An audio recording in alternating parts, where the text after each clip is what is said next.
man, the energy is up already. The energy is up already. Ha! Ha! Yep. Yeah, we're listening to some unreleased records before we press play. And, hey, man, it's always good to... I miss the days, when I used to go and listen to all of these artists' music before it dropped. I kind of miss those days, You sold out. I miss the days when I used to when you guys used to play some of The Office for us. Yeah, we'll just say, new stuff coming soon. Yeah.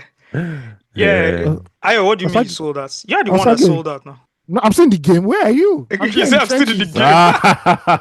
I'm in the trenches, man. I'm in the trenches. I'm still in the game.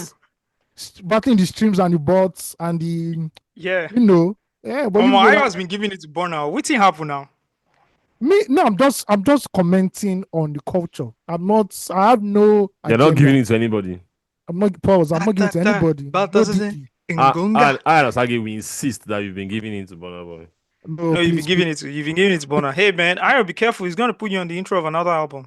Hey, he should have my he money. He better pay this time. I'm starting to ask her. Because then he was an upcoming artist. We decided to help him with that one. Now we're not giving him that grace anymore. Yeah. No grace. That was his second album, right? Yeah. Third. That was his third album. Second. That was the second. Yeah. Second. That one flop. How would they talk that thing again? Say person help person or something. The funny thing is that if he hears what we are talking about now, he can go and remove that intro. That's how petty. I swear. I'm telling you. That's why I swear.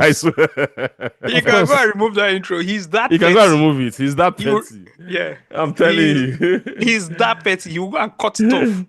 Yeah, I'm telling you. And if he does, it's not like American like artists where you like curators can have it like archived. Mm-hmm. Right? If he does, it's lost. It's gone. Because I'm not sure. It's gone. With documentation in Nigeria. In Nigeria. I'm not sure because he won't be able to take down the YouTube version. The YouTube version is always going to be there, right? Because you can't replace files on YouTube. You can't replace files on YouTube. But you can cut off. You can cut off. You can edit. You can go and look for all the files and edit. Somebody has downloaded the album. That person has it offline. But the person will not. It's possible that the person is not even a creator and does not see any need to. Mm-hmm. Yeah, we will upload it and say this is the original version. If this podcast was like an American podcast and made the impact that it made in the first time, there's no way our files will be off the internet. Yeah, definitely. Everything will be available on Twitter. Everything will be available. You understand? And people do have these files, actually. Yes. Yeah, people who downloaded it. I think back then you could download on SoundCloud. You could. Yeah. If you downloaded on Apple on your laptop, you probably had it somewhere.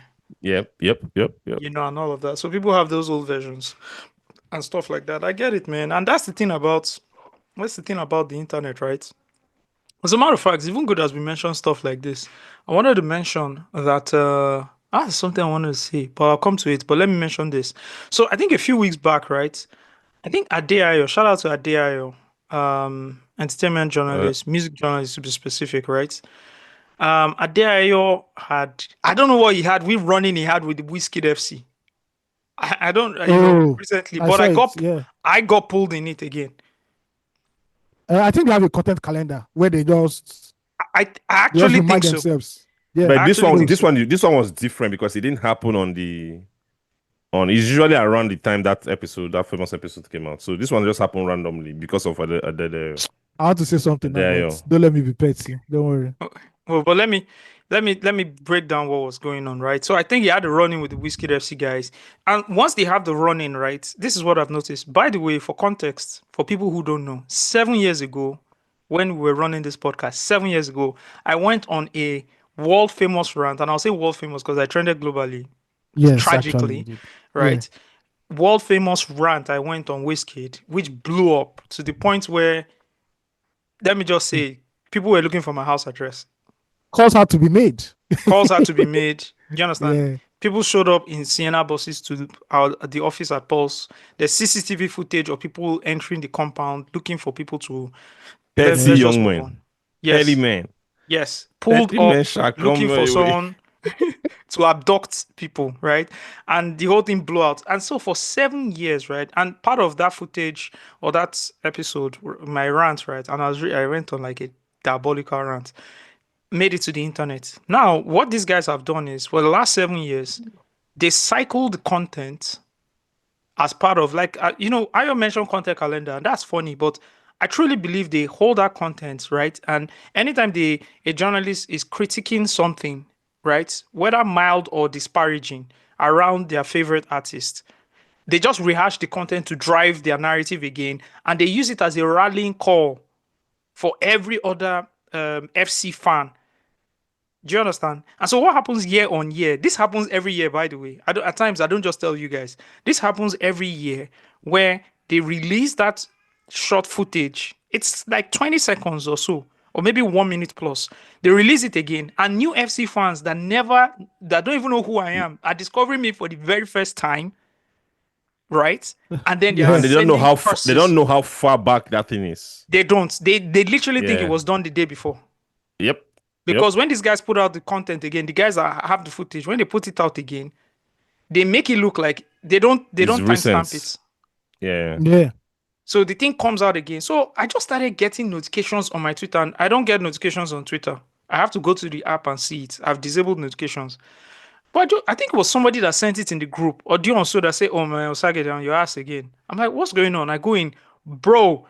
Look at mentions. They've gone in again. And I do the only thing which I can do. It's very mature of what I do. I just start to leave the conversation and then block them, which helps me because it means I don't get to see for the rest of my life on Twitter, which is nice. Parties, man, whole block parties, man. So after I do all of that, I turn my account private. Usually, what I do is I go to Instagram immediately. On my Instagram, I have a setting if I don't follow you, you can't comment. But recently, I took it off, right? Mm-hmm. And I forgot to put it back. So I left Twitter and went to bed. These guys saw that they couldn't touch me on Twitter. They went to my IG immediately and started boom, boom, boom, boom, boom. Blasting. And I had forgotten really, because usually what happens is they go on Twitter, they can't add me, they go on IG, they can't comment. So they go to my IG DM. That's like usually the flow. So from IG DM, I can just filter them out. Right. And so they went to the IG, boom, boom, boom. So it was a day later. I don't go to Instagram every day. So I was like, oh, let me check one or two things. Then I just see boom, boom, boom, boom, boom. Okay, then I have to clean that up as well. I clean that up and everything. All this just led me to something, guys, which is for people who create content. And I'm looking at it from the positive view of things now. Just create content that is so dope and that is so that isn't time sensitive. And what do we call it again? There's a phrase we give it. Evergreen. Thank you, evergreen, right? That is so evergreen. People will continue to discover you every single day. Doesn't matter if it's 2 years, 3 years, 4 years. Look at 7-year-old content and people are discovering me today. And people actually think the content came out last week. So how much evergreen content can you put out? And how can you monetize? Ultimately, that's it. Like, how can you monetize around that evergreen content? Whether it's from templates you're putting out and you're selling templates, people will find themselves in human resources positions in the next 2 years, in the next 3 years. They will start looking for templates in the next 2 years, in the next 3 years. Are you going to be in the forefront of that? Steve and I always talk about it. HubSpot is a gold mine when it comes to templates if you work in marketing. Yeah. Right? And I'm sure those templates have been downloaded 1 million times. They get your email addresses. They now start pushing marketing messages to you and all that, to your email and all that. So it's a brilliant strategy. So it's, again, what can you create that is always going to be here for the longest of times? Yep. And that's my own takeaway from the whole thing, fam. Yeah, that's my own takeaway from the whole thing. Shout out to all the Stan accounts. Yeah, okay. So specifically for that, I just look at it as when I see that, you know what I do? Actually go to their profile. Actually, because I don't say who's this person. Because I feel for. There was one that attacked me, blah blah blah. Went in, and I saw that he was a tailor, and I told him like, bro, I need to sew some clothes for someone. Like, what's the cost? And the guy thought I was trolling. Get out there, blah blah. I'm like, bro, keep this your thing for a minute. How much is the clothes and everything? You need to work. Come on. And then the guy told me Yes, he was still being cocky about it. This is the price. I don't know if you do it. I'm sure you will not do it. I'm like, no, send me your account number. Let's get this thing on. I'll call the person so you can take the measurements. The guy switched from that to, bro, thank you so much. I really needed this at this time. I really need it. And I said that it's all love because I understand. Do you understand? It's joblessness that's causing this thing. I swear, anytime it happens to me, because sometimes they remember that there's a third wheel in the pot. I know nobody is so they will mention me. I'll just look at anytime I click at the person's profile photo or something. I'm not disappointed. Never, I'm not disappointed. I'm never disappointed. I'm like, okay, I understand why. The hunger won't kill you. You understand? Like you're frustrated. Yeah. You're frustrated and you're looking for who to transfer negative energy on. That's just social media. Like social media is just people who are looking for how to spoil people's day because their own day is not going well. Because look at it, like your reaction on Twitter is oftentimes a reflection of your own life. Yes. If everything is going on well, you don't go on and start interpreting negatively on people's posts or people's lives. Like you see someone post let's just say wedding announcement, and you see people hating under the photo for no reason.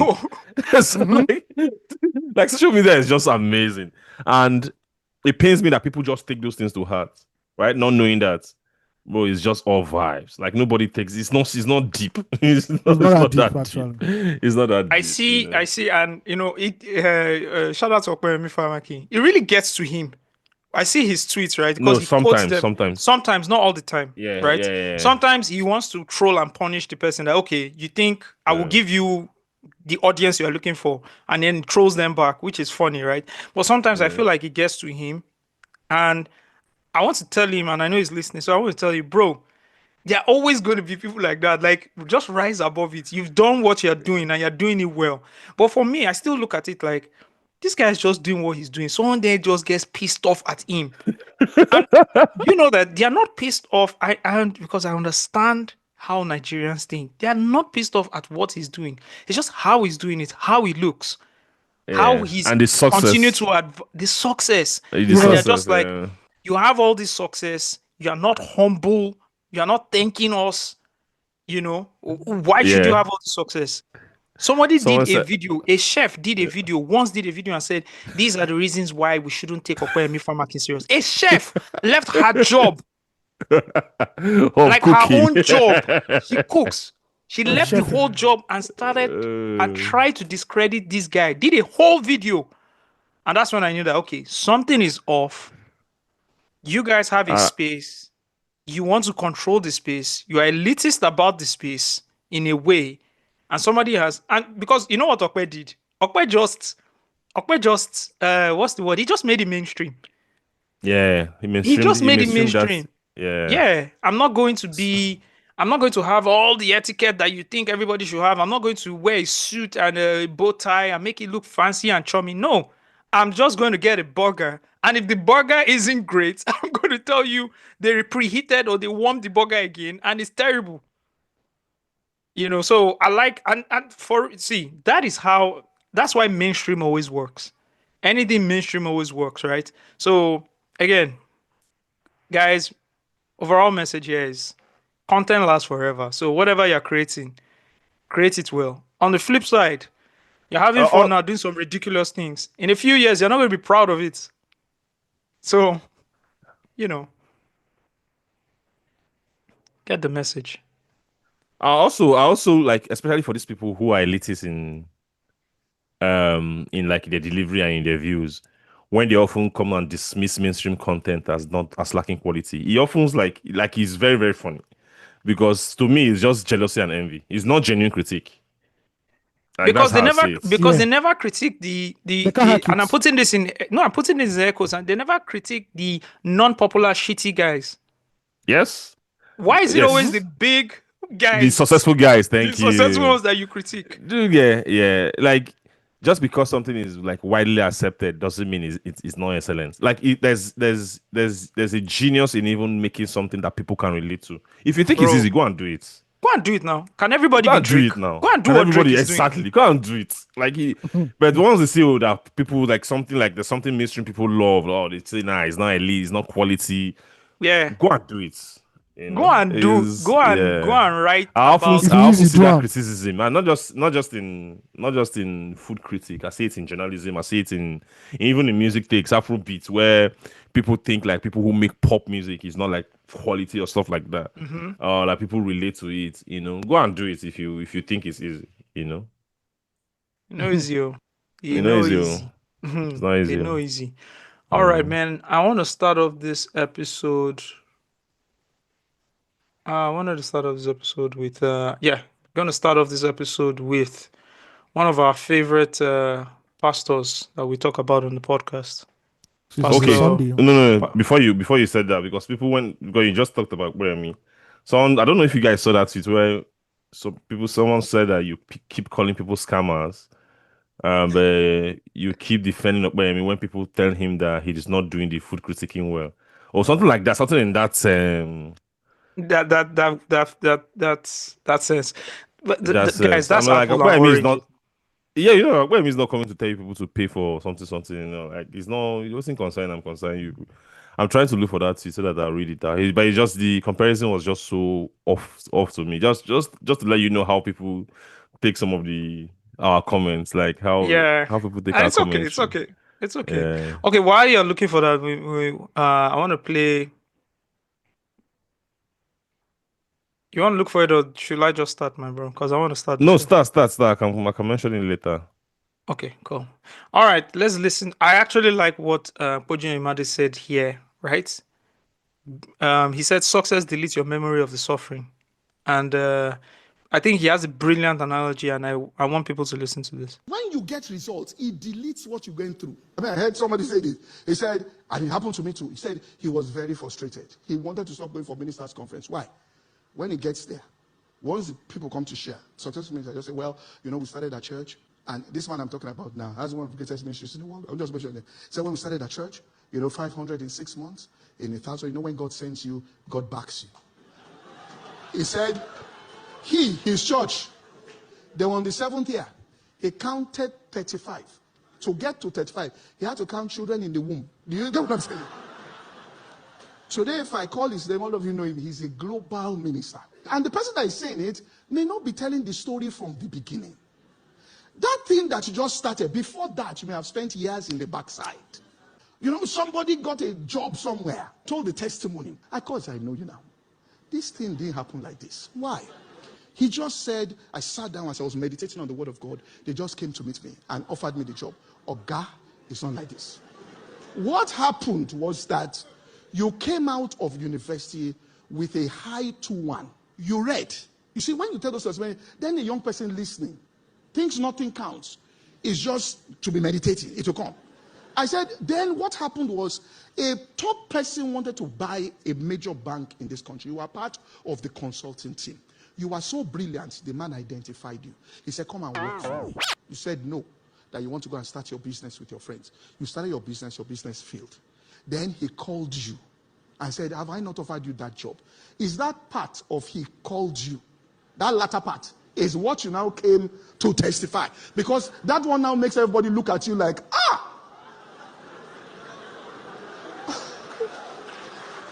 God doesn't work in abstract, which means it's just in a vacuum. Joseph had shown excellence somewhere. It is what you call referral that happened there. You can't be doing shoddy job and then say, the king will do what? Send for me.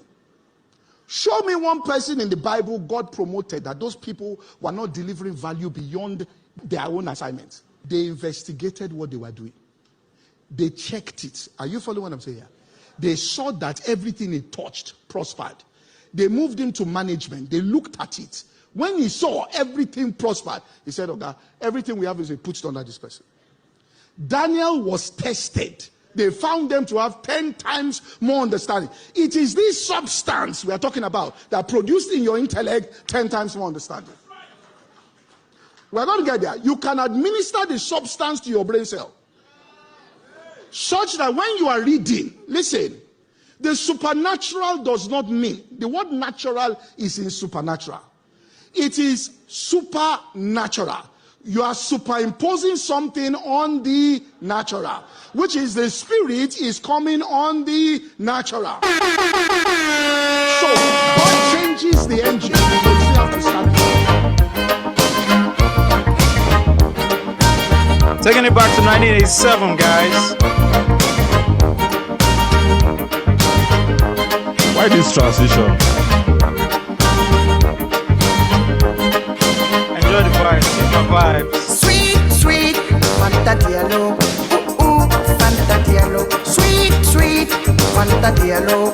Ooh, ooh, Fanta Diallo. Fanta walking on the rainbow now. Fanta shivering in the moonlight wave. Fanta hugging me on the mountain top.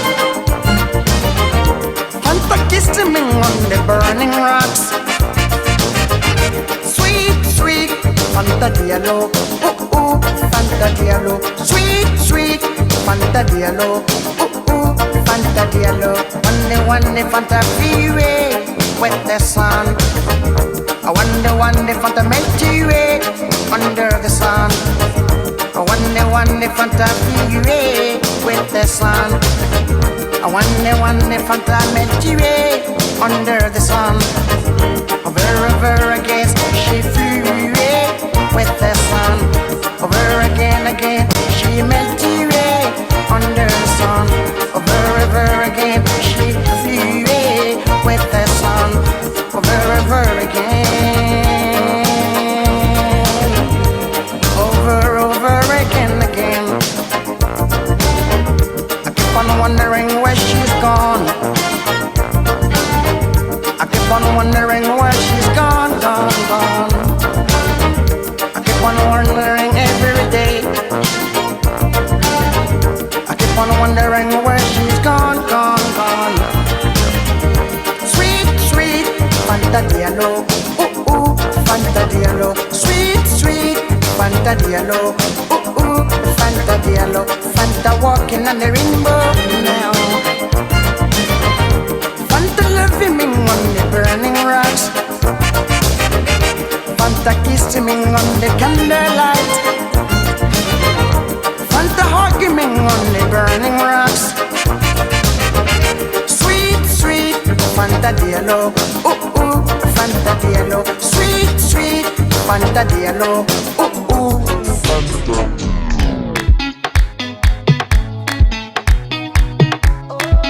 Bringing it back to 2025, baby. You know how we do it. Steve, look at Ayo, so excited.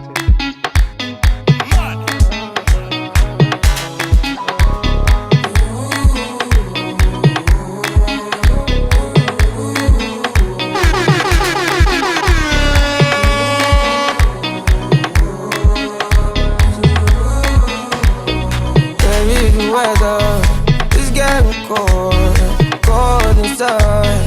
Double sweater, I am young, ordinary, paranoid. I can picture this world without you, my life. Oh, baby.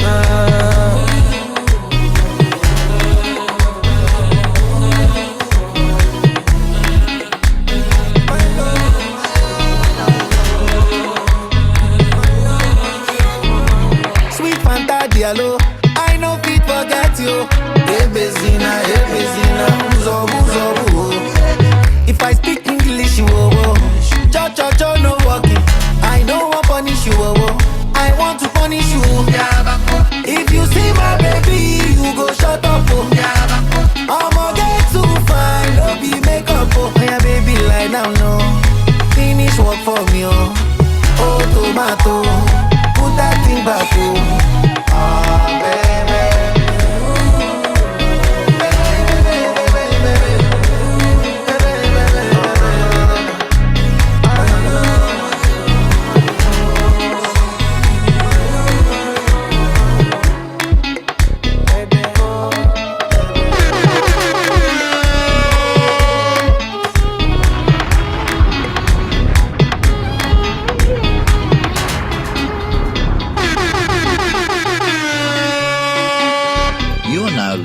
to Loose Talk. Let's start what we have called Welcome to another episode of your favorite podcast. It's Loose Talk, baby. You know how we do. I have with me some esteemed gentlemen in the building. These are men of valor, men of substance. Okay, guys, you guys need to do that pastor pose when they're calling them before they hit the stage. You know that pastor pose. Just put your head down, get ready. Let's get ready to rumble. Yes, Pastor. Yes, Pastor. You are now listening to Loose Talk. You guys are now listening to Loose Talk, guys. I have with me here the lead researcher. Put some respect on his name. Lead researcher before, lead researcher now, lead researcher tomorrow and forever. Okay? There's no besides something he's good at lead researching. Besides nothing, he's good at lead researching. Come on, man. Drop a bomb for my mans. My main mans, Steve. Day. Fresh from where? Where have you been, Steve? Where have I been? Yeah, have you been traveling? No. I've just been. Yeah, because you have an chilling, Atletico Bilbao jersey on. Ayo, this guy's the ops. He's the ops. My brother Steve, continue. Carry on, He's they the go ops. like that. He's Carry the on, they ops. go. There's no ups again. Steve, anything you want to say out. Read mine. I know United is finished. again. Okay, no It's problem. done. I is tired. All right, I get it. All My right, soul let's is gone. Your soul is gone. All right, you heard it from the man who says his soul is gone. I wonder what he's been up to. I wonder who snatched his soul. Anyways, you have here with us Mr. the one and only, fresh from Ibadan, IB's finest. Now so What's that popular place in IB again? Bodija. Bodija's finest. Bodija, Wait, okay. Is your house? Is your residence in Bodija? Are No, it's not. The family Where's house. I don't Mokola? think. It's No, it's Mokola. not. It's in a place called Agugu.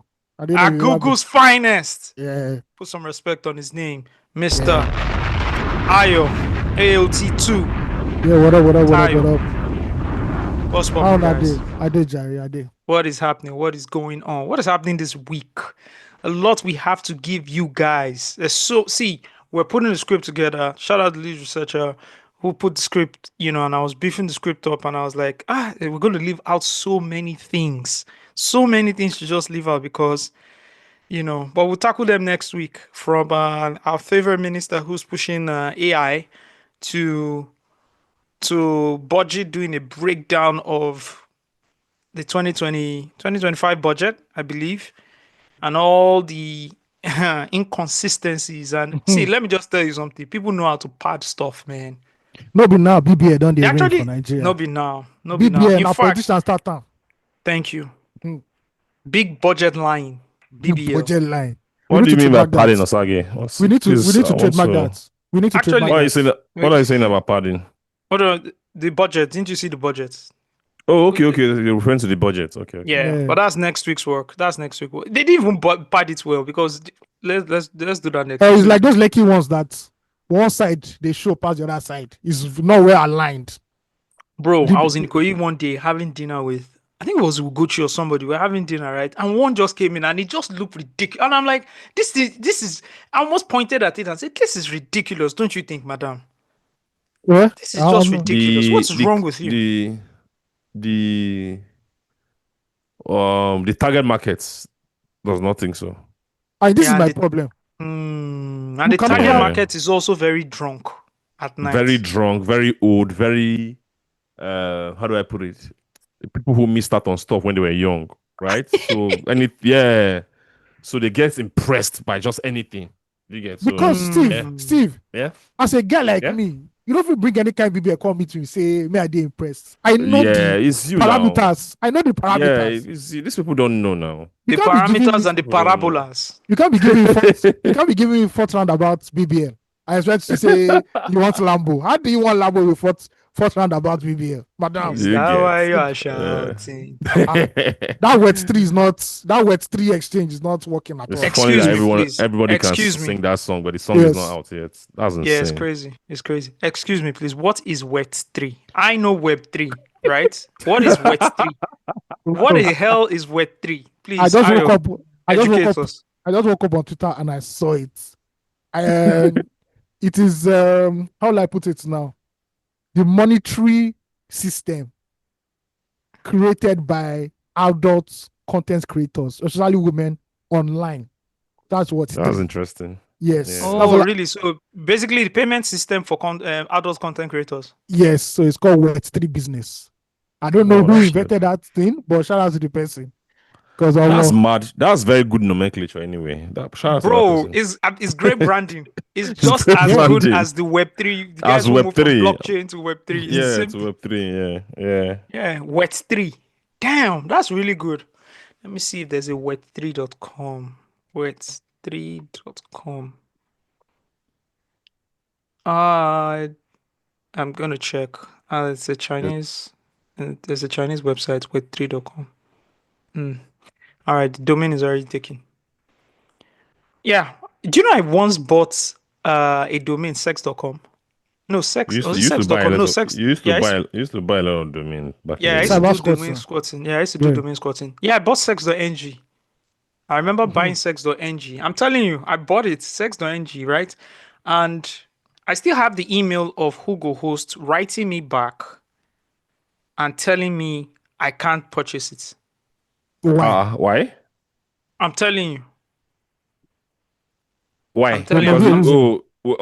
Were they trying to avoid the case of cyber squatting or Because yes, no, they not the okay? cyber squatting. I think let me show you the reason, bro. I was so pissed off when this happened, and I'm trying to remember. I'm trying Shout out to. to Ghost. At the time, I thought they were the only hosting company. No, they Web tried hosting that. company Yeah, in Nigeria. They tried that, yeah. they tried that. Yeah, I won't lie to you. I'm going to look for customer invoice. I'm going to look for the reason they sent me. It was very annoying, bro. It was very annoying. Okay, thank you. It says apologies for your delayed response. This was I bought it in 2015, by the way. Sex.ng. They said apologies for you. So the sale went through, the sale went through. I acquired the Yep. domain. It was in my account. And then they sent me an email. So suddenly enough, I just saw that the domain was cancelled. They didn't send me any Yeah. reason, nothing. So I now replied them and say, hey man, I purchased this domain. What's going on? Did they refund They initially? refunded. No, they refund. But they were Oh, like, okay. apologies for the delayed response. It appears that sex.ng cannot be registered because it is considered an offensive word which is not allowed in the .ng domain name policy, which you may review on section 4I on the Hugo Host terms of service document, right? You may also review the who is output for this domain. Bro, Because I'm not ready to make money. yeah, I bought it for 15,000 naira. They said, I have now refunded the sum of 15,000 naira to your account as credits, which you may use to purchase another service from us. Yeah, this was in 2015.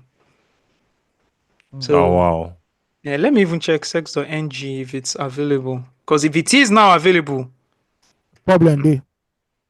actually it's not. Okay.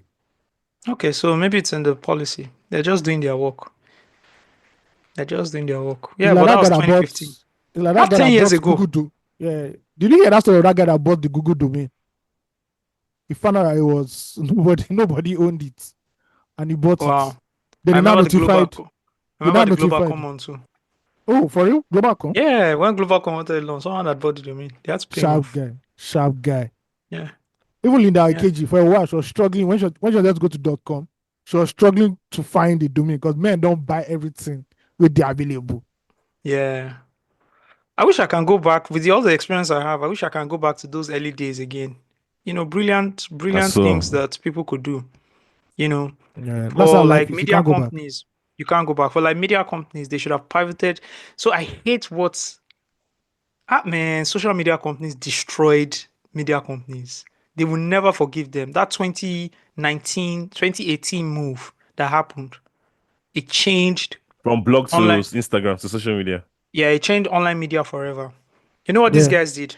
These social media companies encouraged all the online media websites, gave them traffic, fed them a lot of traffic, Yeah. made consumers, made these social media, these online platforms build big, huge communities and pages on their platforms, right? Rewarded them with traffic And at just one in February 2018, they just turned off the tap. That's it.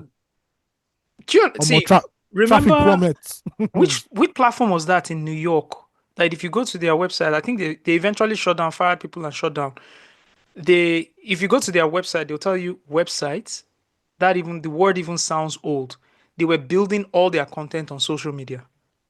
You remember them? They are the ones that had that owned the dodo. Oh yeah, I remember. I remember I was in Zurich. I did a whole. Are you talking about BuzzFeed? No, not BuzzFeed. The other guys, the Dodo website. I'm coming. I'll find them now. I'll find. I remember that website. That's the website they used to tell us. I don't know if you still remember. That very Saturday. You know that Saturday they gave us lunch. Yeah. Dodo was one of the websites they used as reference for us. The Dodo.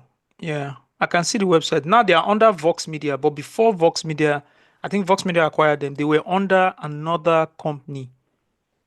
But I'll find it, Dodo. I'll find it. Crazy, man. They had like 4 websites and they had they had like 4 media platforms and they had no websites for all of them. Everything was on social media. So they were on all social media platforms. Bro, when they messed them up, they all went and opened websites. It was so funny. Can't remember. It's only the Dodo I can remember. I used to have their presentations and everything. They came to present to us. They were bragging, feeling free of fly. Yeah, we don't do websites. Everybody's on social. People have moved from web to social. Social, humble everybody. Mark Zuckerberg turned off the tap like this.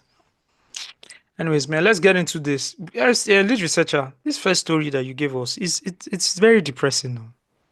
Why did you do like this now? Should maybe we start with Oga President first. Let's start from 001. What do you want to start from 001? This is the most important thing that we're discussing today. Okay. To be very honest. Okay. I agree with you. Let's go. Okay, you know what? Instead of just starting, let me just start off with the comment I was trying to read before. Someone said, just start listening, and the first few minutes into the topic was people posing as authorities in the field without any qualification. Funny how if anyone brings this up about, you guys narrow it down to jealousy. LOL. You know what he's referring to? The scammers are out. Okay. I have another episode, by the way, of the scammers. I know. But I think there's a difference there, right? Opeyemi has never said he is an authority. He said, I'm someone who is just going to do what I do, and I'm just going to put it up for public consumption. That is different from someone who says, I am authority in a field, I am going to train you so that you can be successful. There are 2 different things, guys. He's not training anybody. He's not taking money. He's not deceiving young people and taking money understand? from them. He wants to train them on how to be this and that. It's 2025, guys. If you don't understand that anybody can own a phone and do anything, in as much as we kind of like Yapella and whatever, right? There's a limit to what I'm just saying that, hey, man, he makes brain dead content. And that's my opinion. And guess what I have to do? I don't consume it. That's it. So if you don't you can't. What is not he is not a public lecturer. Do you understand what I'm saying? Yep.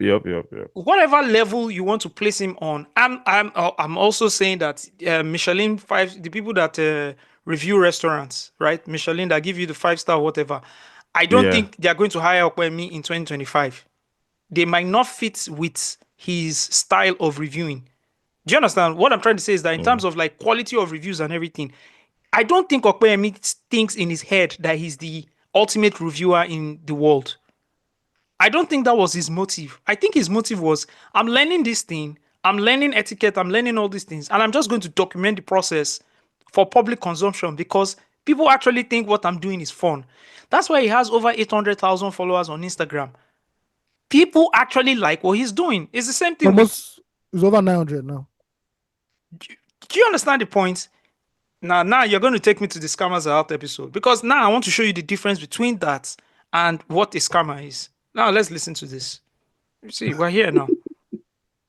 their leader. The time of increased uncertainty, unpredictability, and volatility is not a time to shrink, it's a time to expand. That is why I'm inviting you to join me and a small group of leaders on May 23 and 24, 2025 in Lagos, Nigeria. Yes, you need to see with new eyes, right? To recognize the opportunities and the obstacles. And that's exactly what we're going to be doing together at the Business and Leadership Accelerator Roundtable. Remember, accelerator. Some people are going to go 10x, 100x, 1000x after this session together. The first day we meet together, it's networking. That's one of the major places where you make your money at a meeting like this. And then most of the day on Saturday, 24th May. So register right away, grab your seat. See you on May 23. All right, good. Business and leader. In fact, let me start. The Sam Adeyemi Global Leadership Consultancy, right? Business and Leadership Accelerator Roundtable. So I came upon this video. Business Insider posted it on Twitter, and I went to the website. Right? It says Business and Leadership Accelerator Conference, Business Leadership Accelerator Roundtable, May 23, May 24 in Lagos. Break through the brick wall that's blocking your business growth. Join Dr. Sam Adeyemi for a powerful in-person intensive workshop, right? Now, he's going to break it down for you. It's a one-day immersive experience. One day, it says 4 proven frameworks, growth strategies, scalable systems, scaling methodology, leadership capacity. Okay, you can't afford more business barriers. The costly leadership trap you are facing right now. Okay, it says the symptoms that create the executive dilemma. When your success becomes your growth ceiling, revenue has plateaued despite increasing investment, strategic initiatives consistently stall, decision making has become a critical bottleneck, your leadership team can't operate autonomously. And then you have 2 good days. Now I click on reserve my tickets, right? The first is what? A VIP admission of 5 million naira. Okay, what does 5 million naira get you? It gets you a 30-minute one-on-one coaching with Dr. Sam, a one-night accommodation included, a book from his personal library, a meet and greet networking dinner, QA panel discussion, lunch included, autograph copy of his book also, inner circle community access for only 6 months, guys. All right. And then you have the 2.5 million naira premium admission. And then you have the 1.5 million naira premium admission. Okay. This is what, ladies and gentlemen, a scammer looks like, not Okpeyemi Famaki. I hope you understand the difference between both. The man in his video said some people after this section are going to 10x, 100x, 1000x. Guys, are you fucking kidding me? Well, all I can say is that when I'm selling my own Tusha, you should get ready. That's all I can say. Bro, I'm going to write the copy for you. Thank you. Yes, because we're going to do an Afrobeats workshop. I definitely know. This is what a scammer looks like. Not somebody who goes on to a restaurant, right, and tries their cuisine and says, I didn't like it. This tasted this way. That tasted this way. Oh, I actually like the fish. It was grilled nicely. Oh, this is how to handle a champagne flute or a champagne glass or whatever. How is that a scammer? Guys, I'm trying to... Do you understand? And I think the person who tweeted that or wrote that to you, Steve, genuinely feels... personally, because not you guys, because I was the one that started the Scammers Out episode, but genuinely feels like I look at this kind of people and say, I don't like them, so I'm going to create something around what they do and spite them. No. I literally just played a Kojo Imade video clip, which I genuinely that you believe liked. in. Yeah, because it made sense. Because what he was just trying to say is that walk and pray. Yeah. What he was trying to say is that when people deliver their success stories, they do not add context to it, so you think it's a miracle. Yeah. That's what he was saying. You know, someone But you just don't says, see the hustle behind that, yeah. You don't see the hustle behind it. Someone just says, I showed up there and I got the job. They make the success look mysterious. Yes. So it's not about it's not about man. It's not about who you like or who you don't like. It's just let me tell you, let me give you 100, man. To give you 100, I don't like everybody. These guys know me on the pod. I'm cranky half of the time. Like, Yeah, do you yeah, understand? yeah. I'm cynical. I don't like anybody. I don't trust anybody. I'm in my cynical phase. Maybe it's my time, where I You've am in seen a my life lot. or You've seen a whatever. lot. You've just seen a lot. We've seen a Do you lot. That's the understand? thing. Like, we've So just I been in the actually get media. We've just been excited exposed. Yeah, when I see something nice, something good. Do you understand yeah, what I mean? But yeah. I like when get it it. comes to like content creating, especially when you're monetizing it, Yeah. I do not fucking trust you. And you guys can also look at this podcast and say, well, you guys always give advice to people who write in. Well, hey guys, up till now, I'm not monetizing it. Uh, Nobody makes a dime off this podcast. no, apart from even We do monetizing receive donations, right? yeah, we do. We And it do. doesn't even cover up for the cost we put into putting this podcast out. But shout out to those who donate, and we do appreciate the money we Yeah, receive. But you get my point, right? yeah. I Come also, on. I don't think monetizing content is what we're talking about here. Because if people want to monetize content, is definitely like very, very fine and very okay. It's just you're taking advantage of people who are curious and who are, I don't know, like, you're just taking advantage of people and taking advantage of your own influence too. All right, to Yeah. just make money off people. That's just how I see it, and I don't think that's okay. To be very Yeah. honest. And I Yeah, don't see how you were a pastor, you led a church and congregation, and that's brilliant for you.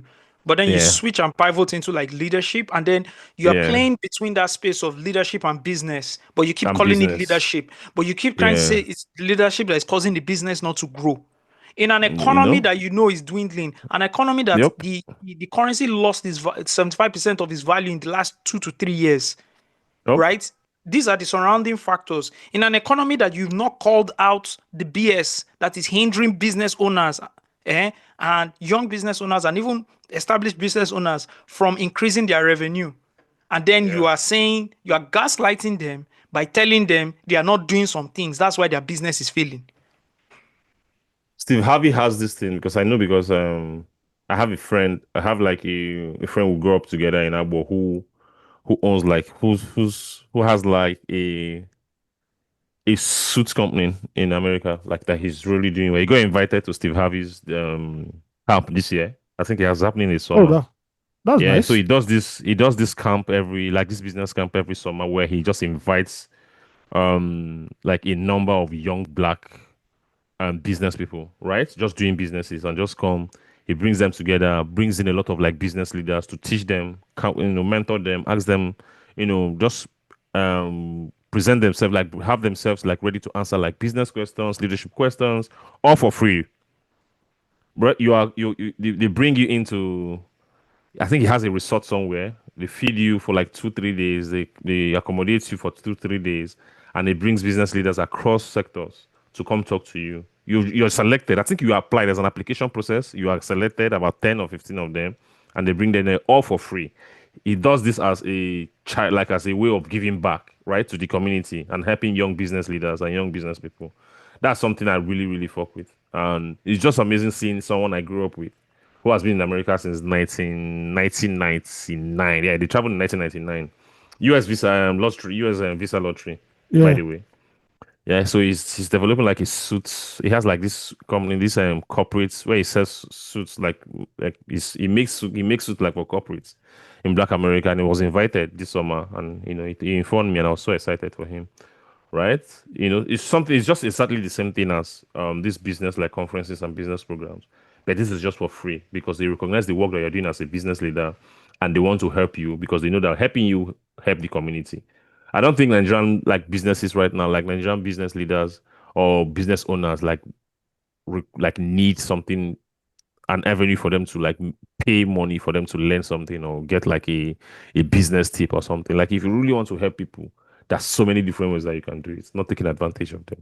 That's why I fuck with these scammers are out series on this podcast, because it touches something I don't really like. Yeah, Yeah, man. but That's shout to also, if the yeah. people doing it are also like really content creators who have really um over time shown that they know how to run businesses and want to make money off it, it's fine. I have a problem you gathering influence through religion, through church, and monetizing it in the business world is just like something I have a problem with. It's That just like as if you're taking that pipeline, advantage. yeah, that That pipeline pipeline is a dubious lot to of me. I don't things. like it. A lot of things can go wrong in that pipeline. Yeah, I don't like it at all. I don't like it at all. Yeah. Yeah, that's just it. That's just it for me. Yeah, okay, let's go into let's kick the podcast off. I mean, we already kicked it off anyways. A 14-year-old Kehinde Alade was killed after his dad was shot at by a policeman for driving in the opposite direction in Ibadan. Kehinde Alade was on his way to school where he was writing the ongoing WAEC exams. His dad was caught driving in the opposite direction, what we popularly call one way, but attempted to get away from the police before he was shot at. Opinions have been divided on social media. One side of opinion is not symptomatic or sympathetic rather to the situation because of the dad's crime of driving in the opposite direction. Okay. Steve, let me guess. The people who are not sympathetic are APC apologists. Bro, Is the Venn Bro, diagram how- a full circle? bro, how did you know? Like, it's just Yoruba I was just looking at this reaction. I'm like, how is this connecting? Bro, like any sentiment that's anti-government, anti-police, anti-law enforcement, they just automatically, interpret it as anti-Tinubu, anti-government, and just go in the opposite direction. I'm Like, sorry that's I'm how- laughing because like, the boy died, right? bro, the boy Yeah, died. he died. 14. The boy died. Ah, man. So, If I'm in let's this look at man's it this shoes, way. I will lose my shit. So let's look at it this way, right? His father was driving the opposite direction, which we call one way, because he wanted Yeah. his son to go to school to meet up for his exams, right? I don't care about the reason. No, I'll I'll just break okay. it down. I'll just break it down. Okay. All right. That alone, that is a traffic offense, not a crime. A traffic offense. I believe in I think it's interpreted. I think one way, but separately, is interpreted as a crime because of how dangerous it is. Okay, it's fine. Like, yeah, Okay. yeah. But that doesn't warrant a police officer bringing Shooting out at his him. son or bringing out his gun and shooting in public where there are pedestrians and other people there. It doesn't warrant that. In a normal system, you just memorize the license plate and you meet the guy later. The same in a normal country, but we know that in Nigeria we are ruled by animals and there are animals in our midst that don't have sense too. The blame here is on the Nigerian police force. You do not shoot in public. Why are you shooting in public? You are not chasing an armed robber who is shooting back at you. You are not chasing a militant. This doesn't warrant you bringing out your gun and shooting in public. It doesn't. Come on. Apologies for not reading the news article. I just want to wait for Ayo to finish. Yeah, I'm done. The father of the late 14-year-old Kehinde Alade has spoken out following the tragic shooting of his son, revealing that he was only trying to ensure the teenager wasn't late for his 8:30 WAEC exam. Kehinde was reportedly struck by a stray bullet on Gbagi Market Road in Egbeda local government area of Ibadan, Oyo, while on his way to the exam center. The heartbreaking incident has sparked outrage and calls for justice. Narrating news to News Central, Odunayo Alade explained that he had encountered operatives of the Oyo State Road Traffic Management Authority. This is the Oyo's version of Lagos's LASMA. Yeah. While driving his children to school. He said he was blocked and harassed by the officers, who even hit his car, prompting him to reverse and find an alternative route. I was taking the children to school yesterday morning, and at the junction near my house, the traffic management authority officials blocked me and hit my car. I reversed to bypass them while trying to leave the spot. Another vehicle, a towing truck, also hit me, so I had to maneuver my way. Alade firmly denied accusations that he drove against traffic, insisting the route he used was a common shortcut, not a prohibited one. I did not take one way. That road is a shortcut everyone uses. It is close to the main road and not restricted, he said. The incident, first reported by The Nation, has left the community in mourning and raised concerns over law enforcement conduct and public safety. Bro. In a normal society, we will have the CCTV footage of whether the man was driving one way or not. But like I said, but because we are governed by animals in this country, things like this will never happen. I think we're in 2025. I think we have reached the peak of normalizing stories like this. Oh yeah, This used to cause like outrage yeah, before. Some 10 years ago, 5 years ago, this was causing outrage. Like, yeah. I think everything after 2020, maybe because of what COVID brought and everything, everybody's just like, It just numb everybody. Everybody Yeah. just numb. a kid died, Bro, 14 years old, dead. Nigeria needs a lot of work, to be very honest, because especially in our orientation and just like the way we think, because I like seeing the argument, right? It dawned on me. Seeing like arguments like this, it dawns on me why we vote for the people we vote for, and how our leaders always escape, I would say, accountability because of just the way we are. Of You course. get the sanctity of life should be We don't care it's for just it. Nigerian life. we don't care for it. Life means You nothing. get like Nigerian I'm life we telling don't you, care man. for it. No, Right? nothing. We don't care for it. Nothing. Nigerian don't. life, like life of And somebody, means nothing. You know what pains me most in this particular issue is that the person who was killed was a child. Who had Yeah, no like, opinion about who had politics, nothing. had no Like, opinion about governance. WAEC. a child being killed in this circumstance like is a deep systemic failure. Like it points to something like so deep in our country that should make everybody just look and think about like, where are we even going? If someone as young as look into the mirror. 14-year-old Law can enforcement. lose his life to Not something like gangsters this. on the road. Thank you. No armed Not robbers. armed robbers. Law Not armed enforcement. robbers. Law enforcement. Come on now. Law enforcement it's- that carry yeah. AKs. You get.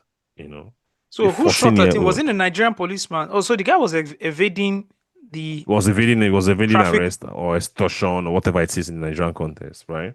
And So so they the say police the were con- also there. so The police the were Oyo around. State- Yes, the police were. The I think it's Oyo State that released the footage. There's this phone footage of him trying to escape or was trying to attempting to get away from arrest, right? And I think aftermath of that shot, after that footage, was when he was shot at, and the bullet unfortunately struck the son. Why are they 14-year-old. shooting? That's my point. They said Why wanted are you to. shooting? The official statement from Oyo State was that he attempted to deflate the tire with a shot. Why are you deflating the tire with a Who shot? Why are you even Why? deflating why are you even deflating a tire of like a 14-year-old is in the car? You are deflating. What if the car somersaults and the person dies too? Yeah. Do you understand? Why are you deflating the tire? Yeah. And if you want to deflate the tire, why are you deflating the tire with a bullet? With a With a bullet, bullet. with a Yeah. gun. The person, with a why? gunshot. Why? Oh God. If the guy is evading, just pick his license plate. It's simple. There's But somebody guess that what? was throwing trash in Lagos recently. Thank The And they found footage him. made it to social media. Nobody shot at him. They saw him. They They picked saw him. his They picked license no. plate. Apart from It the was license with plate, the- they also gave out. They also put out like a statement. I think they said they were going to reward anybody who comes with information about the Yeah. guy. Who knows him? And Yeah. a day or 2 days later, the guy was arrested. Simple. That's how it should be done. I'm trying to figure out why we like violence so much as a people.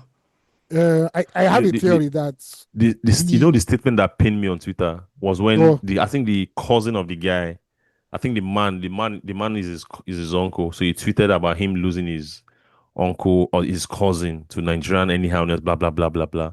Someone not tweeted and said that his own father was actually killed by a one-way driver, and he does not see blah blah. Like he was trying to like justify just that whole incident. And I'm like, bro, man, the way we rationalize, like the way we think about issues in Nigeria is just weird. Like I've never seen anything like this. What's the You worth know? of a Nigerian? What's the worth? minus 100. If an adult Nigerian is the life of an adult Nigerian is not worth much, how about we start reconsidering like the value of the lives of our children? I think let's start from that. If we know, okay, if we are so messed up to say, you know what, adult lives are not like valuable. Can we start rethinking how we see our young people, how we see our children? young people that you Because messed up they're their more exams. vulnerable. Exactly, they're more Mhm. vulnerable. An 8:30 exam. Well, I don't know. Let me not even go there. People an 8:30 exam for crying out loud. For what? Bro.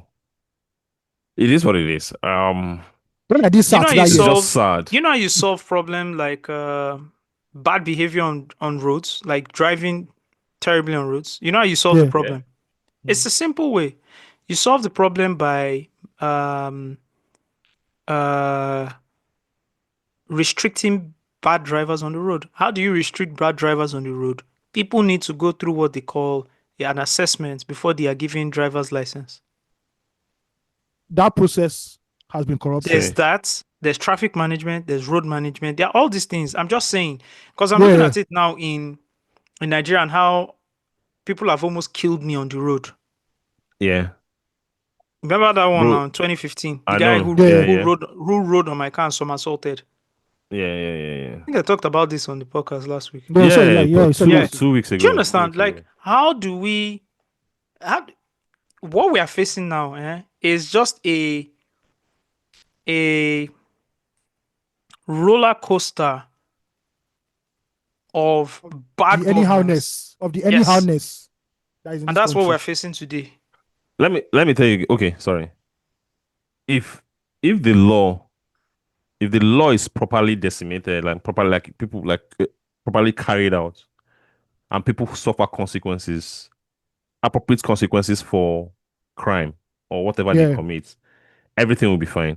Yeah. Let me give you an example. I know someone who had like a run-in with road safety. You know, road safety officers typically, not the rogue ones, they are very calm and very wicked. Which road Right? safety? Is it LASMA or the normal road safety? No, federal road safety. Okay, federal road FRC, safety. FRC. Yeah, FRC. FRC. Yeah. So he had a run-in with them where they stopped him and they tried to escape, or he attempted to run away and they caught him. Nobody shot at him. They seized this car. They seized the car. I think he had to pay a certain amount to take it back.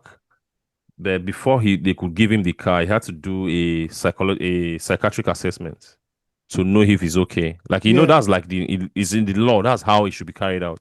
Yeah. Like the stress of what happened. There was no violence. Nobody shouted at him. Nobody shot at him. They just properly decimated the law for him. So the stress of going to Abuja to carry out the psychiatric assessment, to know whether if he's okay, because the argument is that for you to try to run away from FRSC officers who are trying to stop you to know if your car is okay, if you have your driver's license, or if you have things in the boot like fire extinguisher, for you to try to run away from them, that means you are mad. And mad people shouldn't be on the road. You are clinically insane. You are clinically insane. There's something So wrong. you have to upstairs. carry out a psychiatric assessment, I think in Abuja or something. So you are not After a that- yourself and others. Yeah, others. After that, you have to also like go and do like a drive test to know if you can drive. Like the stress alone, right? I know that guy is a neighbor of a friend. That guy, even if the one way is like 2 centimeters, he won't do it. Do you get? Because of the stress that he passed through when that thing happened. Like he preaches against any sort of like traffic violation, as little as even driving and pressing your phone. Do you get? Like he's such an advocate of like clean driving, right? Just because of he was properly taken through the system, through law enforcement. Nobody shot at him. There was no violence. Like even himself, who was like I won't say victim now, but he was the subject of like the law. He was so impressed with how everything was carried out. Like when anytime he gives you the gist, he'll tell you about how impressed he was. Like he didn't know that Nigeria can be that organized. Like everything was so organized. Nobody even shouted at him. There was no threat of arrest. They just told him these are the processes that you have to go through to get your car and your driver license back. And he had to pass through all of them. You are giving guns to people who haven't been trained. And going back to what Steve said, the reason why we have FRC LASMA is because the police has failed in their fundamental job. This is a police function. In anywhere in the world, now police get this function. But governors and Nigeria had to now create parallel bodies because they saw that the Nigerian police force is useless. Actually, that's true. It's There's true. no reason why we should have VIO, vehicle LASMA, inspection officers, FIS. or Lagos or the traffic management. Like everything can be bundled under the Nigerian police, and they just have departments. You see? Now you put police on the road and they're now shooting at people. It's sad. It's so sad. A 14-year-old has died just because of incompetence or, like we say, Nigerian anyhowness. It's Yeah. pretty sad. His life cut short, gone. Trauma left with all the Sad. people that are left back that he left in this world. Trauma. So that man can't even enter that car anymore when he's driving on that road. Can the man even drive again, self? If you know how trauma deals with people, you understand? His friends in school couldn't even say goodbye. Bro. His teachers were expecting him that day. All the boy wanted to do. Guess what? So let me point. Yeah. Let me make a point. In normal societies, his classmates will not write that exam. The school will not allow them to write that exam because they know the kind of trauma. Yeah, because dealing with the trauma of you, they tell you to go home. Yeah. But they don't bond them well because why I can't hear anything. Why? Do you understand? No. So no consequence for these things. No consequence. No, hopefully the policeman will be the police. No consequence. Nothing's happening. Bro, no consequence. We know as these things they go. What they could do, they just redeploy that policeman to another state. That is simple. all. That is all. We've seen this thing happen so many times. I'm telling you, we're normalized to this kind of behavior now. It's almost like look at the other lady that went to church on January 1st. I think they went for a vigil, overnight vigil. Yeah, they stopped at a restaurant. They were coming back. He shot the woman, and I heard she was pregnant. He shot her. That was Christmas Day. Thank you. Yeah. They went for Christmas service. They went to a restaurant. They were. You understand? Still, he caught that. He shot the woman on Christmas Day. I think the annoying thing is that case is still in court. You should have been wrapped up by now. He killed the woman, bro. Yeah. Why? Trigger happy. He was high. No self-evaluation. No evaluation of your police officers.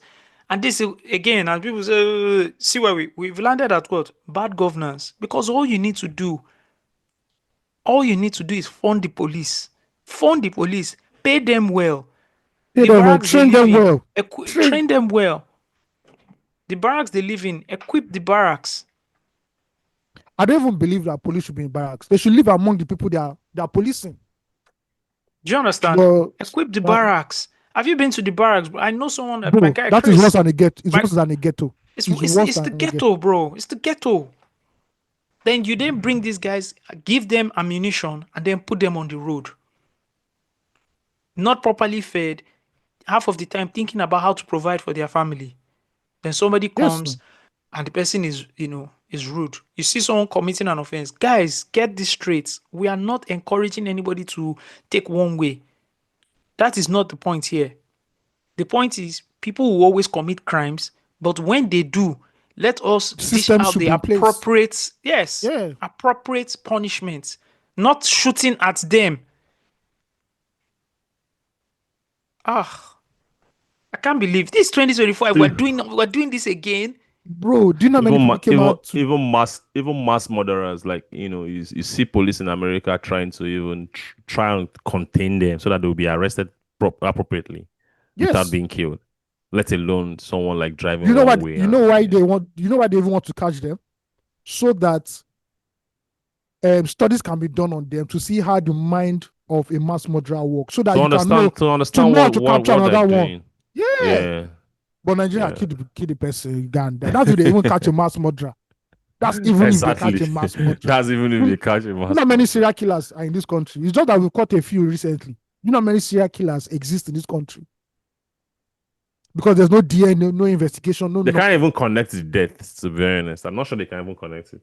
Is there a forensic lab that works? Is there a forensic lab? Not the one that somebody commissioned, though. We just launched one now. We just commissioned one now in Lagos. Not all those state-of-the-art world class. No. That we don't see the workings. It's functional that people go there every day. No be building. People go there every day. Yeah. I think this one is functional. Okay, let's do it. The one that they just commissioned in Lagos. Yeah, it's functional. Because I've seen police people talk about going there for like a case or something. Hopefully it's maintained and properly. I want to know why this guy was rushing. Did they leave the house late?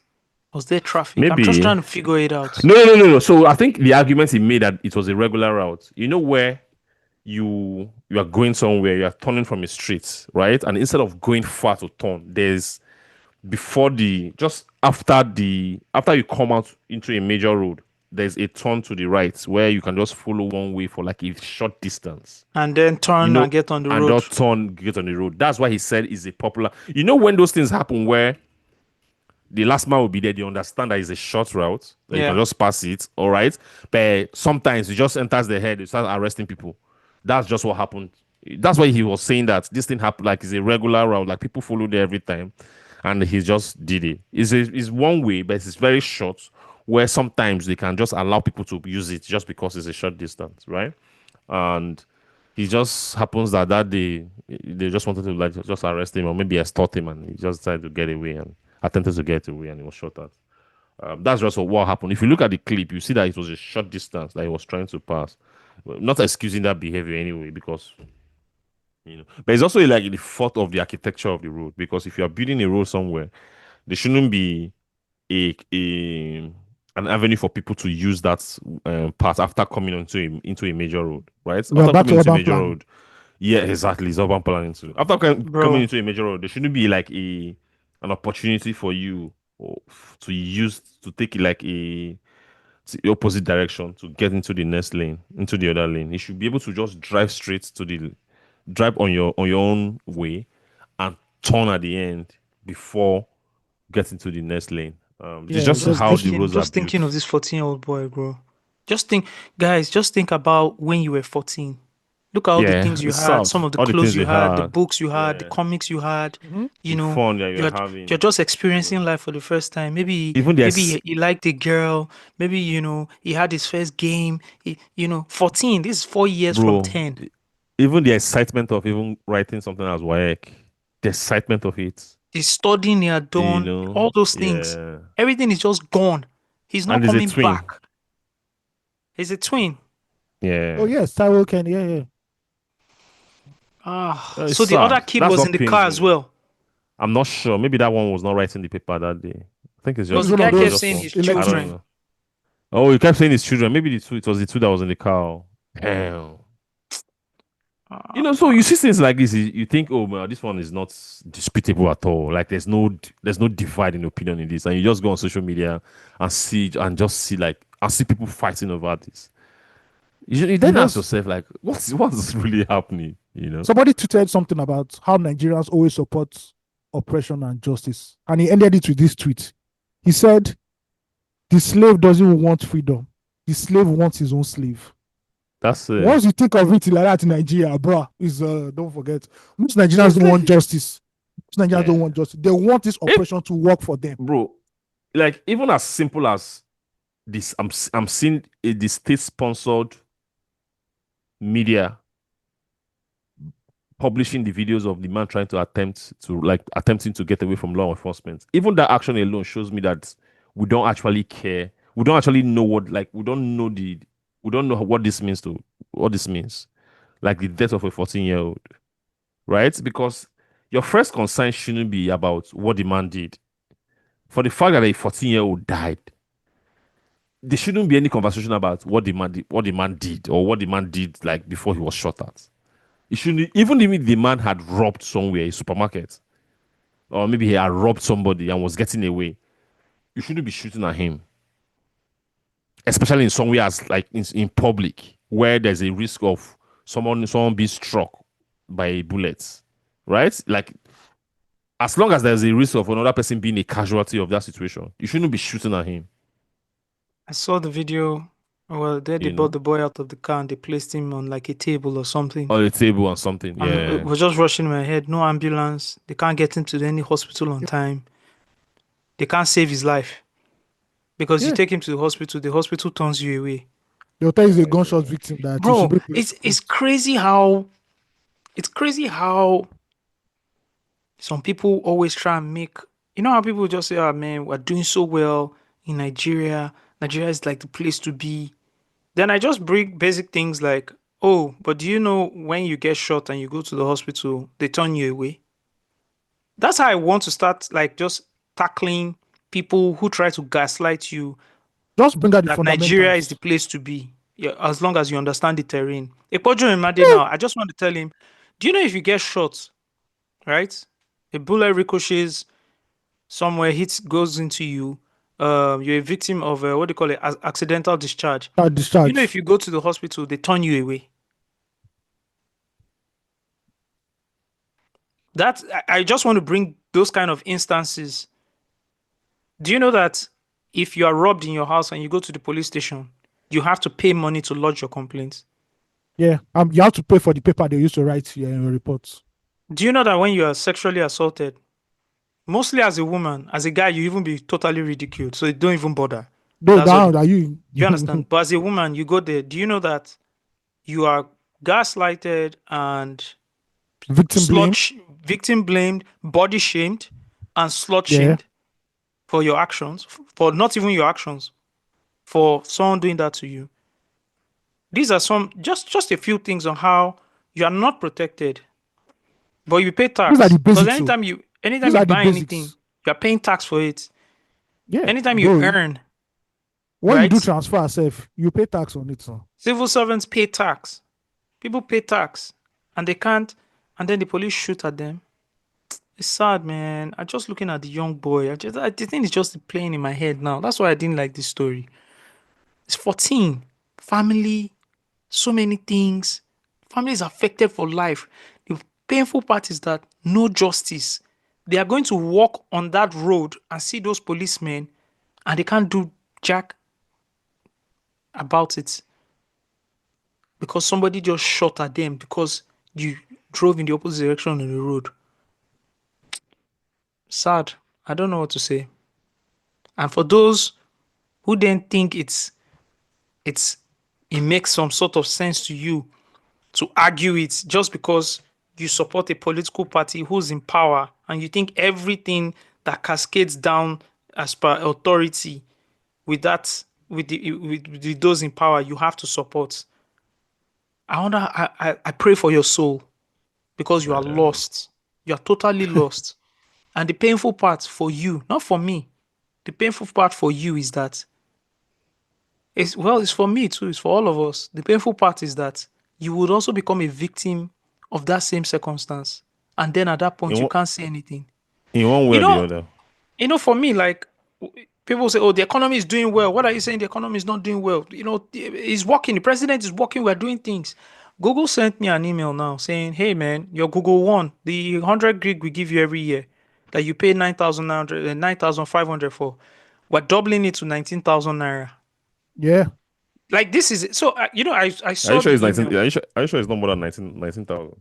No, it's 19,000 now. They went from 9.5 to 19,000. Google One, right? 100 gig a year.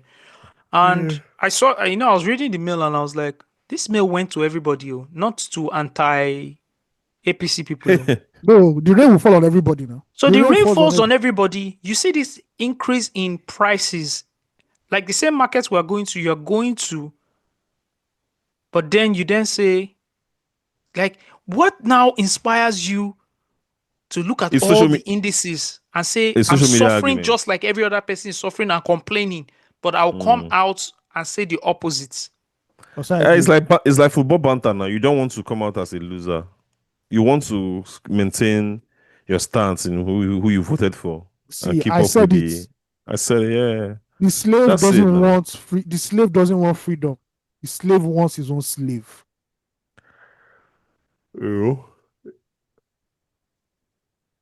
I still don't get it, It's guys. sad. This incident, it messed up my week. I was just thinking about like, especially seeing people like talk about it on Twitter, and just like having that conversation. I'm like, how is this The even a fact, debate? Why are there why even should two it be a debate? sides? Why is there? There should be only one side. why are there two sides to this conversation? So that's just, well, it just speaks to a deeper desensitization issue, to injustice that we have, in Nigeria. So All right, man, let's yeah. go into politics. Let's go into politics. The ruling party in Nigeria, the All Progressives Congress, What? So ironic that their name is the All Progressives Congress. You have to All right. understand where they're progressing to. You have to understand where they are progressing to. For a party that describes themselves as, well, I mean, the name that stands for All Progressive Congress, very shocking. Anyways, on Thursday, last Thursday, May 22, I believe, endorsed President Bola Ahmed Tinubu to run for a second term and final term at the next election. Second and final term. Final, I will put in air quotes for now. At the next election due in early 2027. Again, when 2025 is 2 years before this whole thing about re-election, just 2 years into his presidency. For me, this is the first time I am saying this. I have been opportune to live through some democracies, right? Starting from the 99 era. I haven't seen 2 years into your presidency so much noise and chatter around being endorsed for the next one. It's not even a year two. Do you understand? It's fam. What's going on? It's not even considered election season yet. At all. We are not there. At all. This is governance season. This is where you govern. Your favorite series drops the first episode of season 2, and after the first episode, they announced that it has been picked up for season 4 and season 3 and season 4. Like, bro, this is what this sounds like. We've never even finished. We are at least 20 months away from the next election, and APC is already doing primary. Say, make not forget to. Yeah, they done primary already. This is what happens when. I beg your pardon. This is an APC. They've done the primaries. This is it already now. That's what I'm telling you now. You know, if they've endorsed the president, that means there's no primary. That means he's the candidate now. What do you want in 2026 again? You want a primary? No, they've done it already now. It's fine. Everybody. God damn it. And what is more alarming? Wouldn't it be considered anti-party if a party has endorsed someone for presidency in 2027 and you come out to buy, so you want to buy form to run for primaries? Isn't that going to be considered anti-party? Because the party has already endorsed him now. Yeah. This is also what happens when a political party knows it doesn't need the people to win an election. Oh yes. At a time where Nigerians are dealing with like crippling inflation, worsening insecurity, especially like with the herdsmen, even the Boko Haram, even the terrorists in the north, the unknown government, the kidnapping in the east still happening, the rising cost of just simply staying alive. Inflation, police brutality. APC has chosen, they've not chosen reflection, they've not chosen humility, they've not chosen like appealing to the people, they've chosen endorsement, self-congratulation, progressive endorsements. Yes, they've doubled down on whatever they're doing, whatever the state of the country is. That they're like, we need another 4 years. And this is where I've seen Doc Nato's tweet about 2027 that Nigerians should not be discouraged and you should go out and vote. Right? And for me, I've said it and I've told people 2027, I'm sleeping in my house. Because you cannot tell me a man that won when he was not president yet, who's now president, has all the keys to all the apparatus. Then me, I immediately tired will now go outside and I say, I want to vote on that whole song. That is I don't think anybody like politicians, right? And we're cynical, blah blah blah. But to be honest, don't waste your time in 2027, guys. Bro, the turnout in 2027 be historically low. Just watch. It's going to be low. This is well, there's some things we can't just say. But this is shit. Let me finish this. And apart from them endorsing Tinubu, something that has not been highlighted well in the media and the society is the fast rate at which politicians in the so-called opposition are turning to APC so fast. We'll get there, yo. We'll get there. Okay. We'll get there. It's full of show notes. Yeah. So Tinubu 73 won the last presidential vote in February 2023, which his two main rivals unsuccessfully challenged in court, alleging the vote was rigged. Tinubu said he won fairly. The APC said at a summit in Abuja, the capital, that it wanted Tinubu to continue with reforms that the government said have rebooted the economy after removing a costly petrol subsidy and liberalizing the exchange rates. Tinubu's reforms have won applause from credit rating agencies, foreign investors, and the International Monetary Fund (IMF). Critics say that they have caused the worst cost of living crisis in recent memory. Abdullahi Ganduje, the APC national chairman, said, "On behalf of the National Working Committee, I hereby affirm the various endorsements and declare President Bola Ahmed Tinubu as sole presidential candidate of APC." The summit coincided with the second anniversary of Tinubu's presidency, and several cabinet ministers also spoke about their achievements since taking office. Presidents in Nigeria can serve a maximum of 2 4-year terms. As a matter of fact, I even have a video of the Senate President Akpabio talking about the president's good works and how it has to continue. I need you guys to listen to this video because I listened to the audio of this video and you, of course, was similarly irritated, and you guys need to share in that irritation. I can't listen to this alone. I just want you to listen to this, guys. So it is not really, it's very right, it's right. Everything is said, we accept. But how can we ensure that that resolution has the force of law? The Constitution gives the power to us. So let me invite my brother, Right Honorable Speaker Tajuddin Abbas. Please step forward. Deputy Speaker, Deputy Senate President, and the major principal officers of the National Assembly.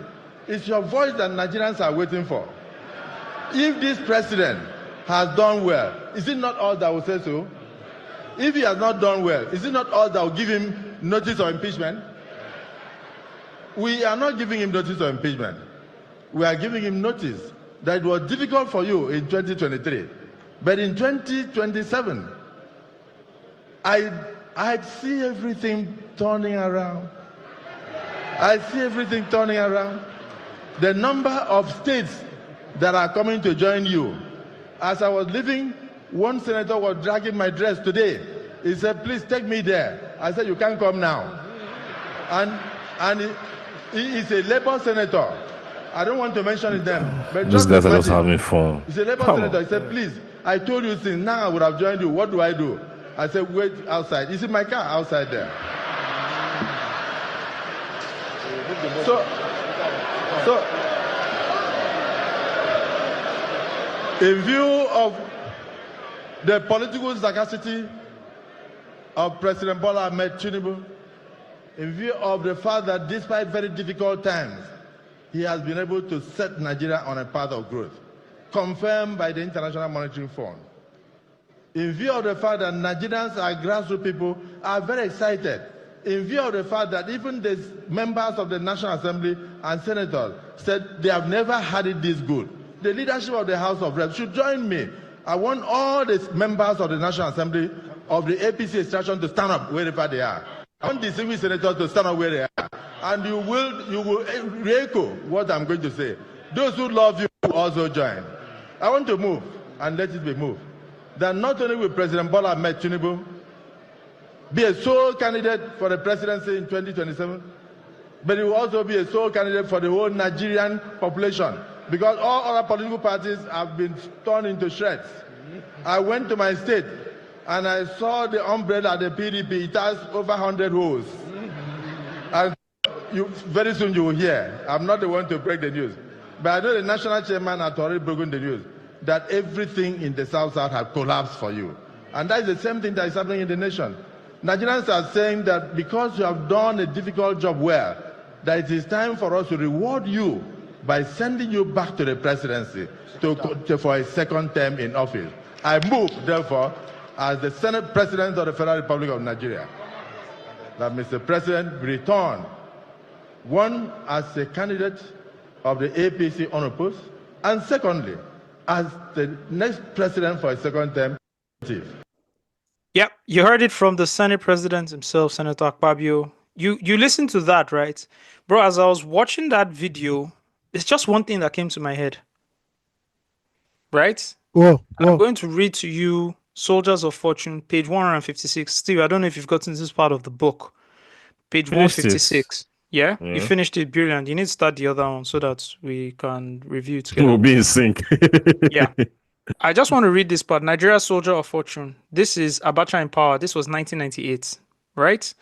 5 political parties were to contest the presidential election on August 1. This is when, to give you guys context, this is when Abacha was in power. Abacha had said, oh, in August, he had jailed Abiola. You know, this is post June 12 and all of that. This is around 1998, 97, 98, where he says, oh, in August 1st, there will be an election. They will hand over power to civilian.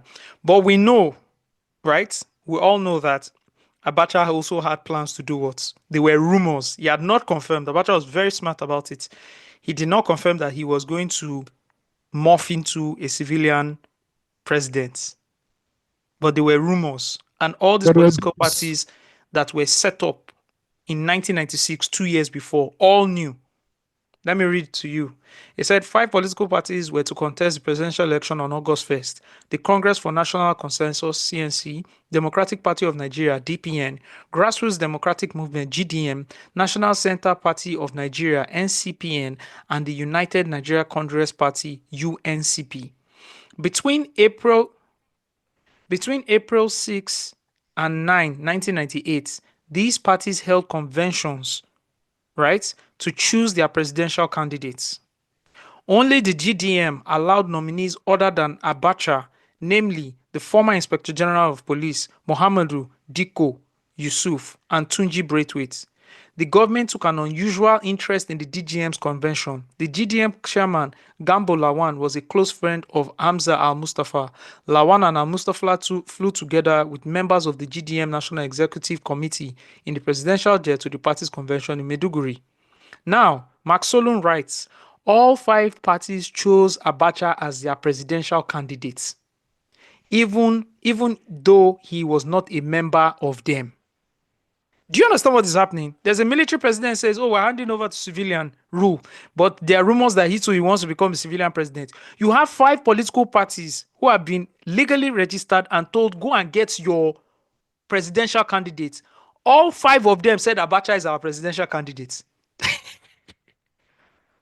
I've not seen this kind of thing happen before, right? Now, Braithwaite walked out of the GDM's convention in protest at the manipulation of the nomination process. A member of the UNCP claimed that the party was being run from the presidential villa. Do you understand? And then we could go on and on and on and on, right? And of course, we all know what happened. Abacha passed away. Everybody kind of moved on. So yeah, go ahead. For me, where I was very aware of where this was happening. It was Abacha was this close to becoming a civilian dictator, right? And I kind of understand why. If anybody can zero in on from 93 to 98, those 5 years of Abacha rule, bro, you had no fucking choice. Do you know the hit squads that were going around this country in broad daylight? You dare say something in opposition to Abacha or you mention democracy. Bro, it's Sergeant Rogers. Nobody's fucking playing with you, fam. You're going. You're gone. So I kind of understand the context or the tone of why these politicians, the ones that remained, not the ones that ran away. Now, it's funny that one of the politicians that ran away is now our leader. And he's not using military strength, right? This is a scary thing. He's not using overt military strength that we are seeing, that we can see, to absorb people into APC. APC is turning into one mega party. They're going to bring all the politicians together. Any politician that is not in APC in 2027 should forget about his political career. It should be doing cement somewhere, carrying cement somewhere. Nigeria is heading to a one-party state. And I don't understand. I know about Nigerians. We are very slow to react. It is when it happens, we'll now be saying, what happened? This is a warning sign that, this shit is not getting funny anymore. Look how your Senate president is saying in full glare of everybody. Bro, it is alarming. This is how the Germans must have felt when the Nazi party came and said, we're about to take fucking over and nobody can do shit about this. Bro, what we are seeing right now in Nigeria is unprecedented. I have seen politicians who are Yes, they are masterminds. They understand the P. Yeah, apparently saw people like Azikiwe, saw Awolowo and everything. What I am seeing is shit that is in Hollywood. Is when a dictatorship is about to enter. I'm watching this Akpabio video and I'm drawing parallels to what I read, what happened in 97, 98. And as I'm doing that, guess what I see? I see another video about the president saying there's nothing wrong with a one-party system in the country. Check this out. Yes. Of Nigerians. Equally, before I skip, I just need to tell those ones saying one party system is no good.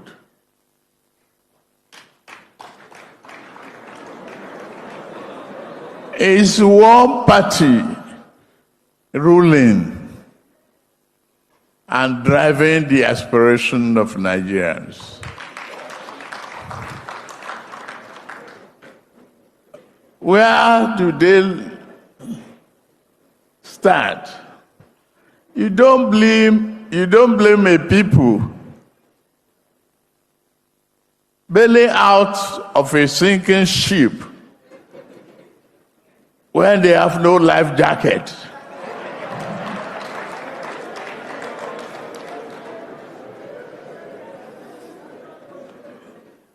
I'm glad of what we have, and I'm expecting more to come.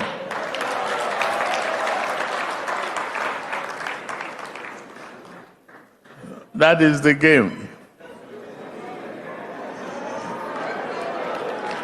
We are in a constitutional democracy. Don't forget the freedom of movement and the freedom of association is not criminally punishable. Welcome to the progressives. Sweep them clean.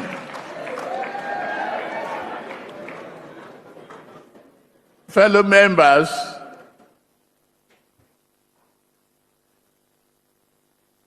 of our great party. There you have it, guys. Now, You know can what? you see the parallels? Yeah, you know that to highlight, right, in this is that Nigeria has gone through so much political turmoil or whatever that there isn't even an opposition that can even stand up against this, a credible opposition that can stand up against this, which is very sad at the end of the day. If you look at what this so-called opposition are doing, they are forming a coalition of, I've not seen a coalition of incompetent people before in my life.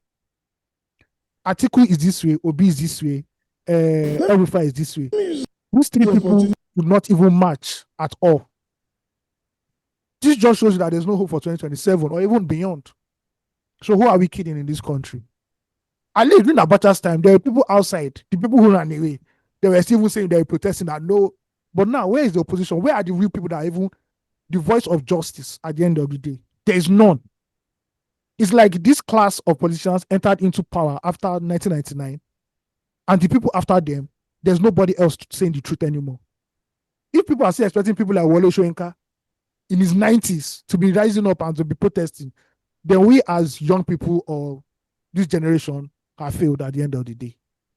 You know, it's just sad that 2027 is unopposed. The biggest landslide in Nigeria, we will see it in 2027 presidential election. Unopposed to enter straight. Peter Obi got how many votes the last time? 2 million, 3 million? How many did he even get? 6.1.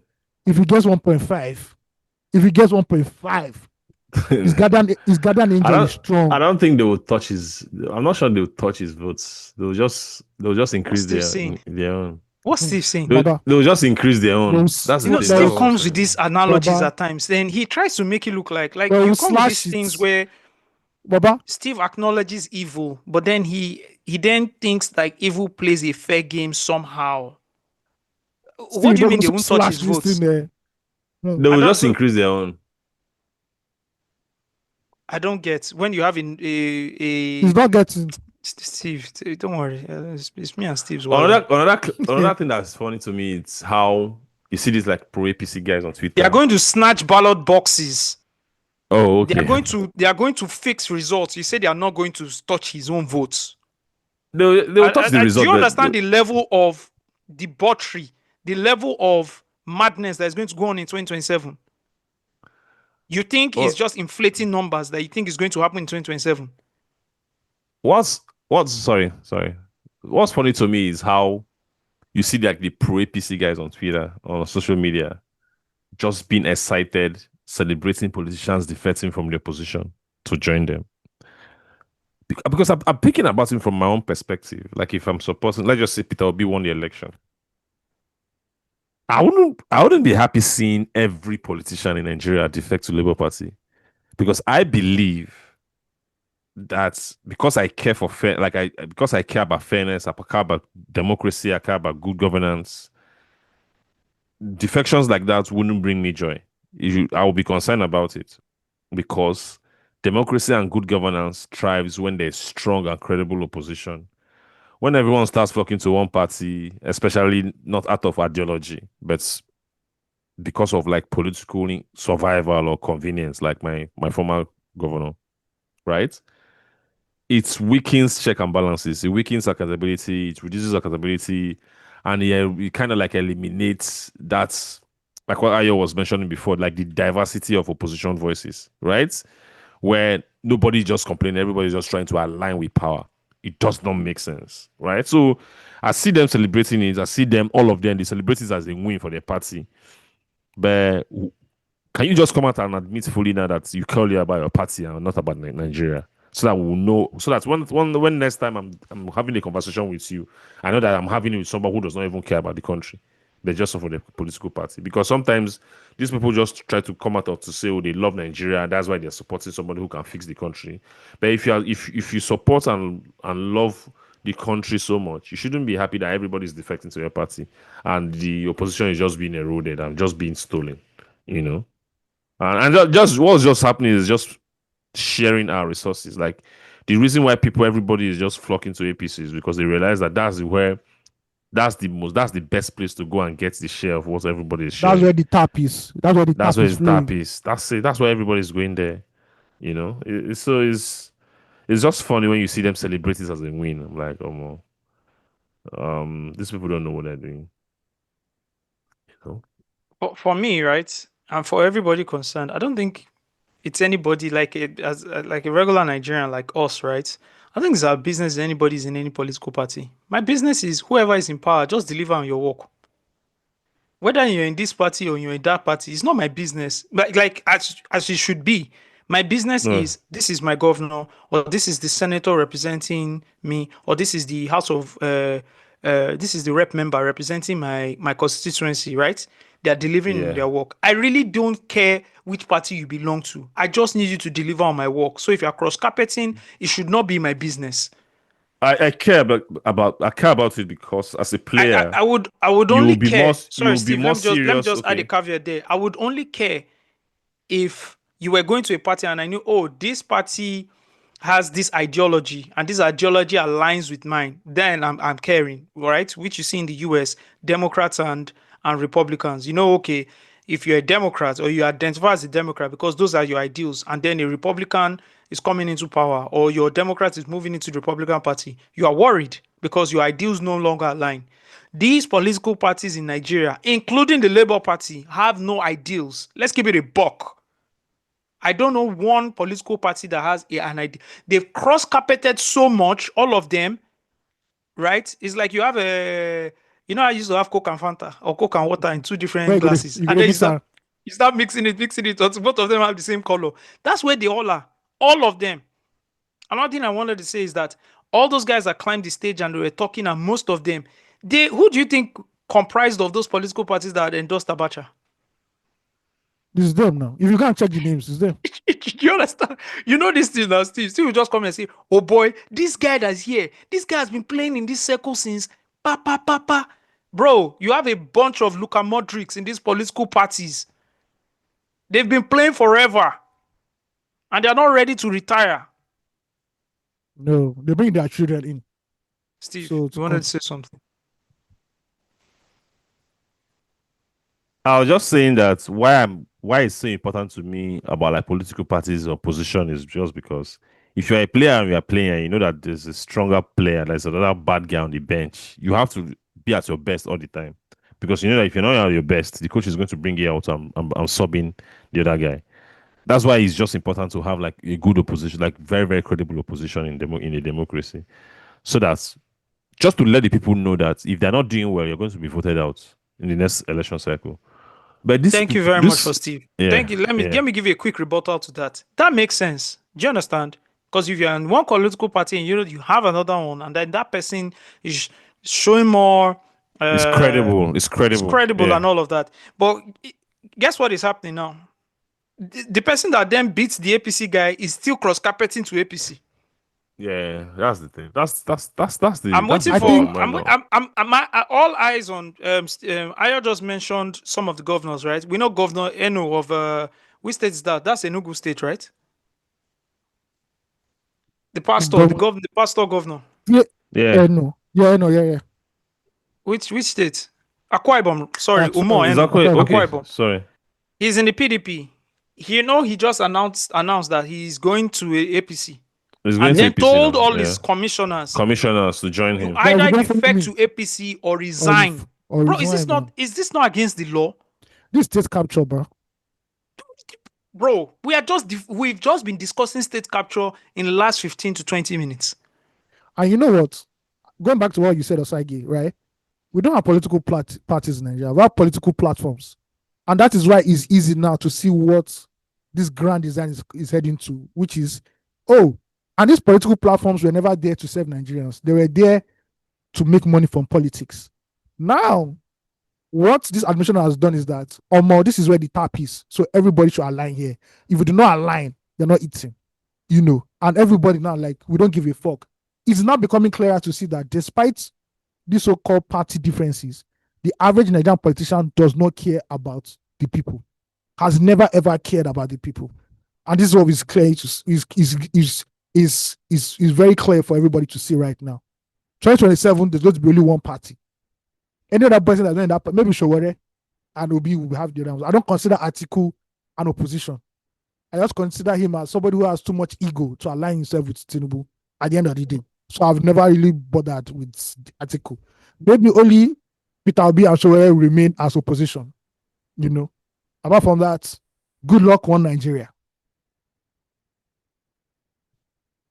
The PDP was once like the ruling party had this status as the top party even across West Africa, but I think they lost ground just because they didn't have like a strategic leader, like Tinubu right now. The reason why Tinubu is so strategic because he knows how to share everything, So when you share the tap, you can acquire as many politicians as possible and just keep the whole thing rolling, Yeah. And that's just the mindset that this guy is using. He's very, very strategic. That's why he's a scary prospect to me. Like the prospect of him becoming president at that time was very scary to me, just because of the reasons that we're seeing now. Because he's so strategic, criminally so strategic, because he knows how to align with people. And guess what? The truth is that what he did in Lagos, you know what they were saying in the campaign, that what he did in Lagos, he would do in federal. That's the playbook. This is the playbook now. He killed PDP in Lagos to the part that PDP is a joke.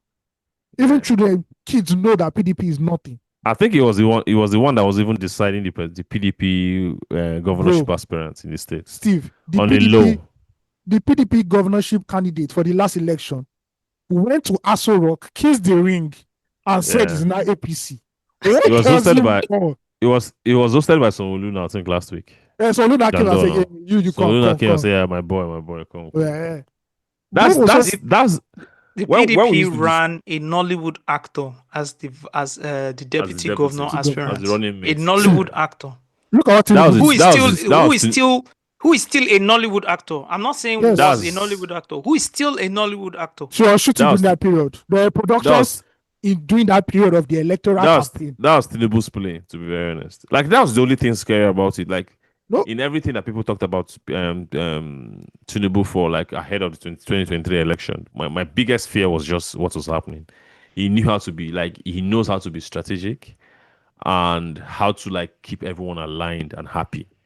bro, Such an individual being president is not good for a country like bro, ours. this guy conquered Lagos. He monopolized Lagos. Dealing for the Southwest. Then I say fuck it. Once you give me Aso Rock, it's all over. Let's All go over. national. Let's go Let's go national. now. national. Yeah. All right, let's talk about the state of the coalition with the All People's Congress (APC) and of course President Tinubu looking not just formidable but super formidable, man. They look Bro. like This they look like Galacticos, man. this This Galacticos right now. this is 2008 more hits. You understand? This is 2008 more hits, like This- shut down. Prime Barcelona. This is 2009 Barcelona. Hmm. You understand? Everything is a hit back to back. This is Back to 20. back. This is 2004 Lamide and YBNL. Hmm. Okay. Now with all of this happening, what are the chances this alliance has? So, Steve, who's the alliance? Where are we with this alliance? Who's the alliance right now? The coalition, Erufai and Atiku, that the ones driving it. I think Okay. primarily, I think their main goal right now is to draw in Peter Obi into the coalition. So there's a plan for them to go and launch another party, Africa Democratic ADC or something like that. I didn't Okay. get that ADP or something like that. ADP or something like that. But there's the plan to launch another political party, like a new one, because they can't run under PDP or any other existing political party. So the coalition right now is Atiku and Erufai championing it. Aragbashola is still in play because Aragbashola has fallen out with President Tinubu. we also saw the They video. went to visit him. They visited him. Atiku visited Aragbashola last week, You know, so right? When As part Rauf- of Rauf Aragbashola, as part of like the coalition play. But that's where it is right now. Peter Obi is still being difficult. I think he's Steve, insisting that. you missed a part. Please, Okay, so you're about What do to, you mean? I think you're about to enter, but they offered literally reportedly offered Peter Obi yes. a VP slot.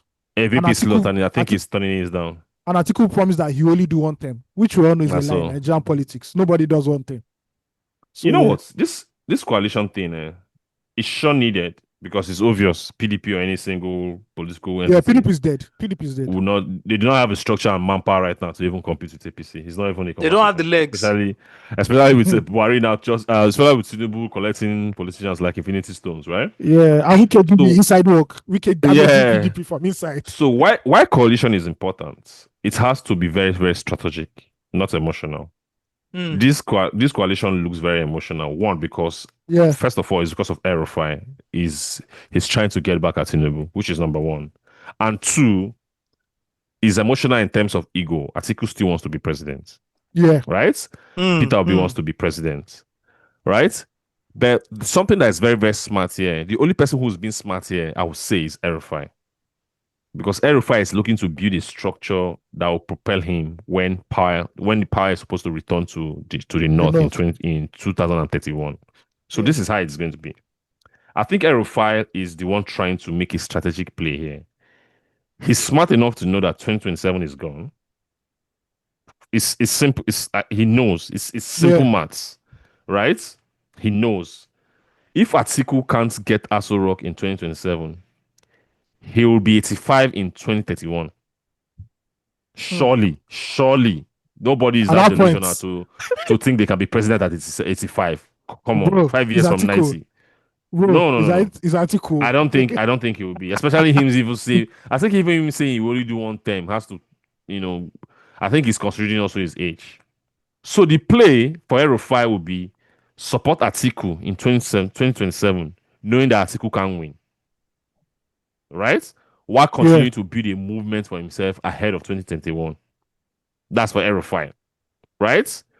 So El-Rufai is the one, I think, is the one just being strategic here and playing the long game.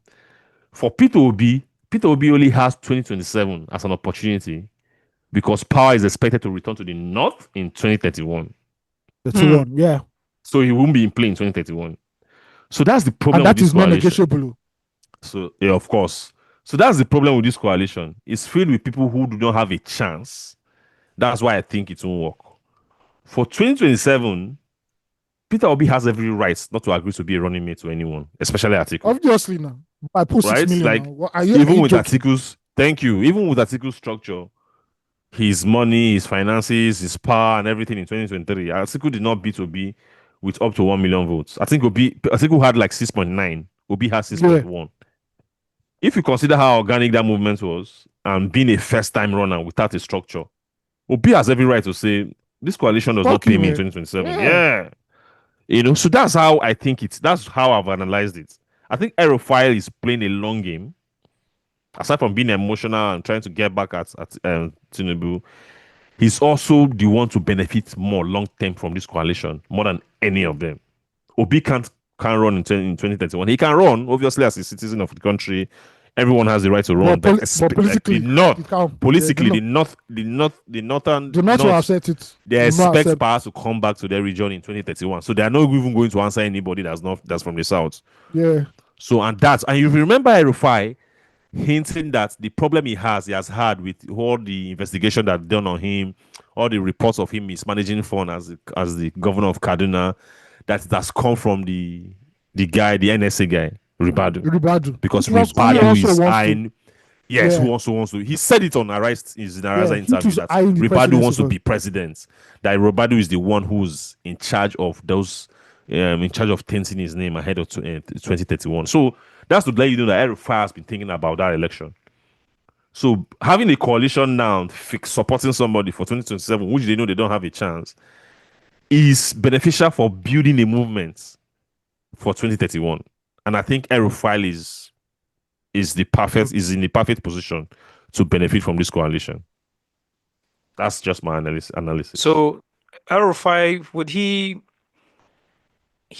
can probably, in the whole discussions, he can opt to take the Senate president ticket? Senate president ticket, like how? Like he can say, hey, man. to run for Senate in the next election. But if you want to run for, if you want to be a senator and then run for president, I don't know how that looks. I don't know how that looks. I think it has never happened. I think it's just true. Continue to build. Governor straight to presidency. You think El-Rufai in this next election, if he was going to go with this coalition, won't be looking at it as, I need to be in position of power because I need access to resources. I need to control things. So I need to have some sort. Because if you're just sitting, which resources do you have as Senate president? You don't have any resources now, especially if you're not in play with the presidents, your presidents. So Osagie, this is what you do. You make sure that your president wins. Then you have like your own ministerial slots where you put your own people. The funds those your minister gets accrues back to you. And that's like yeah. Or just have even if you're not going to win, just have a structure and a movement that you can continue to build. That's loyal to you. That's loyal to you. To build. That's continuing to build for 2031. And that's why I think he benefits the most from that this Senate president thing doesn't really work. Look at Saraki. It doesn't work because there's no really as a Senate president, which financial resources do you have? You can't compare that to being a governor. I was even going to ask, where's Saraki in all of this? Is he going to? Do you think he'll join the coalition? He's making some rumblings too. It's still in PDP, but PDP is dead. PDP is dead, bro. Like PDP is dead. PDP is dead, So especially as Atiku has left. It's for the coalition. The best thing to do is just leave. Yeah, it's for the coalition. And the fact that Wike is still there. Come on. Like I saw one of the meetings that they did, right? And he showed up, and they couldn't. He showed up. He stormed the meeting. They couldn't tell him not to go. Yeah. No, for that, the PDP want to have their own. Like what APC had, they want to have their own. The guy locked their secretariat or whatever. They've always had, but I think he, as minister of Abuja, the FCT, I think there's something he's trying to do. Like he's claiming something, and he's using the so opportunity to just he shut down left the that building. secretariat or something. Yeah. Yeah, the secretariat or something. So yeah, that's Do you is think El-Rufai these has the guys most to with the gain. coalition, right? Do you think they stand a chance against Tinubu in 2027? In 2027, but it depends for who. It's for Atiku they don't. For Obi they might with the organic movements Do you and think having a quick strategic. one, Yeah. if Atiku if Obi then runs for president, who do you think runs for vice? Can it be an El-Rufai? That's the Do you thing. think If do you he's think El- Atiku stands down for these guys? No. That's the thing. Atiku is the main problem for 2027. If Atiku says, you know what, He has been the problem since. he has for been the opposition. problem. It was the problem for PDP, the last one. Yeah. If Atiku says this coalition, but we know his ego is too big for that. Like Atiku wants to be president. He's desperate to be president, and he realizes like 2031 is too late for him, right? So 2027 is his last opportunity. He's going to run for president. Let's not even argue. Let's not He's even running for it. think about him not running. He has the money, he has But the if- resources, he has the He has the groundwork, money, he has the everything. resources, he has the name, he has everything. And now Do you I think he think has, if he Atiku has a runs- structure. Do you think Atiku runs, being from the north, Obi runs, being from the southeast? Where do you think the southwest will play in? Do you think the southwest will still go with APC stroke The Tinubu Southwest again has- and the do When you that mean whole southwest, when you mean southwest, you mean Yoruba like west, states? the Yoruba. Yes, Of course, it's yeah. Tinubu. It's APC now. No, Come he has on now. captured it now. There's nothing. Yeah, He has because captured that one. That one apart is from gone now. capturing, I'm just even saying sentiment of the people. Would they still do this whole? It's still the Yoruba's turn. We only did 4 years. Easily. So you're saying Bro. the sentiment of the land, even though they are going through what they are going through now, that is the Bro. first Yeah. thing they'll think about. Bro, bro, let's for unmatch. politics is different. Let's It's- unmatch hit the streets. Sorry, let's unmatch hit the streets on carbs. Do small carnival. and some and some bro. 16 kg bag of rice. Come on, man, bro. Bro, it's gone. It's Come gone. on, bro. Like that was settled. Like the West is settled. It's gone. It's gone. Like what's it? South I think South South's yeah. gone. It's South South is alright? gone. Gone. South South is gone. East Yeah. is still debatable. Yeah, because they'll go with Obi easily. Yeah, Right? easy. So it's not North is the problem right now. That's where El-Rufai wants to exercise his power because El-Rufai is very popular in the North, right? Now that's where the hope is. So with Atiku and El-Rufai in 2027, it might be like a huge. So that's why getting Obi is very important because if you get Obi, you get the South and you get the Southeast. You get South, you get the South and Southeast. I Yeah. can pull Easily. I can pull a surprise in the southwest states. You never know. Even if there's no surprise, okay, maybe in Lagos, You capture there'll be a repeat of what 25%. happened. You capture 25%. You capture 25%. They will capture Easy. 25% easily. You will do it. You will do it again. Yes. Atiku and Obi. But Obi, Yeah. Obi does not have. There's no incentive for Obi to run us. Because if you, No. there's no incentive. At all. There's no incentive. Yeah, there's no incentive. In short, people will not I- even vote for him if he's VP of any, even if he's going for VP. I think in 2027, Steve mentioned this earlier on the pod. I think 2027 is going to see the lowest voter turnout Bro, since 1999. Yeah. Netflix and There's going chill, to bro. be, I feel like there's going to be so much like crisis. People will be afraid to go out to vote. I think it'll be Yep. during that period. People will There'll be like, be- you know what? I'm not Yeah, traveling. I'm just going to stay at home. People will I feel see like there's danger. going to be I feel like there's also going to be a lot of logistic nightmares that would lead a lot of people to not being able to vote. Like There's go- think of everything, every Yeah. problem.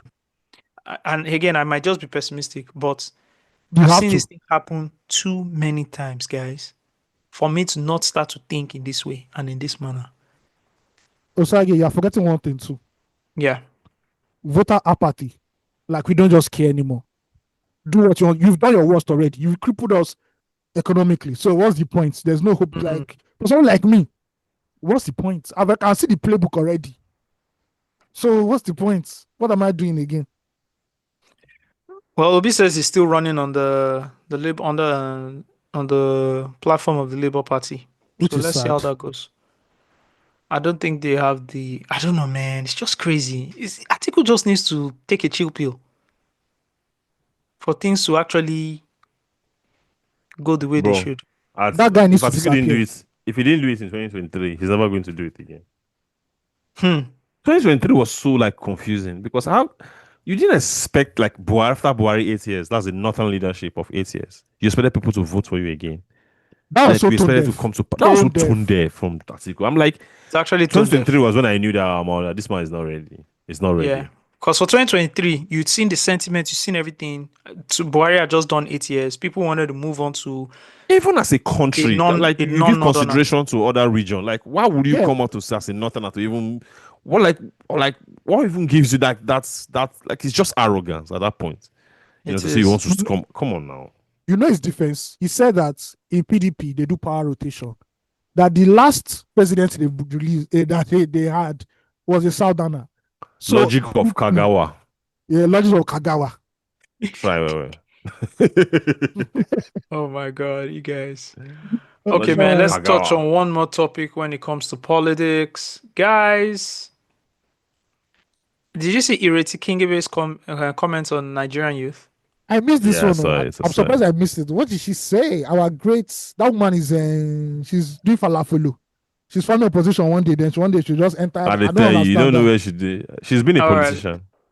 Yeah, exactly. Let's listen to her comments. This is from Ireti Kingibe, Senator Ireti Kingibe. I have said it. Nigerian youths, they are complacent. They are quiet. All they do is grumble. We need to have constructive interaction. Do you understand? All I hear is grumblings and insults. That's not helpful. Do you understand? You guys, the country belongs to the youth. They should own it. Instead of a proper, program or agenda, they will threaten a strike that of course everybody knows they're not going to go on. How does that achieve anything? But as he said, Nigeria is a mayday. I agree. My advice? The Nigerian government. My advice is to the Nigerian youth. My advice to Nigerian people. This is your country. Own it. You have another country. I don't have another country. So we have to make it work. We have to do whatever is necessary to reclaim our country, whatever is necessary to make sure that this country works for everybody. So people are saying that the government should cut costs. I agree. Government should cut costs. So why should they cut costs? Have you made them cut costs? Tell me, have you? Other than you should. But Nigeria has been putting pressure on the government. How? To reduce the cost of government. How? Every year. Every year, what do you do to put pressure on the government? That by telling them that they should. I haven't seen a concerted complaint. I really haven't. And all I see is most people is about me. You understand? If I'm not, your direction to get things for other people may vary. Your direction may be very different from his, and vice versa. But let us see something. I want to see something. I'm sure other leaders want to see something. But all I see are young people who complain and constantly just insult their leaders. But they do not constructively engage the leaders. Do you understand? Your leaders are already your leaders. Can you give us an example of constructive criticism? Okay. Now you tell me something that really bothers you. Okay? All right. We all complain about the Minister of FCT. Right? Please tell me what you people all do. The minister is an emissary of the president. The president is the de facto. Is it a letter you guys have written to the president? Is it a complaint? Is it a platform? Tell me. None. All you do is insult him, insult the minister, insult me. How does that get you anything? Do you understand my point? I want to see things that will make a difference. Oh, we don't like this. We need you to do A, B, C, D. Okay, if you don't do it, we will do X, Y, Z. And then do X, Y, Z if they don't do it. And I'm sure most of the time, if you put enough pressure on any government, governments are defined by the well-being of the people. If you put enough pressure on any government, they will. It's not enough to say, I don't want dodo, but you don't say what you want to eat. Do you understand what I'm saying? So my advice is not to government, it's to you, the youth of the country. Constructive is the word, not just criticizing and insults. Constructive. That's my advice. and especially to my constituents, who all they do is complain about how much they hate the minister. Tell the minister and me what you want. Maybe he might do it. Maybe I might get him to do it. But I need to know what you want, other than the things I already know, like no water, no schools, no hospitals. Tell me the other things. But the other things have not been done too. Have you mentioned them? We need to mention them. Of course you do. For instance, I have certain solutions to youth unemployment. You can't give them jobs in the office. Give them farmlands, one hectare. Minister of Agric, give them input. Everybody go to the farm. You tell us that. Let's propose it. Let's work out the modalities and see whether you comply. But you just say, I don't have work, I don't have this. So how can we help you other working in an office? You want governance to reduce, right? So office work is not an option. What are the other options? Do you understand? Before you elected me, I told you that governance is synergy between the governed and the leaders. I don't see the synergy since I got elected. All I see are complaints and insults. Okay. Where do we go from here? Isa. Yeah, you want to go first? Go. Yes. The man is very short. There's a lot to unpack here, but Ayo, please go. The man is very Steve short. Can go, then I'll go. Ayo. My honorable senator, I don't know whether you were in the country in 2020, but there was something called the NSAS protest, where thousands of young people came out and laid down their problems with police brutality and even offered solutions. Can you kindly just go back into the history books and tell us how that played out, ma? Thank you very much.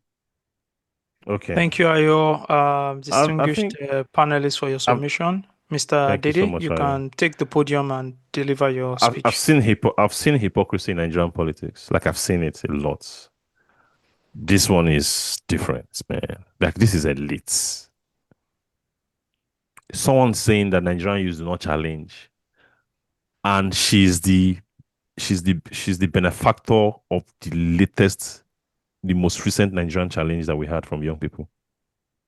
Why was she voted in as a Labour Party candidate? She was voted in because young people were challenging the system. But you are here claiming that Nigerians do not challenge. Nigerian young people are not challenge. And people often say, oh, Nigerians are not fighting for their country anymore. But the truth is, many of us are just tired. We're defeated. And it's not just because we don't care, but because we've seen what happens when we try. Right? Like Oyo mentioned, 2020, we came out to protest in numbers about police brutality, about like being able to trust our law enforcement and not being killed and beaten and violently just subdued. And they opened fire and they shot at live and innocent protesters, right? That was captured on live social media. And what happened? Gaslighting. They denied it. They claim that the video was forged. Fashola went to Fashola has this famous clip when he went to the toll gate and picked up a camera. Like, just Fashola. Like, they did so many things just to like around that whole incident, just to cover it up, right? And you're coming to claim that Nigerians do not fight. Also, when you're not constantly fighting for the basic things of life, like food, shelter, electricity, safety, that's when you have the capacity to raise your voice. You have the capacity to organize protests. You have the capacity to push back. But when daily survival is a battle like we have in Nigeria, like the young people have literally in Nigeria, you are overwhelmed by the cost of living, by joblessness, by insecurity, by hopelessness. Challenging authority is a luxury. We can't afford it. The reason why you see this developed world, anytime they are coming out to protest, they are coming out to challenge, is because they have food at home. We don't have food. It's hard to organize protests when you are unsure on how to feed. Did you get? So I know it sounds like excuses, but this is the reality on ground. This is the facts. One, you are a benefactor of the latest challenge that we did. That latest challenge started from a protest where they killed people, and not even you could come out to even support us. Right? We don't even know how the system, the process of paying back bringing justice to people who died at the toll gates how it has gone. We don't know.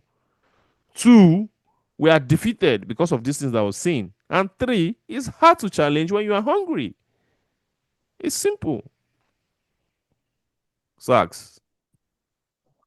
Thank you very much, Mr. Dede. Once again, thank you very much, Mr. Ayomide, for your submissions. I want to start with my own submission by reading Ireti Kingibe's profile. Because everything I've known about her, to be honest, right, she's not been on my radar that much. I've always heard of Ireti Kingibe. I know she was in political parties. She's been around. But to be honest, everything like associated with her for me, from my own view, right, and this is very limited, has been through her surname. And with her surname is she being associated with her husband, who was the vice presidential candidate of the Social Democratic Party in 1993 that ran alongside Abiola and didn't win. So, you know, I did. And also he's also known to be a career politician. And yes, being a career politician. And there are other ways, derogatory ways you can describe him, especially a lot of Southwesterners. He was to something President after Buhari. the Abiola thing now. Yes. No. Don't worry, he's been around. He's been around the block. Okay. Yeah. But we want to focus on his wife here, you know. Yes. So I went to her Wikipedia page to just read up on, you know, who she is. Very well spoken. And the way she speaks and everything. Not what she says, the way she talks. She's a Nigerian civil engineer and politician. Okay. She went to Washington Irving School for her secondary education. She bagged a civil engineering degree, University of Minnesota. And most of her career has revolved around either engineering. She worked in the Minnesota Department of Transportation Design Unit from 1979 to 1991. She worked in the... Where? Where's the first place that you said? In Minnesota, the Department of Transportation. Okay. Yes, design units. From 1979, from 79 to 1991. She returned to Nigeria for her NYSC service year between 81 and 82. She was posted to work at the Nigerian Air Force Base in Ikeja. From 82, she got a job in the new Nigerian construction company in Kaduna as a planning engineer. In 85, she left there and worked as a consultant. She also became a regional engineer for a company in Lagos between 1990 and 1994. You know, she has her own, she's a senior partner at her own associates company.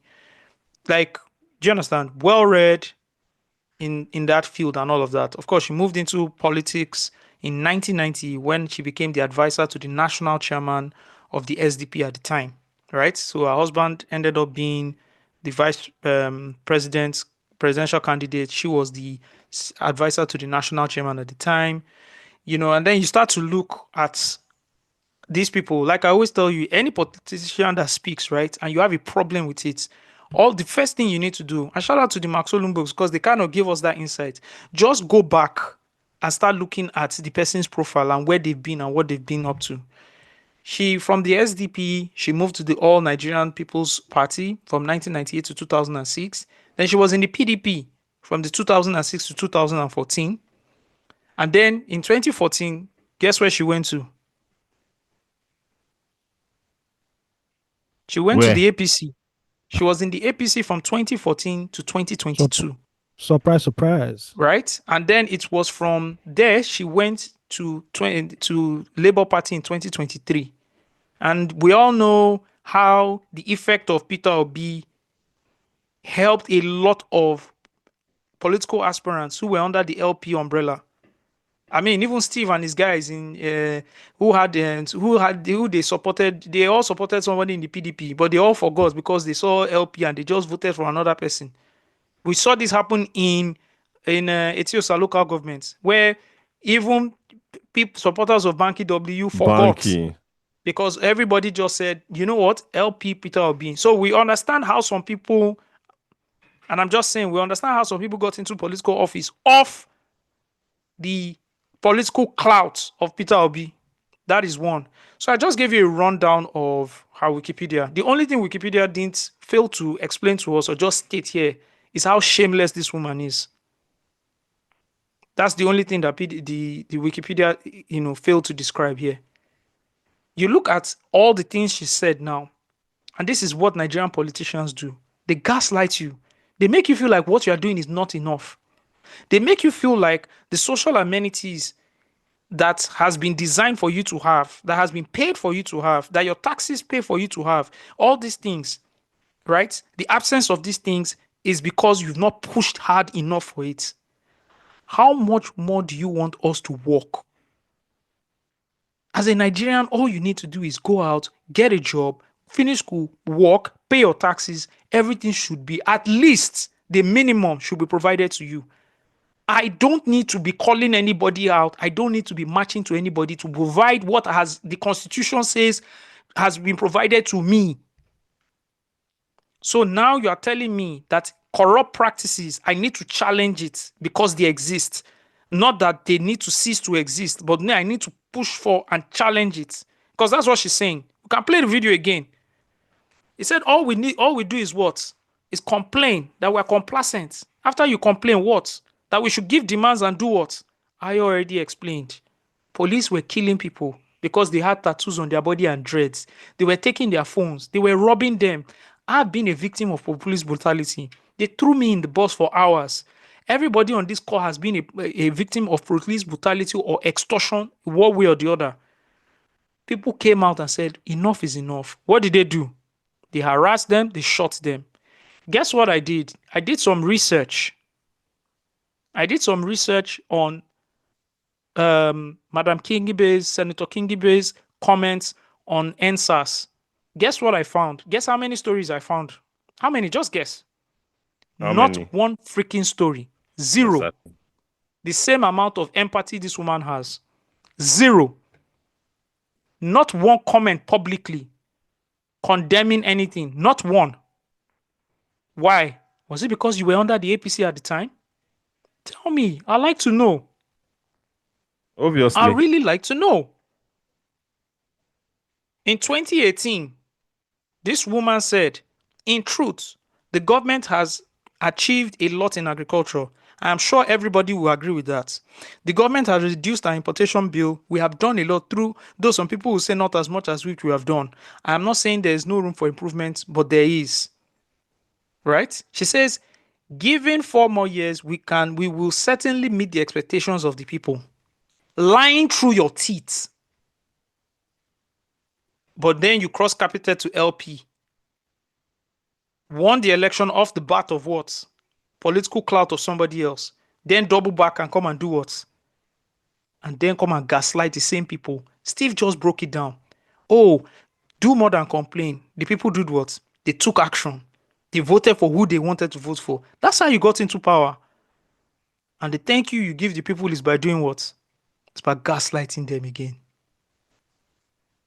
This is the same woman who did what? Who in just in 2020, when did she do it? In 2025 now. She victim blamed Natasha Akpoki now. Yep, in the whole harassment saga now. Just like 2 She months went on Arise TV and said that her colleague had enjoyed the most privilege of all female senators and had never mentioned being harassed 48 hours after Akpoti had accused Akpabio of sexual advances. And what happened? Women rights group blasted her immediately. Then she now issued a statement pledging to champion Akpoti's case. Madam, you are a fucking gaslighter. You're a shameless woman. And nobody should be hearing, like, we don't want to hear from you. Sit down, finish your term, and get the fuck out of office. They do this shit all the damn time. 5 minutes of her just saying, look at the guy kept interviewing. He said, the guy said, but people complain. She said, it's not about schools or water or blah. That's what she said. He said, skip schools, skip water, skip all those things. Basic amenities. It's about Wiki. Because A she has shameless like woman. she has That's what a you are. tussle with Wiki. Get the fuck out of here. Get the fuck out of here. Shameless woman. Ah, man. They're all the same. All the same. They just come in different sizes, colors, and genders. They're all the same.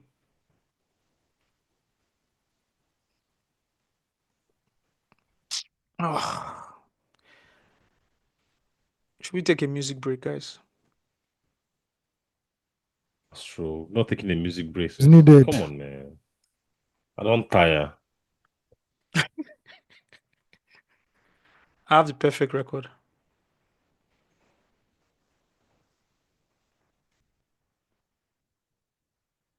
This thing, they annoying me.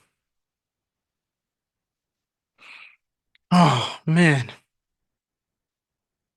All right, man. Let's look for the perfect record for you guys.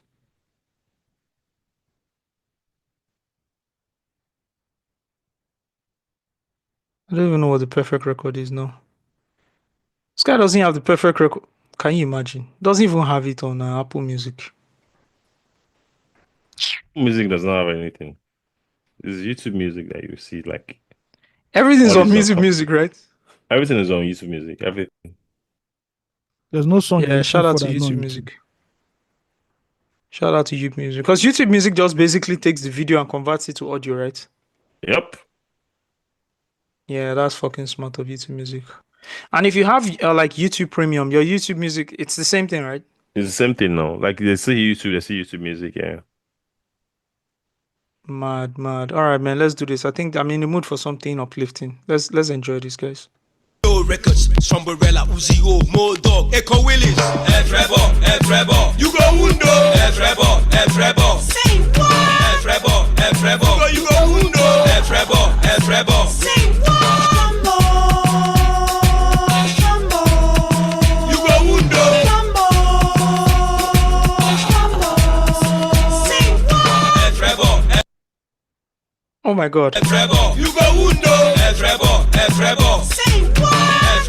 F-Rebo, you go Undo, F-Rebo, say what? Everybody pay attention to this instruction. If you like to show yourself, I go catch you for junction. Check the situation, everybody subject, and that is the question. You go with the topic of our discussion. It no matter who you be or who you know one be. The cocoa, not to Osagie. For this country where we live, there are many issues I would like to address. But I go take them one by one. You see, most of these girls, they know they fear God. I say, you go Undo. They know they hear word. You get this girl, her name na blessing. But as I be Igbo man, I go call her Ngozi. You go see am everywhere, just like a taxi. If she want chop your money, she go call you money. When money don't finish, you go turn to monkey. I beg, open your eyes, almost Osagie yourself. No be time where you be, no let am package away. Listen to my advice, you go make am one day. But if you follow Ngozi, my brother, you go Undo. HIV, they for time, make they wear condom to protect your kingdom. Carry waka, carry go. F-Rebo, you go Undo. F-Rebo, say what? F-Rebo, you go Undo. F-Rebo, say what? They don't make records like this anymore.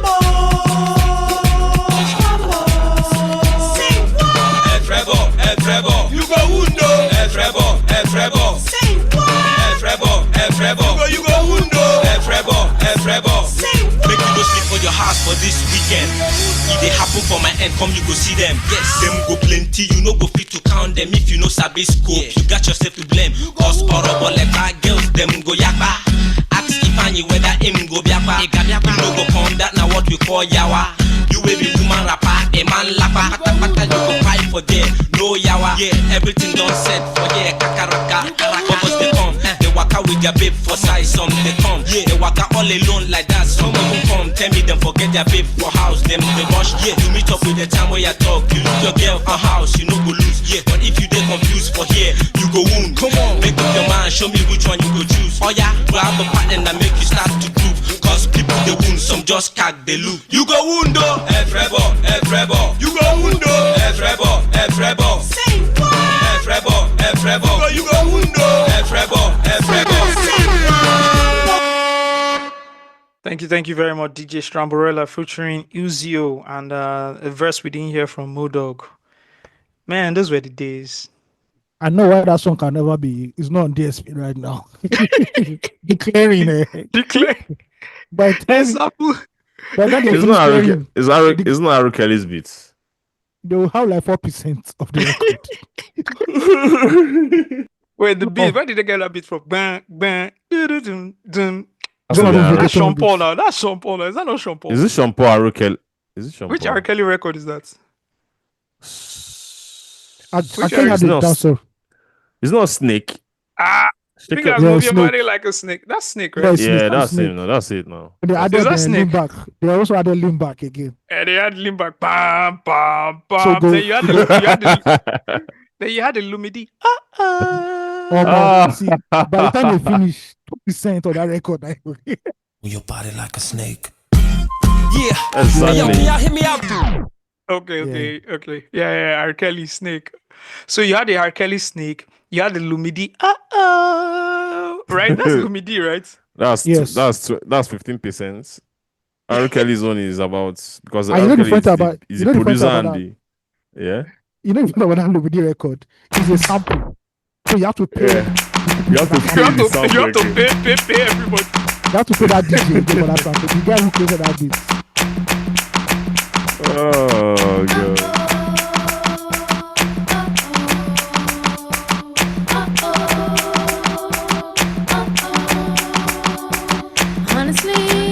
This one was just singing off key on the record.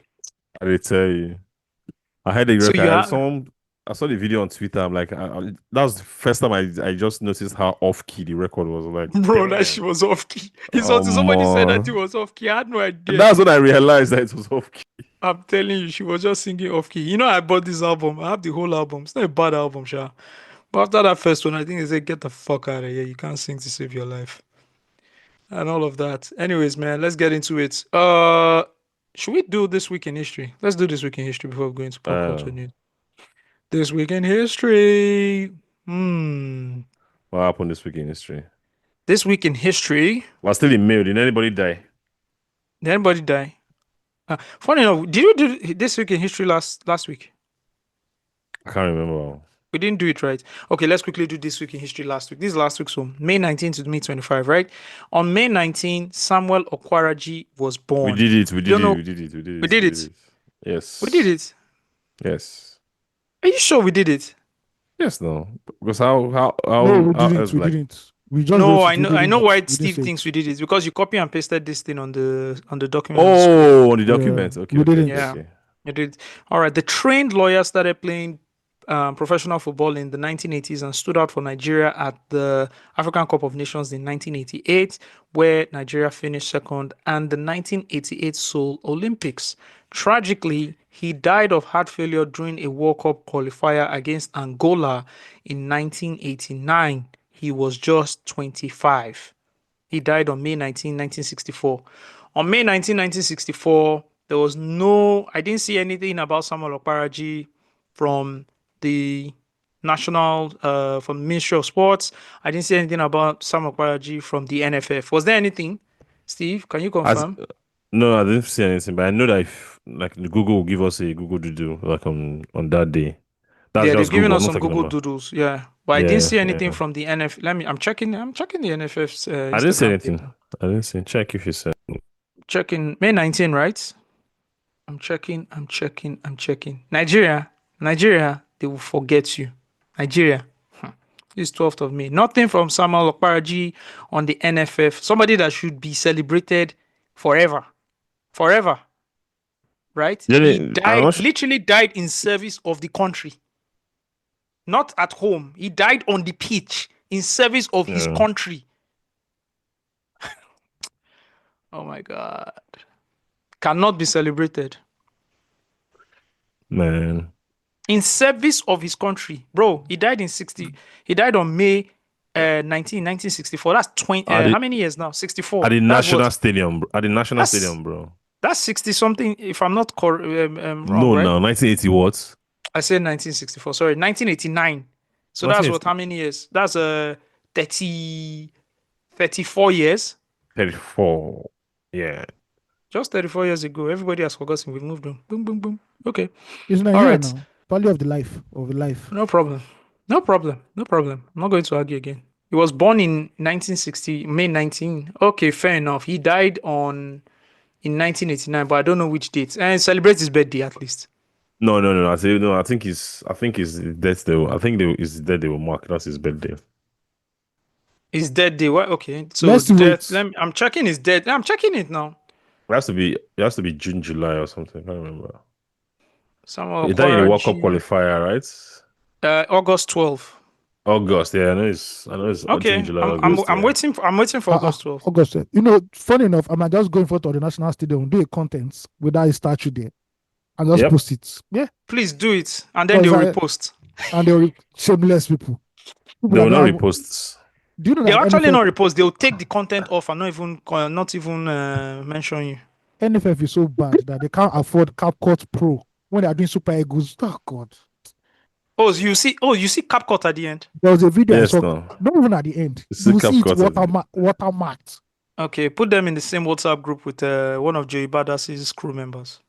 Who can't What afford happened? What CapCut. did you do? The guy couldn't afford CapCut.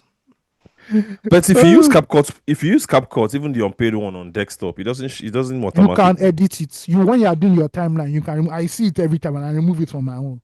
Oh, even on mobile. Yeah, even on mobile. Oh, Yes, okay. it's not that people just don't know. But Yeah, CapCut is too Pro good. CapCut desktop cost. is too good. Let me check how much CapCut Pro 16, is. It's too good. 16.9 on desktop. That's what I use now because most of their features now I've gone to Pro. Most of On their good desktop. features. Yeah, Oh, you use desktop, Abi? it's desktop. I can't do all that stuff. Desktop with is mobile. too good. It's too good. It's too good. It's too good. It's too good. It's too good. I'm I checking how use it much now and is. it's really good. But Instagram's edit, if you want to just do reels straight to your Instagram, flawless. Oh, for real? Yeah, clean Yeah, experience. okay. I'm checking. Hold on, guys. Ah, man, the desktop one is good. I started using it like about a month ago. It's really good. No. They go so they remove all your free features now. I'm suspecting it. I did too many videos. They just say this guy now, this is a professional editor. I beg. You Are must you pay. serious? That's what they did. Obviously, because even the minor stuff now, they're just putting pro. So I just had to buy the pro version. Oh, you've gotten the pro version. Yes. How much monthly is it? 16.9, but I heard they just increased it. So I don't know how much I want to pay next month. 16,900 naira, right? Yeah, I think so, yeah. Okay, then you went to the Apple the Apple store. No. Because I did it on desktop, I just went card straight. Okay, nice. It's 20. But from which? Okay. It's I use your PC. Okay, nice. It's it's 30 euros here. Yeah, But okay. I'm sure if I go through my Nigerian Apple store, account. they'll cost Definitely. it in naira for me. Yeah. Anyways, okay. I didn't know. I've never used CapCut before. I've never had the chance to use it. Maybe we'll still start using it. Okay. All right, man. Shout out to CapCut and everybody. Okay. Also, last week in history, NYSC, the National Youth Service Corps, was established. It launched on the 22nd of May, 1973, by General Yakubu Gowon to promote national unity after the Civil War. The program required Nigerian graduates under 30 to serve for 1 year in regions outside their own, encouraging cross-cultural integration and addressing manpower needs across the country. Now, if you look at it, right, 73, the war just ended, what? 3 years ago. I mean, like a few years ago, like what? 7 years. 3? Yeah, 3 years ago, right? Yeah. How do we get, to promote national unity, right? We don't want the Igbos to hate the Hausas to hate the Yorubas, blah, blah, blah. That's one. 2, we actually need manpower. Like, we do need manpower in several sectors in the country, right? Yeah. Yes, we need manpower, and then these people can receive training as well. Do you guys not think that this program has outlived its essence? I've said it since a long time ago that we should have scrapped it. But it can't be scrapped because I bet you, even if the government of today says don't scrap NYC, you see 5 million Nigerians coming out and saying it should not be scrapped for obvious reasons. I don't know. I think there's still something important about. I'm not talking about NYC now. About like a scheme where, because I was actually going to tear your ass on that one now. Yeah, about a scheme that connotes like national service. I don't know. This format is not working anymore, but there should still be something. I don't know how it's going to look like. That's for them to decide. But the current form of NYC is no longer working. Why is it no more working?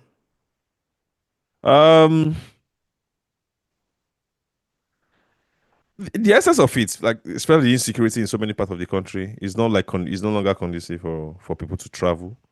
Nigeria is not like that anymore. I think that's my concern, safety concerns. And two is just like wasting people's time doing like not doing anything productive for one full year. So can we look for a way for it to be more productive? That's just my own. It's not in this format. It's not productive at all. So I mean, I don't see any other format. That's my problem. Do you understand? Other Yeah, than it's people fine. living where It's fine. It's fine. Or maybe people can do it while they are. Maybe people can do it anywhere they choose to do it. Like instead of like traveling somewhere, and maybe like a week, a year where you take out 2 weeks, 2 days of every week to do something for the country. Either go and serve in a civil service, go and help out manpower in a civil service department, or something. Maybe work in the fire department, volunteer for law enforcement, whatever it is. I don't know, but it has to be something. I don't think it requires traveling and lodging or whatever it is anymore, as it's required with this current format. I do think it's required, but if I was to tweak it a bit, this is assuming security is fine. This is assuming Don't assume it's not fine now. No, now let me assume that. This is my assumption. Oh, okay. I don't feel assume again. How for you? What I'm trying to say is that assuming all those things are functioning, right? I would scrap or I will prohibit private institutions from hiring NYSC graduates. Like, if you really want to serve, that's the whole point, right? You want to serve your country. But what's the point of saying you're serving your country, then you're going to work for a private institution? What's the point? It's a state like Lagos will not. A state like Lagos, where do you think all the coppers will serve? And then move them out. No, put them. Well, again, ration the thing around how many people you need per public institution per state. If Lagos can only take a number, then bye bye. Yeah. Do you understand? How did we cross carpet? Because and again, we can research, but when they launched the NYSC, were people going into were they sending people to private institutions or public institutions only?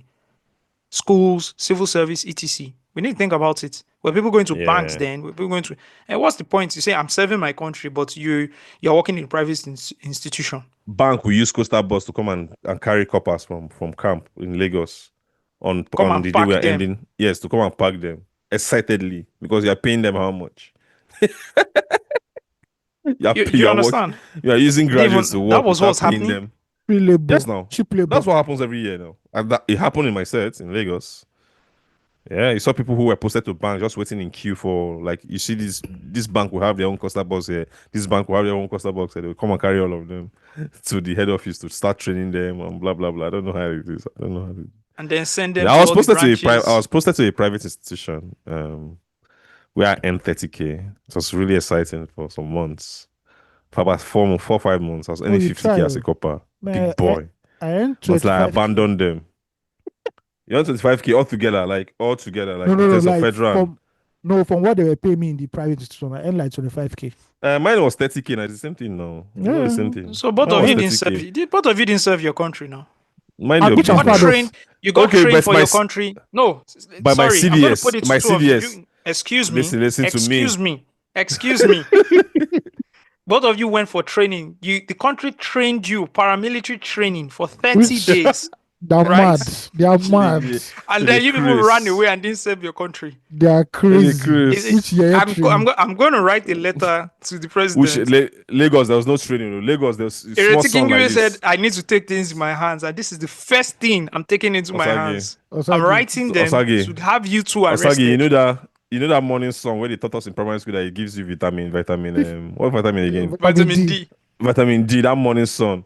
You see someone with accent to go and complain that this scene is too hot. Like in Lagos camp, I just got back that was the full camp now. Someone with accent will just go and complain that it's too hot. They just tell all of us to just leave the assembly. All of us should just go inside the room. Wasn't it? Steve was telling us, wasn't it Lynx that brought his car and slept in his car throughout? Yes, all true. Oh my God. Which training? Training when you get gone. I beg. Lynx hosted a show for us too. Brought in Davido, Tiwa. Well, it was really good. It's links to know. Now I need to listen to Yeah, it. shout out I'm links. Shout out sorry, to man. links. Which Shout one? out to links. Oh man, my boy Link. See, Shout out you to- guys OC, laughed OC at was the Links. host. OC was the Shout host out of to that show.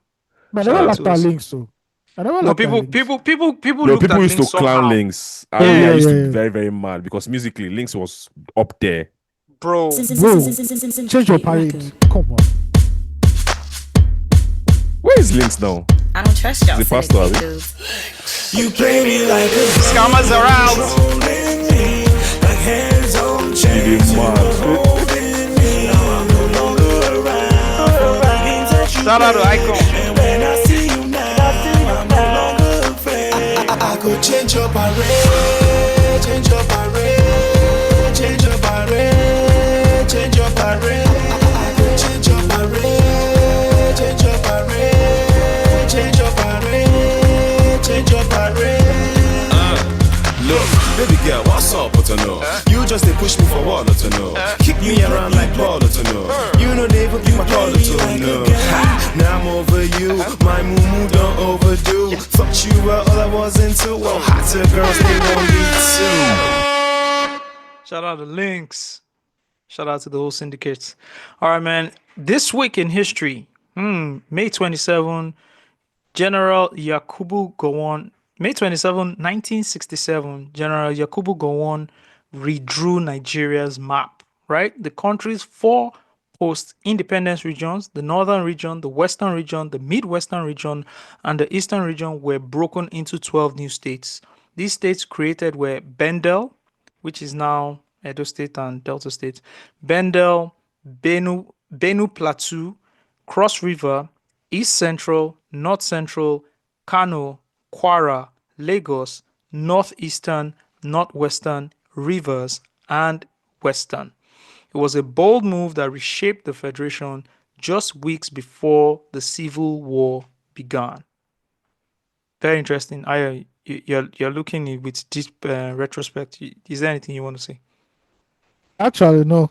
I wish I was there during that time. You know. Yeah. Yeah, but hey, this is what it is. God was actually very, very, very pivotal in Nigeria's history. Mm-hmm. I'm happy to see her life so you can see the rubbish she did. You can see his handiwork.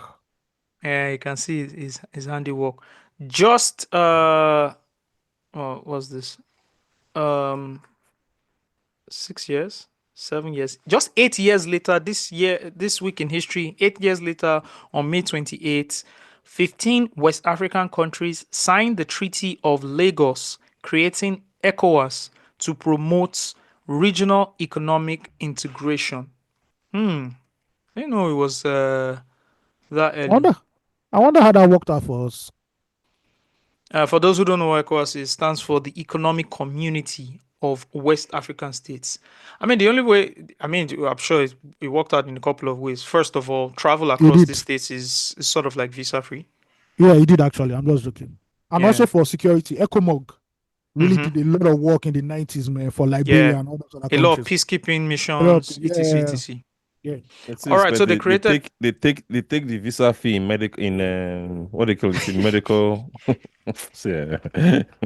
Africa has to be African now. One way or the other, Africa, one way or the other, you go Africa one day. You drop money. You drop bar.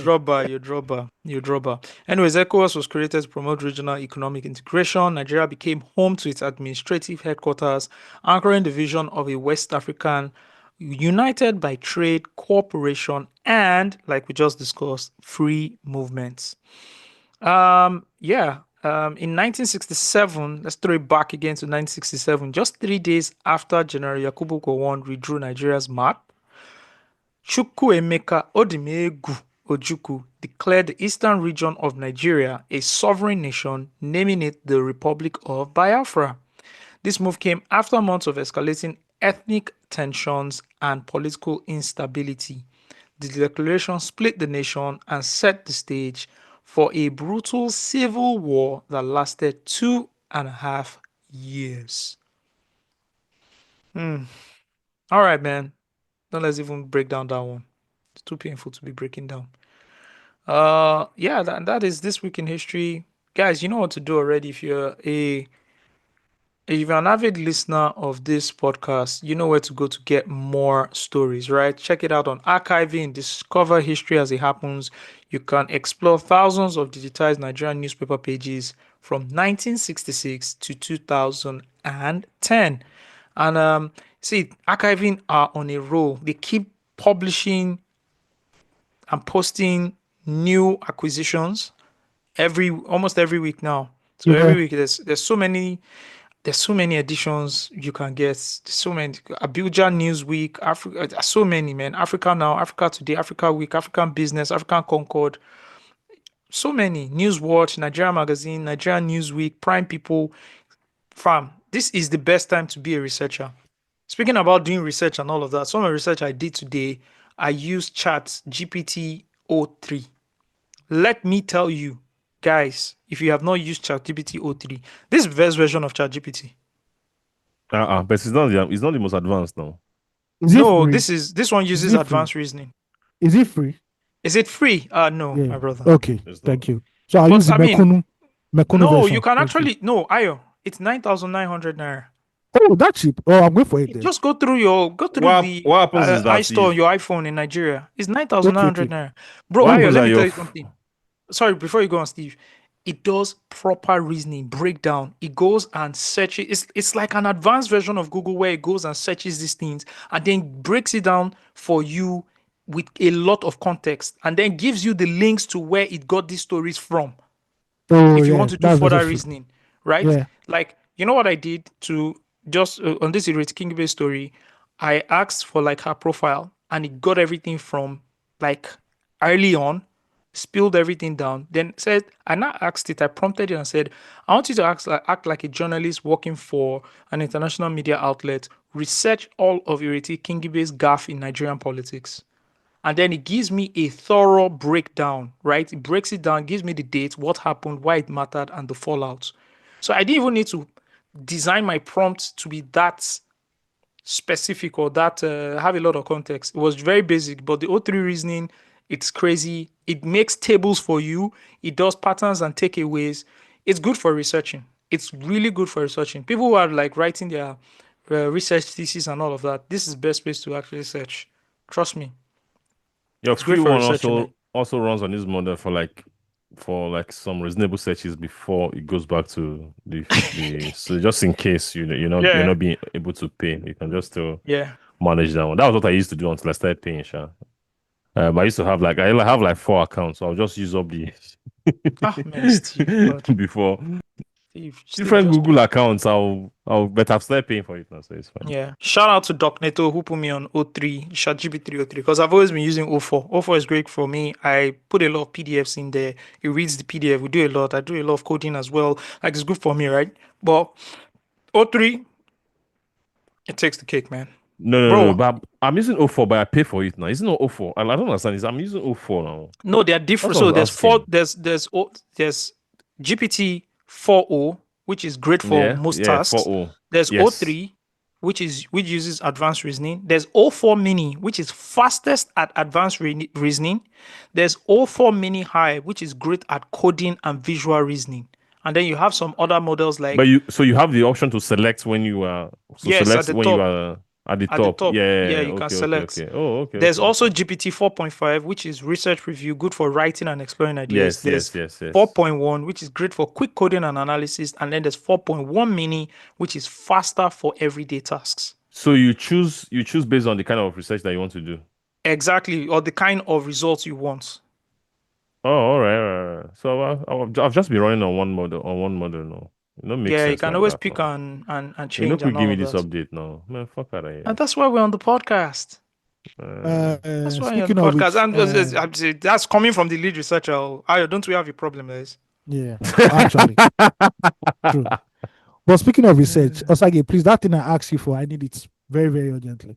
What's that? That interview now that I asked you for. You asked me for an interview? The Terry the Rapman interview. Loose talk. The file. Oh, okay. I'll find it for you. You're my guy now. I'll find it for you. We published? I think we've published that before on the pod again. No, we did. No, we did. Yes, I'll go. Oh, it's true. Again. Thank you for throwback episode. Oh my god. Sorry, my bad. My bad. Yeah. You can always pick it up. Yeah, it's there. I have to do. Yeah. You have to do better. You have to I start beg, I using beg. ChatGPT 3.0. But if you know how I use ChatGPT, there's nothing I don't use ChatGPT for now. Nothing that I don't use it for now. The thing it's made really me good. fall out of love with SEO because SEO now, Google now over AI overview is just like Google does not want to give you any link again. That's Yeah, the thing. it does the whole AI overview. It does the whole. Yeah, It This I is doesn't heard want to that give you great. the too. link. So I just started falling out of love with SEO. I've not Yeah, really I like mean, even pivot out they of did the it. last. Yes, If you're an of course I SEO have. guy, pivot out of it immediately. I Pivot out have. of it. Move into technical writing. Move into something else. Just pivot out Yeah, of it. Yeah. I'm tired of it. I'm tired of it, bro. Keep it a buck. All right, man. Let's do some. Let's I'm into talk vibe about marketing now. AI agents. the vibe marketer. The vibe marketer, man. See, guys, nobody cares. Nobody cares. It's like your body count. Nobody cares. Don't worry about your body count, let your body bounce. Don't worry about your body count, let your body bounce. Don't worry about your body count, let your body bounce. Don't worry about your body count, let your body bounce. Don't worry about your body count, let your body bounce. Don't worry about your body count, let your body bounce. Don't worry about your body count, let your body bounce. Don't worry about your body count. Hey, fuck it up, fuck it up, fuck it up, fuck it up, fuck it up, fuck it up, fuck it, fuck it up. Shawty, and if you a bad bitch, run it up, run it, run it up, run the money, run it up, run it up, run it, fuck it up, run it up. All right, man. Shout out to Odusi the Engine. All right, I saw this conversation about body count on Twitter, and I need to know you guys' opinion on it. Okay? Somebody says purity culture is misogyny. Valuing yourself based on how many people you slept with is inherently misogynistic. In the real world, nobody cares how many people you slept with, and also nobody will ever know if you're being truthful or not. Somebody quotes the tweet and says, personally, I believe you should be wary of people, male or female, with risky sexual pasts that indicate poor judgment and zero self-control. Somebody else quotes that person and says, how does high body count equal risky sexual past? We keep repackaging purity culture every 5 years. Guys, I'd like to know your thoughts. I only have one question. That first tweet, what's the gender of the person that tweeted that first statement, that first opinion? The first tweet. Yeah. It's a woman. Okay, thank you very much. And that will be my statement concerning this. Thank you. Okay, I read it only. Well, let me add context. I only read one tweet out of a thread. Should I finish it off? Maybe to change your mind. Feel free, yeah. Go. Okay. She says, this is something I had to unlearn, but if you think a woman with a lower body count is more valuable than one with a higher one, you are upholding a misogynist ideology, and as a woman, it doesn't help us, it sets us back. Somebody with a body count of 5 is not better than someone with a body count of 25. I promise you. For all the dummies in the quotes, I'm not encouraging anyone to lie or to sleep around. I said nobody will ever know if you're being truthful because there's no way to prove you are actually telling the truth. Also, I said measuring your value based on how many people you slept with is extremely reductive. I've said let's respect people and not judge them based on the amount of sexual partners they've had, which you will never know because you can't prove, by the way. And you're got to call me all types of whores when I myself practice abstinence. Okay, Steve.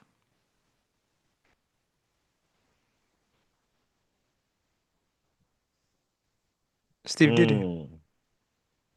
I don't know where to start though, because this thing when you want to start now.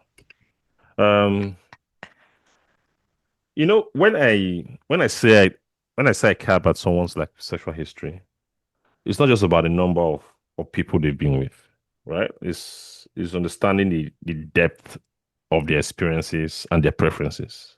Do you get like personally?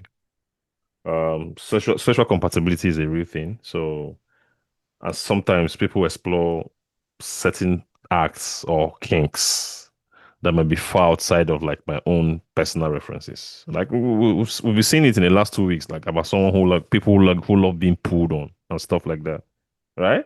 Yes. Imagine building a life with someone only to discover that the idea of intimacy, you know what I mean, it includes acts that is disturbing and repulsive to me, right? So even if you're Mhm. not doing it, you're no longer doing it. There's already a preference clash and the compatibility crisis already, right? That's going to put me off. So that's where it's interesting. That's where it's very, very interesting to me. Where I care about that, right? So it's not much about the number of people, although that really plays a part, but it's just about the depth of your experiences and your preferences. Like how far have you gone, right? Because if you've gone that far, there's nothing I'm going to do with you that will please you. Do you get? And if I'm not sexually if I'm not sexually pleasing you, that means there's also like a huge part of the relationship that's built on something fake and not something not real. So that's where I often disagree with these people. Like, oh, sexual past or body count does not matter. It matters, right? Because I want to understand what you've done in the past. If it aligns with my own preferences. Yeah, that's just how I see it, to be very honest. Fair enough. Aya, do you have any rejoinder there? No, I do not have. My lead researcher has said what's on my mind. Actually, I was just using time to look for one very popular video. Do you guys know Sue Surf? No, I do The not. battle rapper Surf. You guys Oh know yeah, Surf? yeah, I know. Yeah, he knows Sue Surf. Yeah. Surf has one video yeah. that makes the rounds Oh, on okay. social media all the time. Yeah, right? please look for it. Because I've been looking for this video because Surf is on the other side of these arguments. It's not about number sometimes. Sometimes Surf is it's a sometimes very people- popular video. people- Anytime people talk about body count, it's a very popular video of Surf, right? Where he's saying, bro, you got that the best chick to bag is the chick with the highest body count. Do you understand? And he was serious about it. Right? What was his point? Surf says, if you have a basketball team, who you gonna get as a shooter?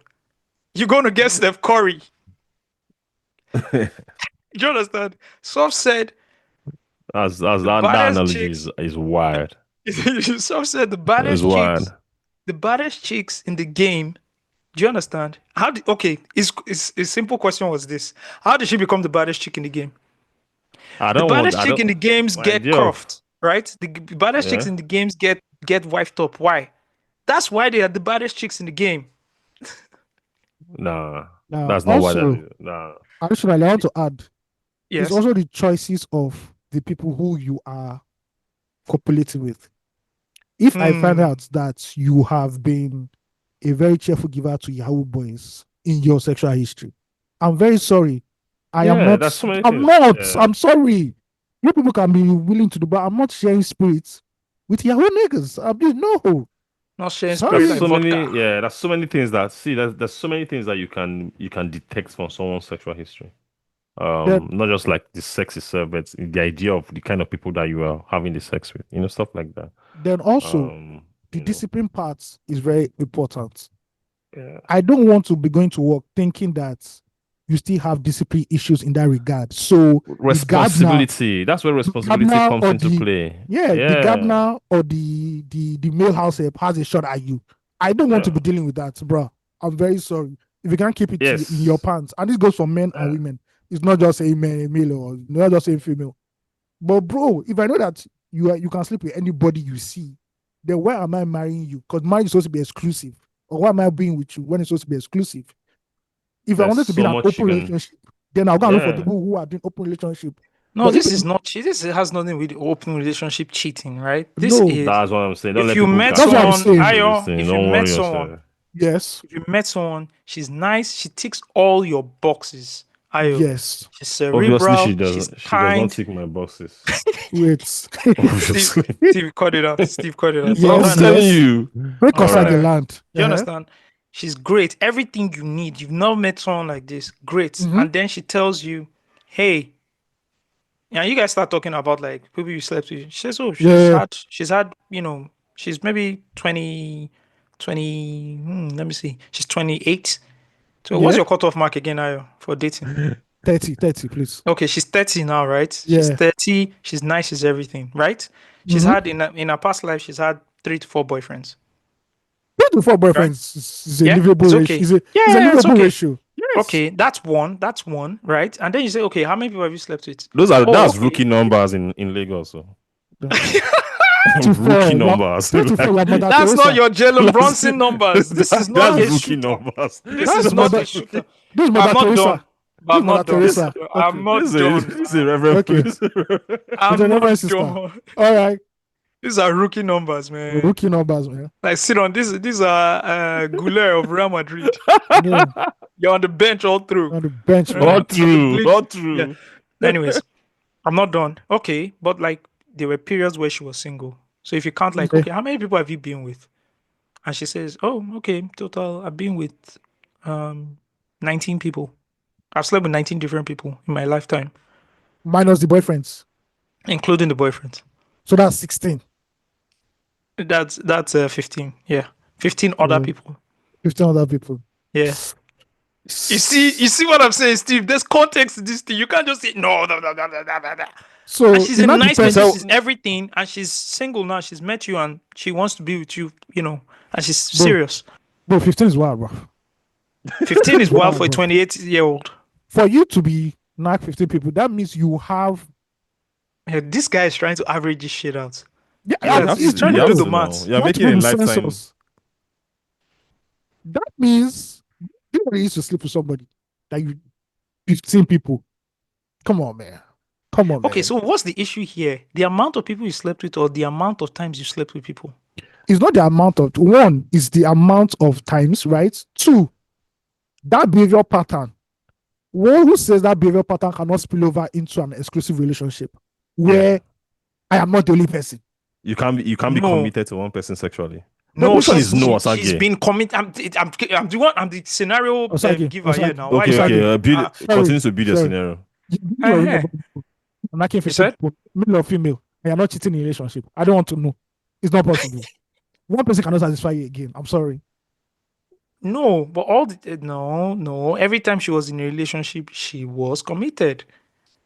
What about all of that? a sudden, no. So she has been in 50. She was in 15 different relationships. She's 30 in 10 Yeah, years. when she was single, she She was slept dating somebody every year. She was 15. She was yeah. One she was boyfriend dating- per year. No, when did she even start having sex? So maybe she started Okay, having sex exactly. at 20. So in 10 years, you slept. You know with how why many this is? You know why this is crazy? Why? If I was talking to women on this podcast and I Yeah. gave Yeah. this same data, Yeah. Yeah. right? It's almost like it's acceptable for a man to do it, but then it's a taboo for a woman to do it. No, you know why? Man. You know why? Okay. Let me break you. Because Why? most of these babes, if they find out that their brother is dating a babe with these same numbers, it's going to be a red flag for them. No, I'm not absolving women of this Okay. what you call it, of this Yeah. victim blame judgment. I'm not Mhm. absolving women of it. Yeah. You understand? It's both a men and women thing. Men get Yeah. away with this thing more. That's what I'm just trying to say. Anyways, my own feedback to it is to each his own. Of course, obviously. Yeah. Like I said too, Sha. I don't think maybe there's a cutoff mark for me, for a cutoff number for me, but I don't Exactly. think That's what's the I'm more what's the cutoff focused- number, guys? I don't think I'm more focused on the number. I'm just focused on the experiences and the how deep, like the idea of it all, right? Like if those And how you 15 carry guys, yourself. the Yeah. two of them, the three of them do it at once. Like you have to ask some questions like that so that you understand Also, someone's. I won't lie you. I won't lie Yeah. again. Oh. If the 15 you had done it with before were in the leagues of them, Otedola, Dangote, I ain't gonna be mad, you know. But if I find out it is Tunde too much money, wire. That nah, bro. I'm sorry, man. Nah, fam. I thought it was Afrobeat Tunde that you're talking about. No. Afrobeats Tunde is a very good guy. He's a very good guy. We don't do like that in Afrobeats. We don't do like that in Afrobeats. Yeah. So it's not about purity or modesty culture to me. It's just about like Bro, preferences. And bro, to each his own. To each his own. Because To each his own. on Twitter, they are talking about a lady who is into selling adult content and she got engaged and people were surprised. The boy saw what he liked and he married her. Simple. That's it, simple. Some people can carry that. See, they can carry that thing for their head. They have the grace. Me, I don't get that grace. I know what I like. Not with my force. No be by Yes. force. No be by force. Yes, the marriage. And I also Where's the money also now? you keep talking about men is different from men. Men are not the one choosing. Men are not the one deciding for the women about who to copy. If women have that same standard, I think men will do better. And also you also have to be, the standard has to be also be fair and mutual, because also even as a guy having like so many like sexual sexual relationships even affects you going forward, like especially as you get older. So you have to, even as women, has to be also be like really concerned about the sexual history. They don't often do that because they care about like other things like money, protection, can they provide, and something like that, which they're all important.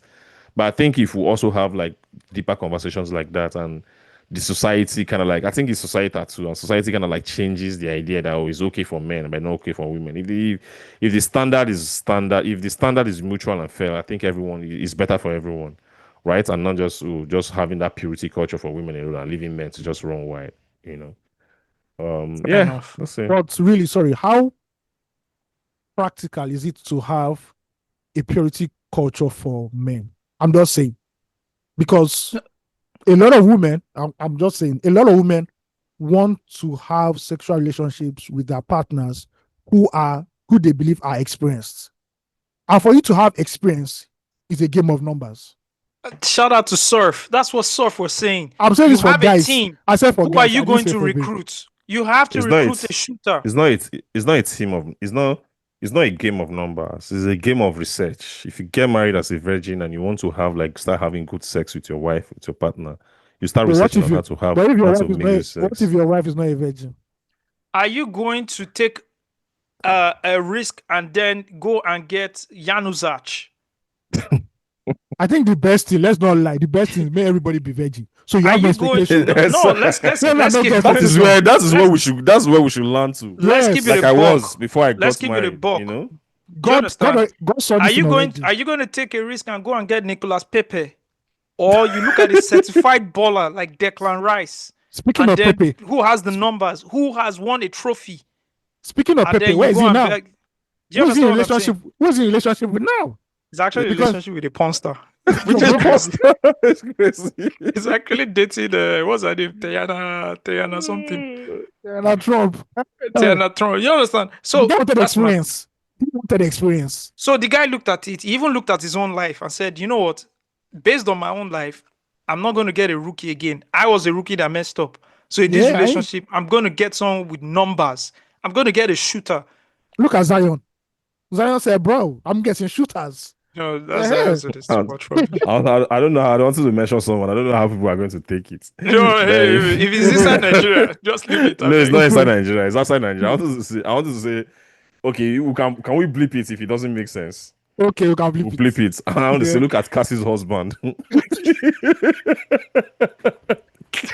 Oh no, bro, that one was giving Ronaldo numbers. That's too much. You don't want someone with Ronaldo numbers, man. That's too much. No. Didi is a freak. That guy. Bro, I read the court's report. I read it. I'm like, nah. I can't read that shit. Bro, there's nothing that will prepare you. Like we all nothing. The thing is that we all knew that this guy was wild. Yeah. We all knew that he was into some shit. Only to get into these court details and still be surprised. That's how wide he is. Nah. But this guy, that guy has to go. He has to be caged. Like something is happening. They had to hit him with the frico. They said they hit him with the frico. It's so bad that they had to bring. Never ever in my life I've ever seen Rico for a sex case before. They have to bring out Rico. They have to look for a way to tie this nigga down because he's moving, bro. That's actually the word, tie him down. Yes, he needs to be that guy can't be allowed to roam freely, like especially with power and money and everything. What I read. It now makes sense why they didn't grant him bail, because they knew if you granted him bail, would have put some strings. Would have put strings. Nah, too much. Some calls. Too much. Anyways, okay, that's that. Boom, boom, boom. Did you guys hear of the Instagram hair vendor, who was caught trying to hire assassins? For who? To kill? What? I didn't get it. Why are you asking a follow-up question to someone who tried hiring assassins? They are not going to sing birthday at someone's happy birthday at I someone's don't know, but birthday. who is the person that we're trying to be- kill? Is it a husband? Is it a We boyfriend? didn't Is we it a didn't friend? get there. She was Is exposed it in early. Nigeria? Yes, please. Her name is Phoenix _at Phoenix _hairs. An Instagram account which markets retail hair has gone private after getting exposed for attempting to hire an assassin online. FIJ has gathered. Foundation of Investigative Journalism, by the way, Is posted that this where story. do they people can hire assassins in Nigeria from like a website or something? Steve, I'm surprised that you are saying this because you're always more knowledgeable on these things than me. But I'm just trying to explain to you, right? And that's not a negative trope in any way. I'm just No, saying I understand what you're saying. yeah, No. I'm just trying to say, Steve, people buy body parts in Nigeria. People buy It's babies true. in Nigeria. It's true, Hiring it's an assassin is like it's a bundle package. It's very easy. You can't. Do you understand? Easy peasy. You can bundle it. Yeah. You can say, okay, we have this bundle. We have the assassin package bundle. With this, you can get one eye and one live baby. Bro, this is wild. Do you understand? So on Friday, do you know this cult monitoring account on Instagram at Nigeria Confra? Yes, No, of course. Yeah, now. Yeah, yeah. of course. If you guys don't follow it, our listeners don't follow it. Exciting account because it just posts updates. Oh, they fall when one man don't fall for Ekosodi. So the other guys are trying to retaliate Yeah. on. It gives you And you- nice updates, but and you'll be also preaches surprised. a lot of peace and says Yeah. you should stop violence. It's a very, anti-violence, pro-peace account as well. Ayo? And you'll be surprised to see some very, very popular faces on that account. That's what Uh-huh. I'm going to tell you. I'm going to the account now, but I'm not going to read who and where. So, anyways, the Nigeria Confra account shared a screenshot of messages, right, that are now private from the now private account with the username Smith sent requesting assassins and cultists for a job. The messages read, "Chief, how far? Check DM. I'm in need of hired assassins or cultists for a job." These messages were sent between 12:33 a.m. on February 5 and 9:36 a.m. on Friday. This is a recent Friday. Recent Friday. Anyways, it's there. And sharing the post on X, Nigeria Confirm wrote, "We received this message today from this account. If you know this person or you have any dealings with them, kindly check yourself. Your life might be in danger. The authorities should also be alerted immediately." FIG observed on Saturday that the page had gone private and its posts were no longer accessible to members of the public who were not following the account on Instagram. There are no visible contact details or names to attach an identity to the brand or the user of the account. At press time, this page remains private and hidden from the public eye. All right, we go to the page. It just says, "We deal in all type of hairs, hair extension, raw virgin, human hair." So maybe she ran out of orders. She was looking for human hair. I don't know. Wow. I don't know what it is, but people are hiring assassins. You know what is wild to me? How people take Instagram so seriously. Bro, let me explain something to you guys. Like, Instagram in Nigeria is a whole different world. Like, it's a country in its own self. Like, people don't realize. Like, yeah, it's an economy on its own. It's a world on its own. It's like different. Nigerian Instagram is different. Let me just put it that way. Now, wow. Yeah. Now, wow. I want to mention this thing. We talked about body count, blah, blah, blah. I want to talk about expectations in relationships. Do you guys know Indicato? Who? Indicato. Do you guys know? No. Okay, no. She's an activist, political analyst. Yep. I just remember now. You know her, right? Very popular on Twitter. Very popular on Twitter. She's in like young woman into Nigerian politics, political analyst, activist, communication consultant, all and all. She does a lot of speaking engagements, etc., interviews, and all of that. She put something on Twitter, right? Said, "Was chatting with someone new a few months ago. I thought this was going to be a good friend. Then one day, out of the blue, he said, 'I know you can be a bad girl. Tell me some bad things you've done.' She says, 'I was shocked and disappointed. What about me gave the impression that you could say that? He knows my career, knows my public life. In fact, we started talking because he saw me on TV discussing serious issues, yet still tried me with that nonsense. He has apologized profusely, but there is no going back. The friendship has ended there. Right now, Steve will know Osasu or Banyuwana. You know him, right? The sports journalist, work for BBC, The UK BBC, sports blah blah blah. journalist, yeah. Yes, UK Osasu. Nigerian, British Nigerian, yeah. Yes, usually on once in a while he is also on the Guardian's Guardian, yeah. Football Weekly. So I like listening to him.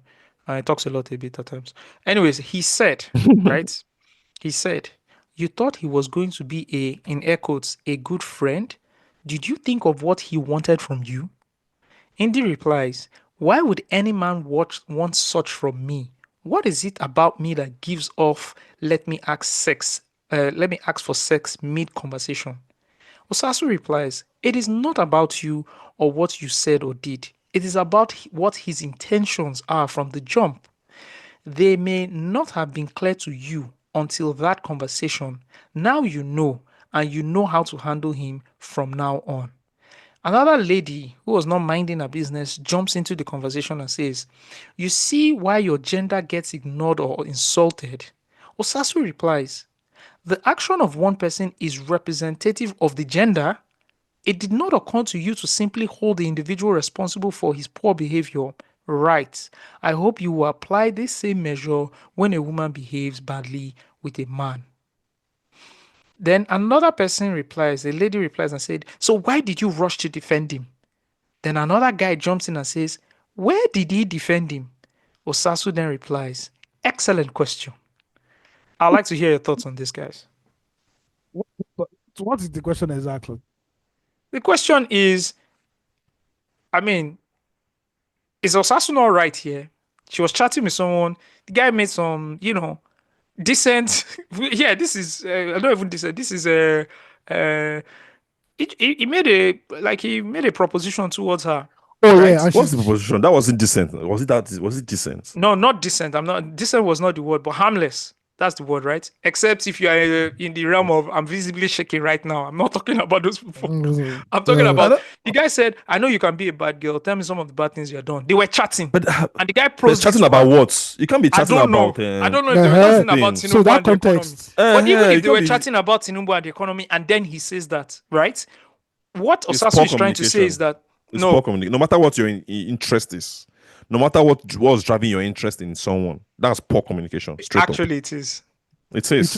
Because if you said, because it's just, no, I get it. Because I've also reframed my own thinking, right?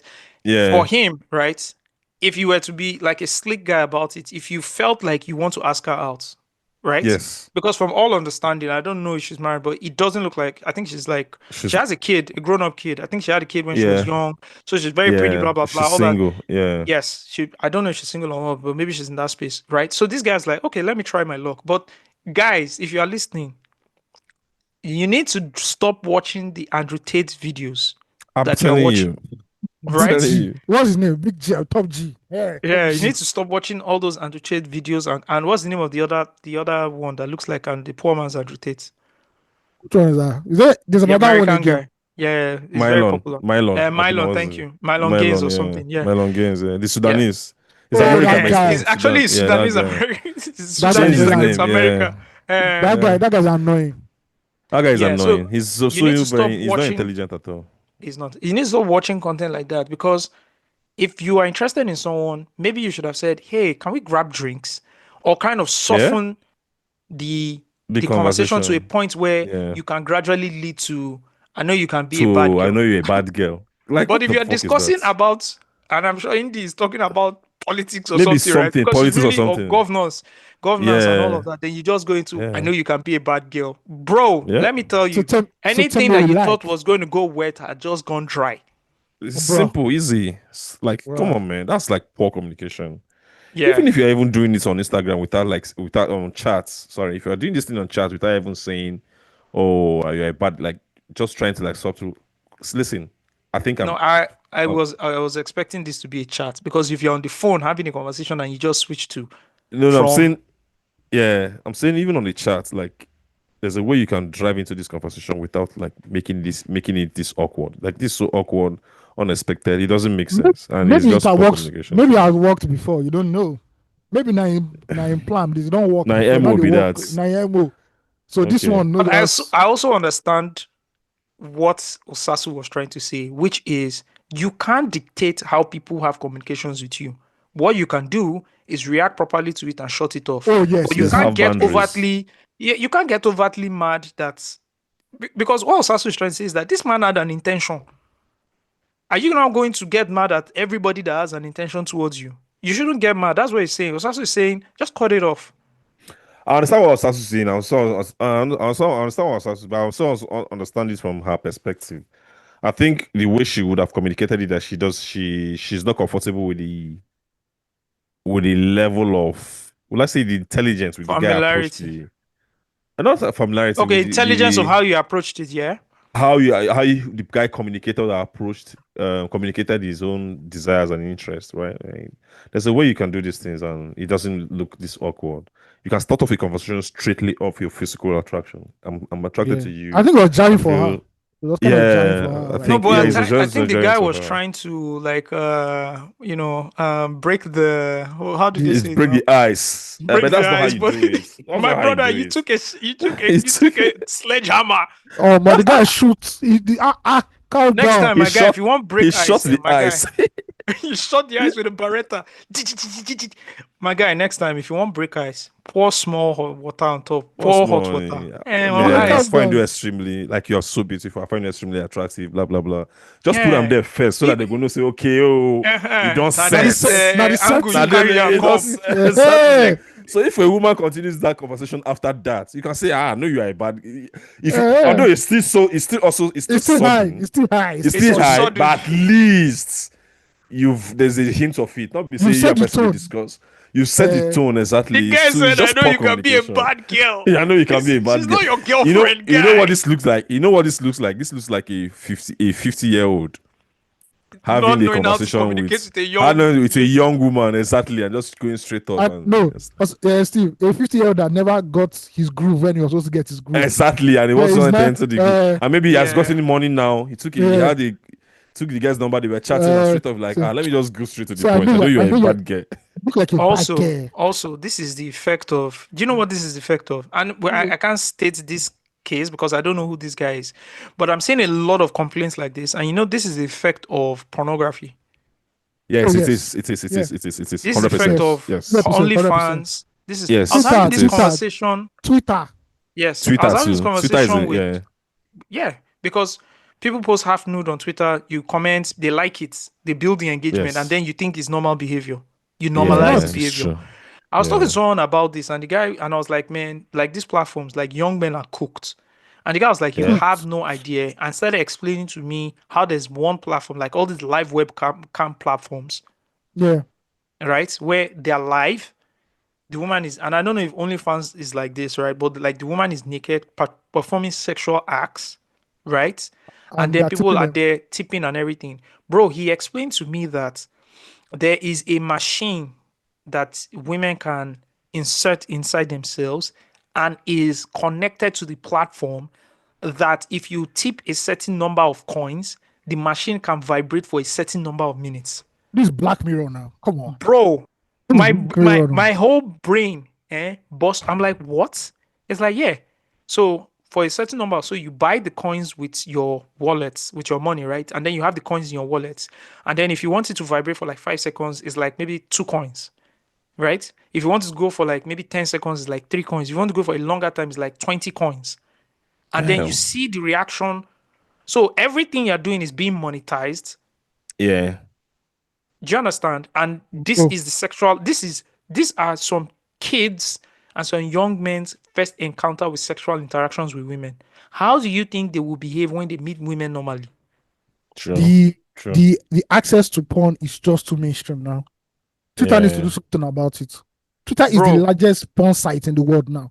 Don't It is bother about crazy. Twitter. It's gone. That one is finished. It's gone. Don't You worry. know they It's can't do gone. it because it's going to affect their numbers. Their daily, Yes, no. their DAU and all Yeah, that. So they jelly. don't Yeah, believe yeah, it. yeah. Yeah. This is crazy. Yeah. Yeah. And the Oh, thing I is don't about know. the thing about, I think, like, 2-3 years ago, that the porn on Twitter used to be like something very separate. It's hard for you to just come across it if you're not searching for it. Mm-hmm. Now, but now, you just see every it's a comment- random. You just see a random retweets, Comment. repost. Like you just see it on your TL and you move on. Like I'm like, what? You know, stuff like that. It used to be Elon something Musk, you go and baby. search. Yeah. Like it's free for He like. It's bungled, he just, bungled that one big time. he bungled to Elon it. Musk. Like, He needs, like Ayo said, he needs the daily active he needs the users. numbers. Yeah, Because that's if the power. if he he removes has. all those content and all those adult creators will leave, and to kill his numbers badly, True. badly. Yeah. I'm sure if he could create his OnlyFans version on Twitter, he'll do it. He will do it. Anyways, man, in good news, Tunde Onokoya, shout out to Tunde Onokoya. If you don't know who he is, I think he's the founder of Chess in Slums Africa, right? You can call him the founder, convener founder, yeah. Yep. Yeah. He tweeted a picture. Who remembers the lady and her daughter who were filmed by one content creator and were I remember. chastised for for sweeping, walking in the morning. very early in the morning. etc. Anyways, as promised, the young girl in that video visited the Chess Innovation Hub with her parents and has now been placed on a full ride educational scholarship till she's done with university. Round of applause there for It's not about Chess Tunde's and scholarship, Slums. you say. Why you are enjoying the scholarship, going to school? You must play chess. You will play chess with my sister. go That like chess. That's lighthearted anyway, man. You know, Yeah, you must turn you grandmaster. will play chess, so and Oh, it's also very interesting because chess is also a game that really elevates your critical thinking. Yep. So it's good. It pays off. He recently, I was just so excited seeing him like share a lot of photos this last week from his early days, right? His past. It's Very just inspiring. it's a powerful reminder that like success isn't something that suddenly happens, Never. right? It's a result of years of dedication, like consistency, like in the shadows, right? Like when we celebrate people, we often celebrate like them at the peak of their achievements, and it's sad, but it is what it is, right? It's human nature. And we really talk about like this long or seen journey, right? Like just wish, once in a while we can notice people who are on that journey and just like talk about my them even God. before they achieve. Steve. I just wish there's a way we And can do encourage it, them, and encourage them, because many people fall off from that path because nobody's talking about them, or nobody's praising them, or nobody's Nobody's seeing acknowledging them. And it's just sad how many people can fall off from. Just imagine, do you know how mad it is to say this is my path to success? Just teaching people how to play chess in Nigeria, not Would have been football. People Not want to soccer, happen. not football. If you football, you can say okay. you And can not send it to from a club. home of privilege. I'm privileged. Yeah. Thank you. Do you know how mad it is? Did you see his tweets that he told the Yeah, babe that you're on a date with, and he said, "Oh, Yes. that's my job," and the babe was Yeah. looking like, well, Yeah, "What else do you exactly. do?" What else? So that do fam. What else? So it's interesting to see. It's exciting to see, and it just Yeah. made me like I was just so happy seeing it. To be very honest. Steve is a nice person, Ayo, because he said what I was going to say in a very negative. He said it in a positive way. I was going to say it in a very negative way, and I think I should still say it. All your cloud chasing platforms now see Tunde as popular, and then you are jumping on the bandwagon.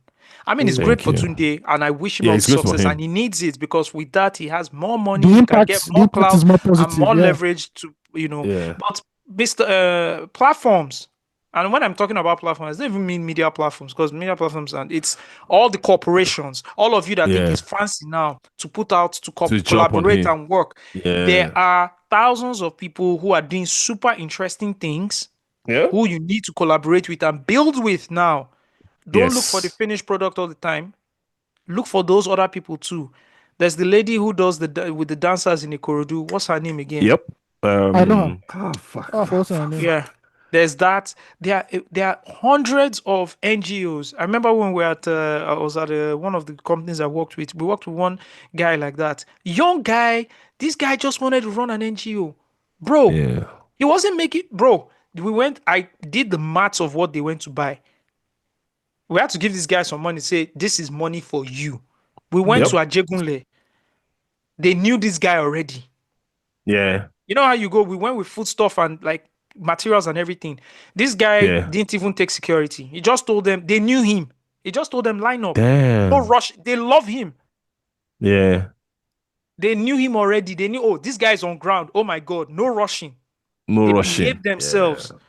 Yeah. We dropped the foodstuff Materials, and everything. Oh my God. The guy said, bro, if you have, let me know. We just need to help people. And this guy, I knew him. He wasn't from a place of privilege. Yeah. Do you understand? I was talking to, remember, stand to end rape, right? Yep. Oh, yeah. Corporations didn't want to associate with the brand because rape. Risky. Rape. It's risky. Yeah. But you want something flashy because he plays chess. It's cool to play chess. And But how so many now chess- everybody wants to, How many chess sets did they donate to schools before Tunde came and So again, please, I understand how you want to jump on the bandwagon. And please keep jumping on the bandwagon because Keep jumping on the bandwagon because it's paying them. Because it's taking kids out of the ghetto. Yeah, please. But at the same time, you also have to like start recognizing, Yes. Somebody said because the risky part someone is said- what Yeah. if fame rewards people who have not put in the work? That's how you still jump on the bandwagon and still go. Oh, with but we see that in bigots, Nigeria. No, we I see just that in the need to music stay- industry I just- a lot. No, not even music. I just need to stay in a house for 3 months, act crazy, and come out and That's get it. rewarded. You Yes, wait, exactly. You have brand deals. Like, Or I how just many even guys need to lining be a up? shitty housewife who's probably divorced and be on Yeah. TV for 2 months and act crazy, and I get all the That's it. endorsements. Osagie, you say Yeah. housewife. Be a concubine. It's Uh-huh. not house Here we concubine. go. Or even be going through a fucking mental breakdown and, Yeah. and be filmed and still end up on Netflix. True. Do you understand? So please, guys, think about it. I know you're chasing the numbers and everything, but build with people. Build with people. Please. All right, man. Okay. One more, guys. In today's episode of Africa Not Rising, right?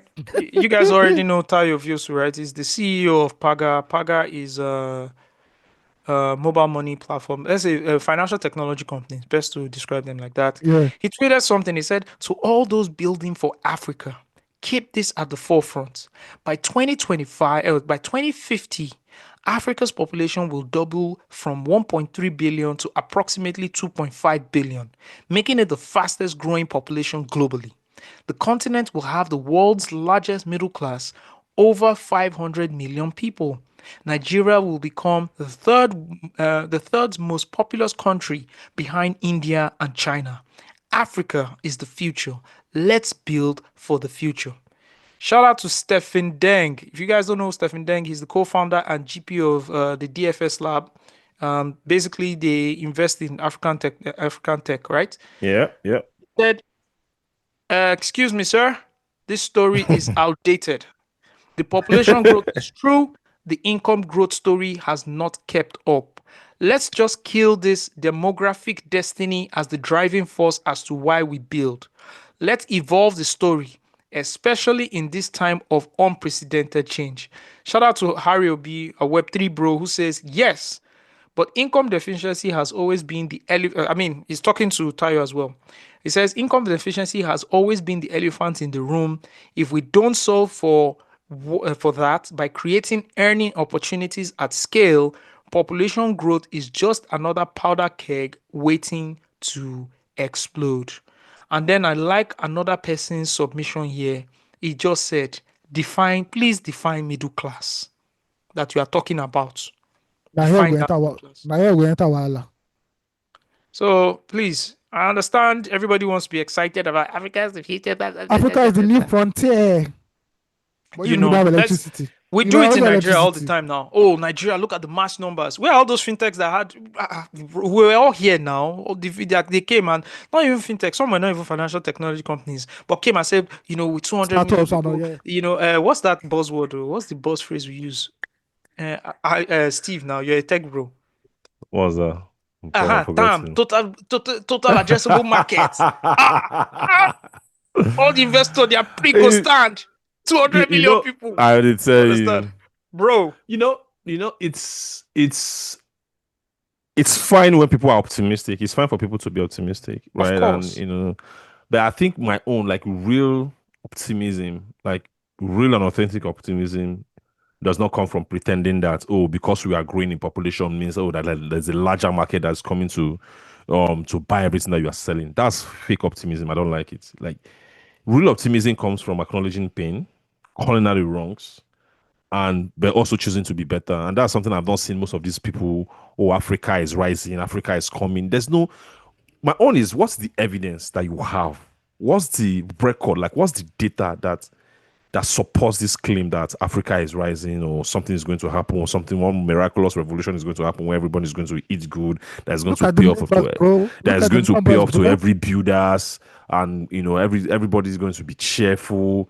It's going to be a happy ending in the end. Like what's the data? What do we have to support this thing than just that mere optimism? But it is what it is. It's fine though. It's cool. Let's keep building. People still have to build. Even we still build, so let's keep building. Let's see where it is. Hopefully things turn out to be better. But the countries, the economies that I've seen that were like us, that developed into something great, like in our very eyes, we saw China. In our very eyes, now India is doing the same thing. They didn't just build off population, of the size of their population. They built off the size of the economy, the size of the financial, the earning income, the earning power of the population. If people don't have money, and that's what discouraged me. That there's nothing I love more than sports in my life. Like, if I think about like where my future would have been now, like I think of like sports marketing, where like sports and pop culture intertwines, like that play. But if I think about it from African, thank you. If I think about it from an African point of view, do you know what rings off in my, like, how annoyed I am anytime I see that phrase, football loving country. Football loving country. Nigerians don't love football. Do you know what it is to love football? Football is to have a 9,000 capacity away crowd anytime you go and play an away game. Can any team in Africa afford it? Do you know what it is for 9,000 people to leave London and are going to France to watch a semi-final between Arsenal and PSG from London? That's crazy, bro. That's crazy. They think that's what economic power. That's income. They think Oyinbo people did this for fancy. Like, you don't understand. Just do it for fancy, or they just bro. It's money. Bro. Do you know what it is for 9,000 people to leave their base? They're not thinking about going to work that day. That means something is set up that is rewarding them financially. A system is like that. Do you understand what it is? Some are leaving that night and going back that same morning to resume work because there's transportation, there's infrastructure that connects the region. Right? Think of what if I go to Cote d'Ivoire now, if I follow Imba, no, I'm not supposed to Imba. Imba is not my team. I have two teams. I have Sporting FC because I'm in Lagos, and I have Warri Wolves. If I follow Warri Wolves from Asaba or from Warri to go to, and maybe they have a CAF Champions League game, and they go to, it's not even far. You know what? It's too far. CAF Champions League game. They have a Nigerian league game in Kano, same country, and I go and watch it on Saturday. Am I guaranteed to return home on Monday to resume work? Do you get so this? Yeah. You say, am I guaranteed? Like a piece of parcel or something. There's a video how to do of me leaving. Just imagine me now. I'm looking for the realization that I have. Just imagine how fake and inauthentic I will be going on Twitter to encourage everybody building on sports, to continue to build, that the future is bright. I can't do it because something in me is telling me that it's not. I've not seen anything to support that claim. Maybe I'm not mad, and that's why I'm not. I don't know, man. I'm just confused. See, all of you that you might want to disagree with Steve. Can you tell me how many tickets were sold this season in Nigeria's MPFA? How many tickets were sold? How much did they generate? How dare you demand for data in Nigeria? Now statistics go chop. Yeah. Someone said, yeah, go ahead. No. So it's called, like, it confuses me. I think I've expressed that to you in where do I place in encouraging like people or stuff like that. Like, I'm confused about it because even me, I'm totally discouraged. You know why? Because I've spent years in this spaces trying to figure out ways, and I saw it, and I'm like, you know what? It is what it is, Someone said the Nigerian state cannot tell you how many people it governs. It cannot tell you how many schools it has. It cannot tell you how many prisoners are in its cells or how many crimes are committed per year. It cannot tell you how many people vote. What state capacity does it have? What? I know. You don't I know have the state these numbers. capacity. How do you build? I know Yeah? the state What's the capacity has What was it? to steal money. That's the capacity they have. That's all. Yeah. I know what to encourage though. I know how to encourage people. I encourage people that if you see somewhere that the chaos has opened up a market for you, take it, build from it, and just Understand the and go terrain. from there. Understand the Guy, terrain. That's it. bro, Man they said said someone was selling wigs. Man, but you the trace. They said it's in Game of Thrones now. They said it's in Game of Thrones. Chaos is a ladder. Do now It's that a chaos. ladder. It is. Plug your own inside. Plug your own and go from there. You go there, okay. Stuff like that. When streamers came to this country, yeah. And also, there are people who are also opportuned, who have the resources, both financially, to keep building in midst of this chaos. Yes. I don't have that resources. I need to look for money to eat every day. He's just Steve Dede. I'm just Steve Dede. Exactly. I'm just an intern. Exactly. I'm just an intern.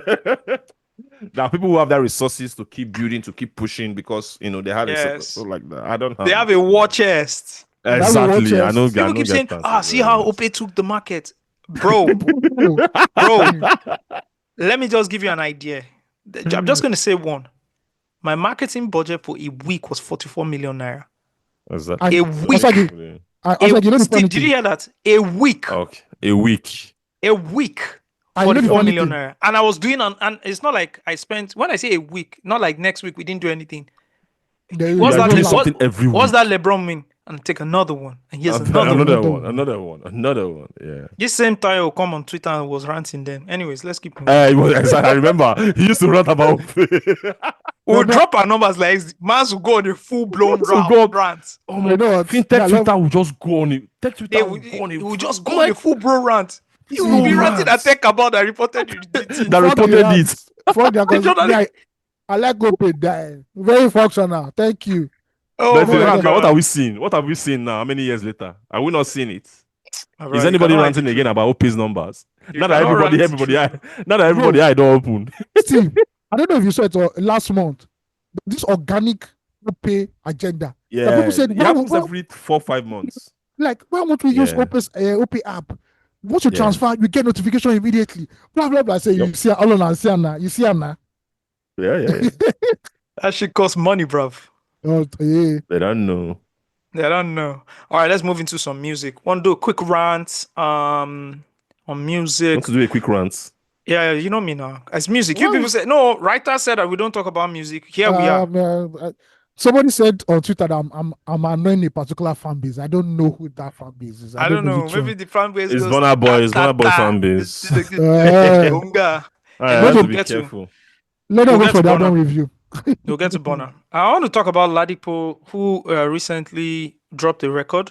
And let me even play the record for you. Touchdown, Abuja.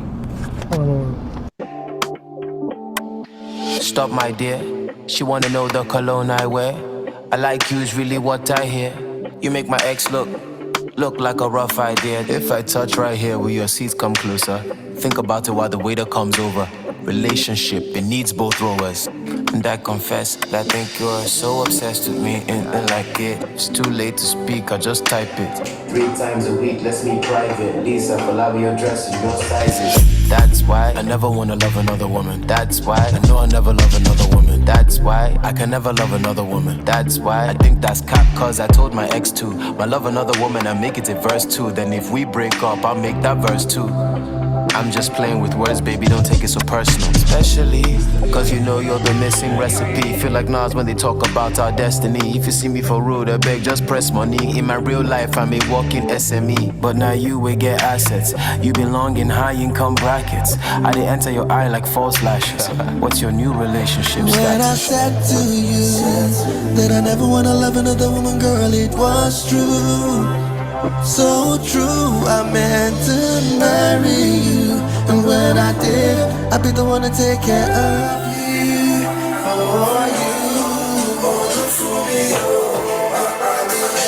All right, you guys get the deal. All right, so Ladipoe linked up with whatchamacallit with The full version of Styl-Plus. Styl-Plus. Yeah, no, actually, with 3 of them.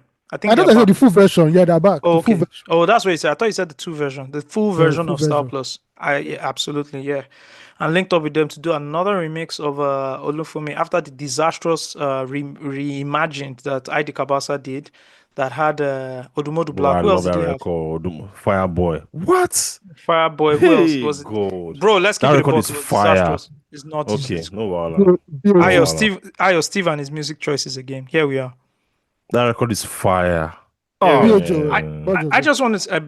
Bodge was on that record. I think Bodge was on that record too. I'm not sure. But anyway. All right, then Ladipoe calls his own Olufumni, right? And then in bracket, the missing recipe. Let me just say this. This was not warranted. This was not needed. It's time to go. There was no missing recipe here. Ladipoe, It's over. you need to go and focus on giving us an album.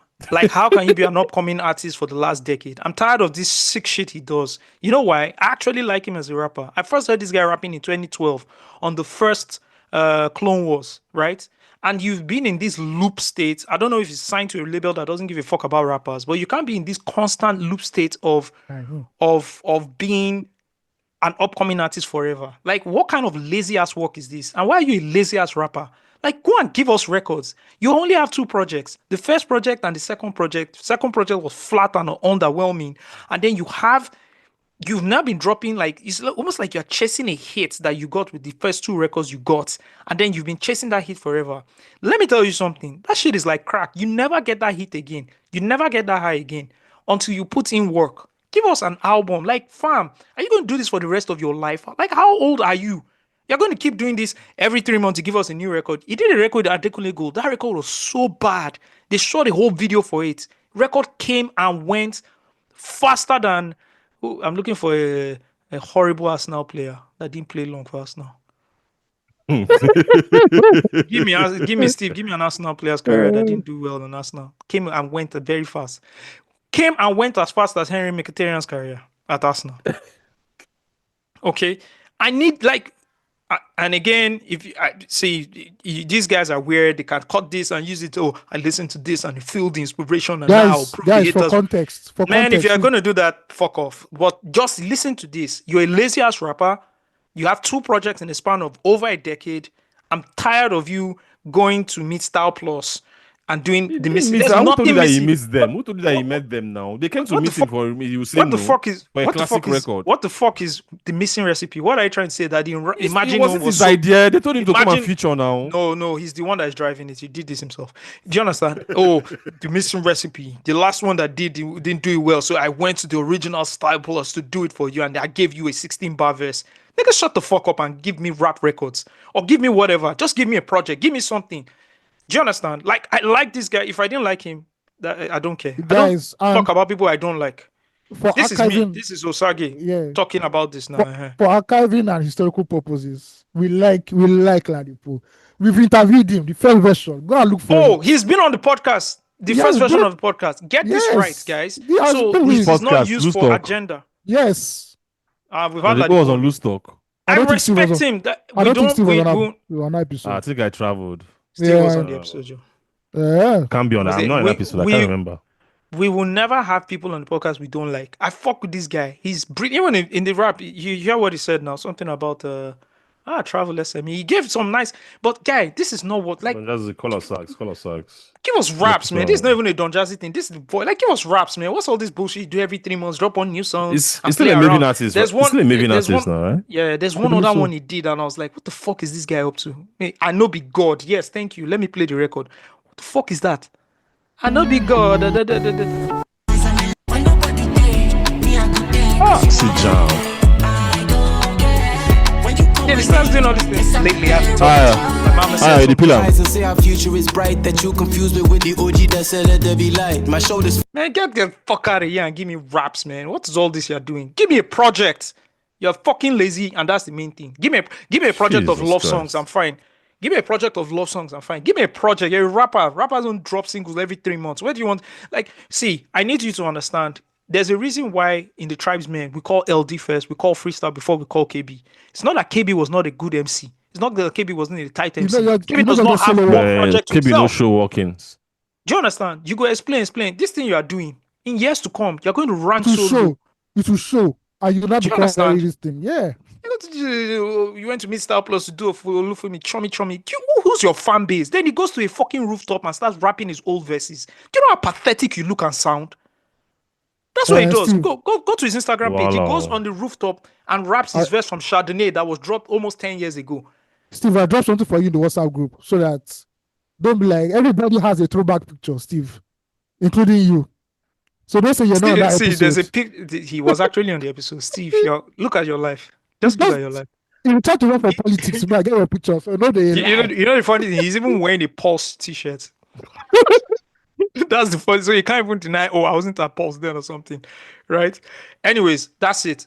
Ladipoe, if you listen up to this point to the rant, if they didn't cut it up and send the crazy part to you, and you listen to all these points, all I'm trying to say is, I love you, bro. You're a great MC. You're a tight MC. I don't need to hear hip hop boom back, boom, boom, boom. That's not. Give me like that fear that you have of what. Damn it, and just do what you got to do. You have those songs in the vault. Get the producers, put it out. Like everybody's putting out records, man. You're an MC. You don't put 1 single, 2 singles out. That's not what you do. An MC puts projects out. And at the level at which you've been since you dropped, look at all your peers. Look at all the guys before you. Mode, M, LD, Idris. Look at who? Ill Bliss, AQ. Look at all these guys. Projects. What do you have? You have 2 projects, bro. You have 1, Tap, and then you have the other one. And come on, man. You can't even call anyone your classic right now. Oh, that's a classic project. Nobody can touch it. Look at Vector.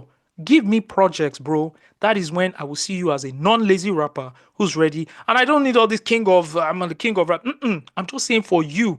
But if you're happy giving me a record every 3 months, okay, I just put you in another, But I know you are concerned about legacy. Because when you grow old, that's what it's all about, man. It's all about legacy. Except you're Cristiano Ronaldo and Messi who want to play forever. Every other person is concerned about legacy. That's it. I was your own rant today. I don't have any rants. I love Afrobeats. God bless everybody.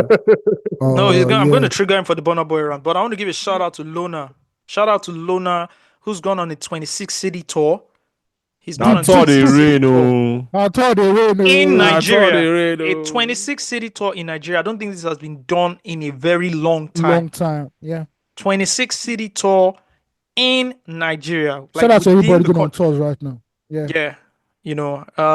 He's been to Zaria, Benin City. When is Lustor going on tour, Nigerian tour? No, when you come back from I need to go on Canada tour. Talk to our Canadian representative. Yeah. Can help you out. Anyways, Ayo, what's up with Burna Boy? What is Ta Ta Ta? Ta Ta Ta is the latest single featuring the uber energetic award-winning rapper Travis Scott. It is the 4th single, I believe, from his forthcoming album, dropping on July 11. The album is called No Signs of Weakness. Can we listen to like 30 seconds of the record? Someone on Twitter said, sign of weekend, done plenty. Right, I saw that comment, I almost cried.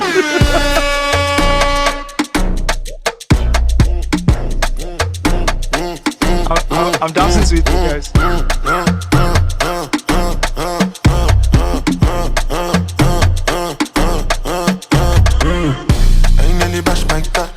So this your back. The road that they go different, but I was looking back. Cause of yash, not for the sake of yash. I don't calculate and back. You make me emotional, but something must kill him, man. Every Monday night your waist, every Tuesday not the same thing. Wednesday now hotel, Thursday my day. Let's go. Friday na party, Saturday Steve na vibes, na vibes. But every single day.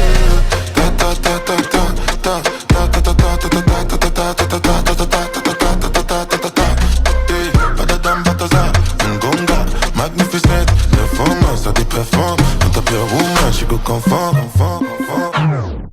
All right, man. Let me tell you something, guys. I'm actually going to rock with this record. You know why? I don't think it's for the Nigerian market. I don't think this is Afrobeat. I think this is that Latina. This is that Bad Bunny vibe. Good for him. I like This it is because that Bad Bunny vibe, and I think this song is going to do well in that market. Maybe not here. We might not vibe with it here. They might use it in mixes when they're transitioning songs in the clubs here. But like, I think it has that Latino vibe, and I think it can do well. That's my take on this. Ayo just give it a stamp of approval with a thumbs up. representing Nigeria, the target audience doesn't give a fuck about. I don't like the record, so yeah, that's all I'm going to say. And we'll have to wait for when the album drops. But hey, shout out to him. Wow, I He feel also like says something that Nigerians killed him or something. So yeah, so I beg. so let me tell you what Nigerian artists love to do all the fucking time, right? They like to do this whole "you people said I was, but no, I would come back and blah blah blah blah blah blah blah blah." Do you understand? They like doing it all the time, all the damn freaking time. I saved that Burna Boy. I saved it now. I'm so looking for it. I'm looking for the the post. kid is the people his own people. So Travis Scott African officially giants. has 2 records now, right? With Afrobeat artists. Yeah, no, there's a third one that people were mentioning. I can't remember the third. Which third one is that? Sorry, that's Tyler. So he has 2 now. Yeah, he has 2. He has 2 now. So which one is the best? Mr. Come Money. on, Mr. Money. That verse. Active is a mad record. Active is a mad one. How can you have SARS and No, I'm talking about Travis Scott's verse on the record. It's still a mad record. Bro, that part you said Ikeja, I want mad. I like, bro. That Ikeja part. You're certified anywhere in Lagos. You're certified. You're I'm telling good, you. bro. Yeah, so What's that video that he came to when he came to Nigeria to shoot? Has he released it? Who? Travis Scott. Yes, he did with his last album. Which video is that? Okay. The one he shot in Kano, Yeah. Okay, so Burna said the African giant Burna died. His own people killed him. Man, shut the fuck up. He says, then Big 7 was born to protect what was left of Burna Boy. Burna Boy and Big 7 fight each other a lot because while Big 7 is only protecting the final and only existing piece of Burna Boy's broken heart, the African giant still haunts Burna Boy. Guys, let me tell you, I've been in recording label sessions, right? These are people trying to cook up content, and this is what the intern brought. But because he or she is like nice and somebody like that, oh yeah, this goes, yeah, it's nice, yeah, I like it, let's do it, let's go with this. Note the accents, ladies and gentlemen. And then they gave him to post this shit. This is a 2-pack of ass and bull crap, like big cow dung. That's what this is. The African giant Burna Boy died. What does that mean? Let me the greatest thing that ever happened to Burna Boy's career. When they packaged him as a savior of African music, somebody who is like an African messiah. That speaks about his people's struggles. The African giant Burna Boy died. His own people killed him. How did people kill him? How? By you turning up late to shows and then saying, if not for Sheyi vibes, if I don't come up for here, or kicking people off the stage, or just being an annoying asshole. People will be on Twitter and not just this Nigerians for no reason. Like, what about Afrobeats has no substance, so his own people killed him. Man, shut up, this gaslighting. Whatever. July 11. What was MI2 put? It's July again. It's July 11. MI2 is dropping his album, The Wolf, right? They posted a picture. You know that meme of you fucked up. You should have killed me. Nobody said. Did you understand? Like everybody's waiting for you, has been cheering you since your last album. Nobody has been against you. Why are you people always looking for enemies that don't exist? Just put out your music. This is why I like Olamide. Olamide will just drop his music. What are you like? You fucked up. You should have killed me. What was it? What? Guys, drop your music. Make we hear music. Make we rate music. All this nonsense thing that people are doing. Me, hate. First paragraph of Burna Boy's album, I don't get them already from my head. Of course. Now that's why I won't take your review serious because you're. Thank you. Let me go. I'll clip this thing and forward it to that Burna Boy's guy on Twitter. Burna Boy know those guys. Burna Boy know these people. Like, just stands on Twitter. Like, do they know them? Of course not. Let me just. Okay. You go them. But you know what they do now? They charge them up a bit. Yeah, they charge them up a bit. But they don't care about them anyway. Well, okay, that's okay. Falz to release his 6th album. What place does he have in Nigerian hip hop? You put this here, right? No. I put it. Okay, Steve put it. Okay, Falz to release his 6th album. Hey, hoping it's good because the last 2 albums have been shit. Keep it a buck. Falz is my main No, man, wow. right? But the last album, which was before the feast, was a 2-pack of ass, and the one before Yes. that, which is the one he went Disappointing. entirely left, which is Yeah. bad, was a terrible project. His worst project ever. So Falz, you have the feast. Hey, we're waiting, and it better be good because, bro, we've talked about this. All Falz needs to do is double down on what he needs to double down. Guy, give me moral instruction too, and build your career back up with that shit. Who are the? You know what? These guys are my friends. I'm gonna shut the fuck up. Thank God, because they know you. So please call us again. Don't come and stop me, please. They I'm know gonna you shut the very fuck well. up. No, I'm gonna keep quiet. But the feast, But I'm waiting for it. I I'm just want to happy say, that before the I'm feast happy. was trash, bad was trash, and you can see Those two nobody's albums talking were about trash. it. Yeah, let's Those keep two it a albums were buck. trash. Yeah. See, what's going on, man? I understand that in media I right think- now, our critics are in a very precarious situation. We've discussed this where they can't overtly critique anything because certain doors will be closed on you. Yeah. do you understand? And it's not even from money thing. It's more like an opportunity and access, right? Yeah. Because the international guys keep getting the access. We need the local guys to get the access to tell the stories just as well. And if you critique, which the international guys don't do because they have the agenda, why should they critique anyways? Then they shut you out here and they really don't need you. So I get it, and I don't put any blame on them. But there's a guy called Osagie, and honestly, after this podcast, I'm not calling any of you guys for interviews. We don't need you guys on our podcast too. We just do. You understand? Like I'm keeping it a buck, right? So I really don't give an F about these are my own thoughts and opinion. Osagie Alunge, don't put it on Steve and I. When I say like something is trash or it doesn't, I'm just going to say it as it is. There's no more. Oh, I'm going to bother it up, fam. The feast better be good because now I'm reviewing every music that comes out. You guys said I should talk about music, Abi. Now I'm reviewing every single album that comes out. I'm now fully reviewing it. I'm going to take this thing as seriously as possible. Thank you very much. I also think that the reason why there's a slump in the kind of music we are making generally in the pop scene in Nigeria is because people are not putting foot into people's asses anymore. So guy, your album enter. We don't give a fuck about if it's number one on Apple Music. It is ass, nigga. I keep seeing these platforms, all these platforms. Oh, so artist has recorded 2 million streams. I don't care about how many streams you recorded. All of you are farming anyways. What's the point? Do you understand? Oh, this person has hit number. You guys who keep reporting about these numbers got so lazy reporting about the content you were supposed to report about. And because you don't know how to do it, you then focused on the numbers. At some point, let me tell you something. Why didn't we invest in a streaming farm in Nigeria? Actually, we need lights. Let me just say it like this. I was exposed, unintentionally exposed. Let me cover my track. Unintentionally exposed, like I was forced. They opened my eyes and tied my arms to a streaming farm in Nigeria. My brother, just like every other product in Nigeria, lights, all this other things, internet. You only lights, you only internet. Yeah. That's the problem with that. Do you understand?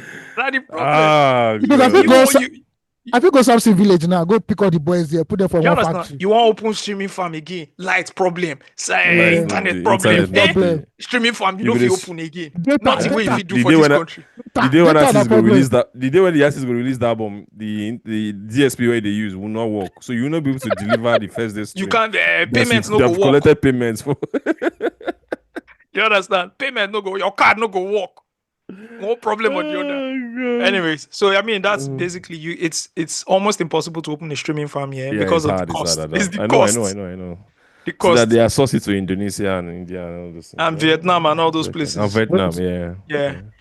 So again, you reporting numbers. What's my business with someone registered 2 million or 17 million review? What they call the streams and everything. I don't care. I care about the quality of music. And I don't care about if the music actually makes me happy or gives me the emotion that I need to feel. Back in the day, now this album went gold. This album went platinum. It did. I think you people also sometimes can be harsh because that Fireball's last album, I don't know why he received that kind of like heavy criticism. No, it's not criticism. He has not hit. Bro, let's give it a buck, right? Fireboy has not hit the first 2 albums. Let's give it a buck. The 3rd album was underwhelming. The 4th album, he tried to get back up. The 4th album was good, but it wasn't bad. It wasn't bad. It's still not fair enough. Is this media people that are now saying, oh, the album didn't hit Billboard? And I'm like, So before the album is good now, you must enter Billboard. Is that what we are saying? Yeah. It's pointless. Do you It's understand? pointless. The guy had a very good album. You are in a country that does not have That album was infrastructure good, to though. count for. It's not a bad album. It's a good album. It's a good It's a album. good album, but it's not his peak. But it's not his Yeah, peak. it's not his peak. Yeah. It's not his peak. Do you understand? Yeah, you are in a country that does not have infrastructure to stream. It does not have its own proprietary streaming platform in the country. You are shouting. 2000. I mean, it's 2 million streams. The 2 million streams. Something. Where are they streaming it from? How many subscribers do these platforms have? All of them together. Is it up to 5 million? Then a song will Netflix, do. Spotify, Apple Music, Pandora, count all the platforms together. Unique subscribers no enter 5 million. Are we not 5 joking? million from Nigeria. They Yes. don't enter 1 million. No, if you had audio man, Ayo. Unique Google. subscribers. No. Unique Also, subscribers. Paying. Unique paying subscribers. No, enter Paying 5 million. You know enter 5 million. Eh? You know enter 5 Paying, million. unique paying subscribers. You know enter 5 Bro, you million. know enter Me, 1 I'm big- million. Oh man, wow. That's why you don't enter 1 million. I'm not sure. I Should don't we know do the it? numbers. I don't know the numbers. All of them together. Apple Music is about 150k. No, I think they've increased Uh-huh. since then. No. They've increased since then. No. Increase. Are you not? Is there not When a bigger was- risk of them? There's When was that there's a higher 150K? probability of them reducing than increasing. If you think about it. Anyway, Actually, in China, the last year. yeah, In the last actually, few years, yes. Yes. Now. No, go Price back don't to cost. politics. Everything don't cost now. Don't go back to politics, but we all know why. Yeah. If DSTV is feeling it, they get the other ones too will be feeling it too now. Thank you. Yeah. DSTV be feeling it now. Bro, Yes, now. they're feeling it on two fronts. In South Africa, Netflix is killing them. In Nigeria, money no day. Yeah. So But they'll be pushing GoTV now, Abby. I think Yes, they've now, approved. GoTV. I think they've approved. I think they've sold them to Canal France or something. I saw David's They're in the process. newsletter. Yeah, I seen David's newsletter. That's in the process. There's So a you know, communique. job cut is coming heavy now. Yeah. Job cut is coming. Now, wow. Guys, we can't do farm meal today. No vex. We don't almost do for us. We can't do farm meal More today. than What so. we can't do farm meal today. We'll do farm meal. I know some nice farm meal. Though. Yeah. We can't do farm meal today. We can't now. Yeah. Can we? No, we'll do next We week. can't. We I beg. can't. I beg. Try Most it. of the I need to league go. they I have a round bed- up. I have a birthday dinner to attend this evening. Oh, that's nice. Oh, okay. That's That's nice. nice. Yeah, That's but nice. but the weather is terrible. Please, This in week. Europe, Next week That's is nice. going to be good. Please, in Europe, I want to ask, when they do stuff like birthday, is there takeaway? You know how they give you takeaway when they give you a hamper and everything? I When take you away go- day now. If you are going Okay. to, yeah, he said no, but you do it in a restaurant. Are you saying in the house or at restaurant? In the house, I mean. Hey, if you did the house, if You're you did- Africans. I mean, like if a Dutch person now, will they put Dutch Okay, person? Before like you if go you for go the to- before you go for the distance, please watch Man's match, Man's game. I bet Steve I won bet yourself. not watching Steve, anything. Leave me alone. I'm not watching anything. Leave me alone. I beg. That's your club. That's not my club. I'm saying, but if your most birthdays will be done in a restaurant, right? Because most Oh, European that's true. houses are also not big. You want to do something nice, get big tables. So take That's away true. day. Now you go just pay for your takeaway. Now, Okay. the thing is It's that- good. I know a country where they will block the road. I know a country where they will block the road because they want to do party, especially poor people. And But I that won't one day, mention- that one day, I won't mention the That name of one that day. country. that one day. But you do takeaway day now. Go just Okay, pay for your that's- takeaway yourself. Oh, wow. Now, wow. But takeaway day, they always day. Okay. All right. The dinner gonna go now. You pay for himself. So the takeaway, we can't pay for him. Guys, let's leave you with some Fireboy, baby. This is Yeah. Tattoo off his sophomore album Apollo.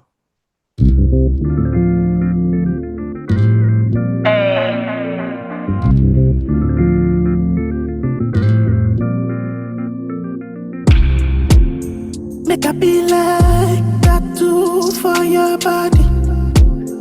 When you need that bamboo, just call on me. Let me be beside you, or maybe inside you.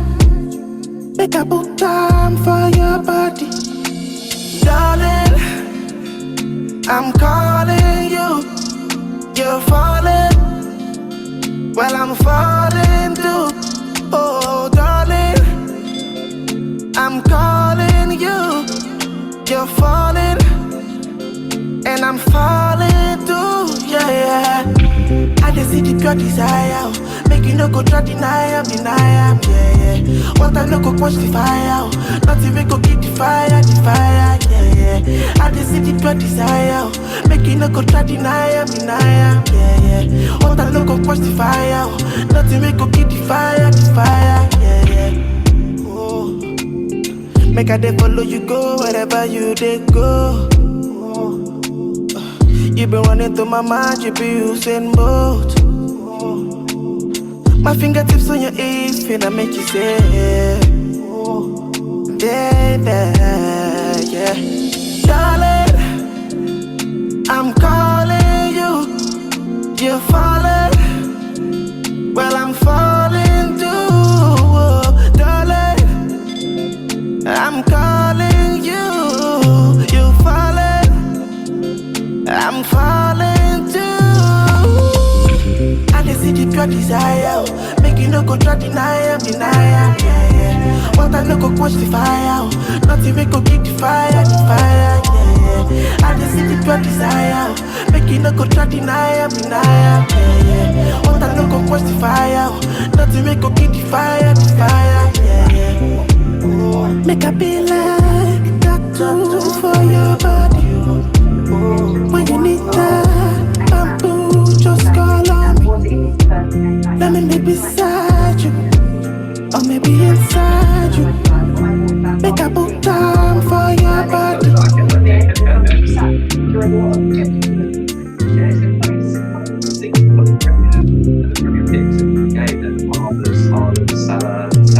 Oil a little bit, and it's frustrating because with Salah, the oil has been performing the last few weeks.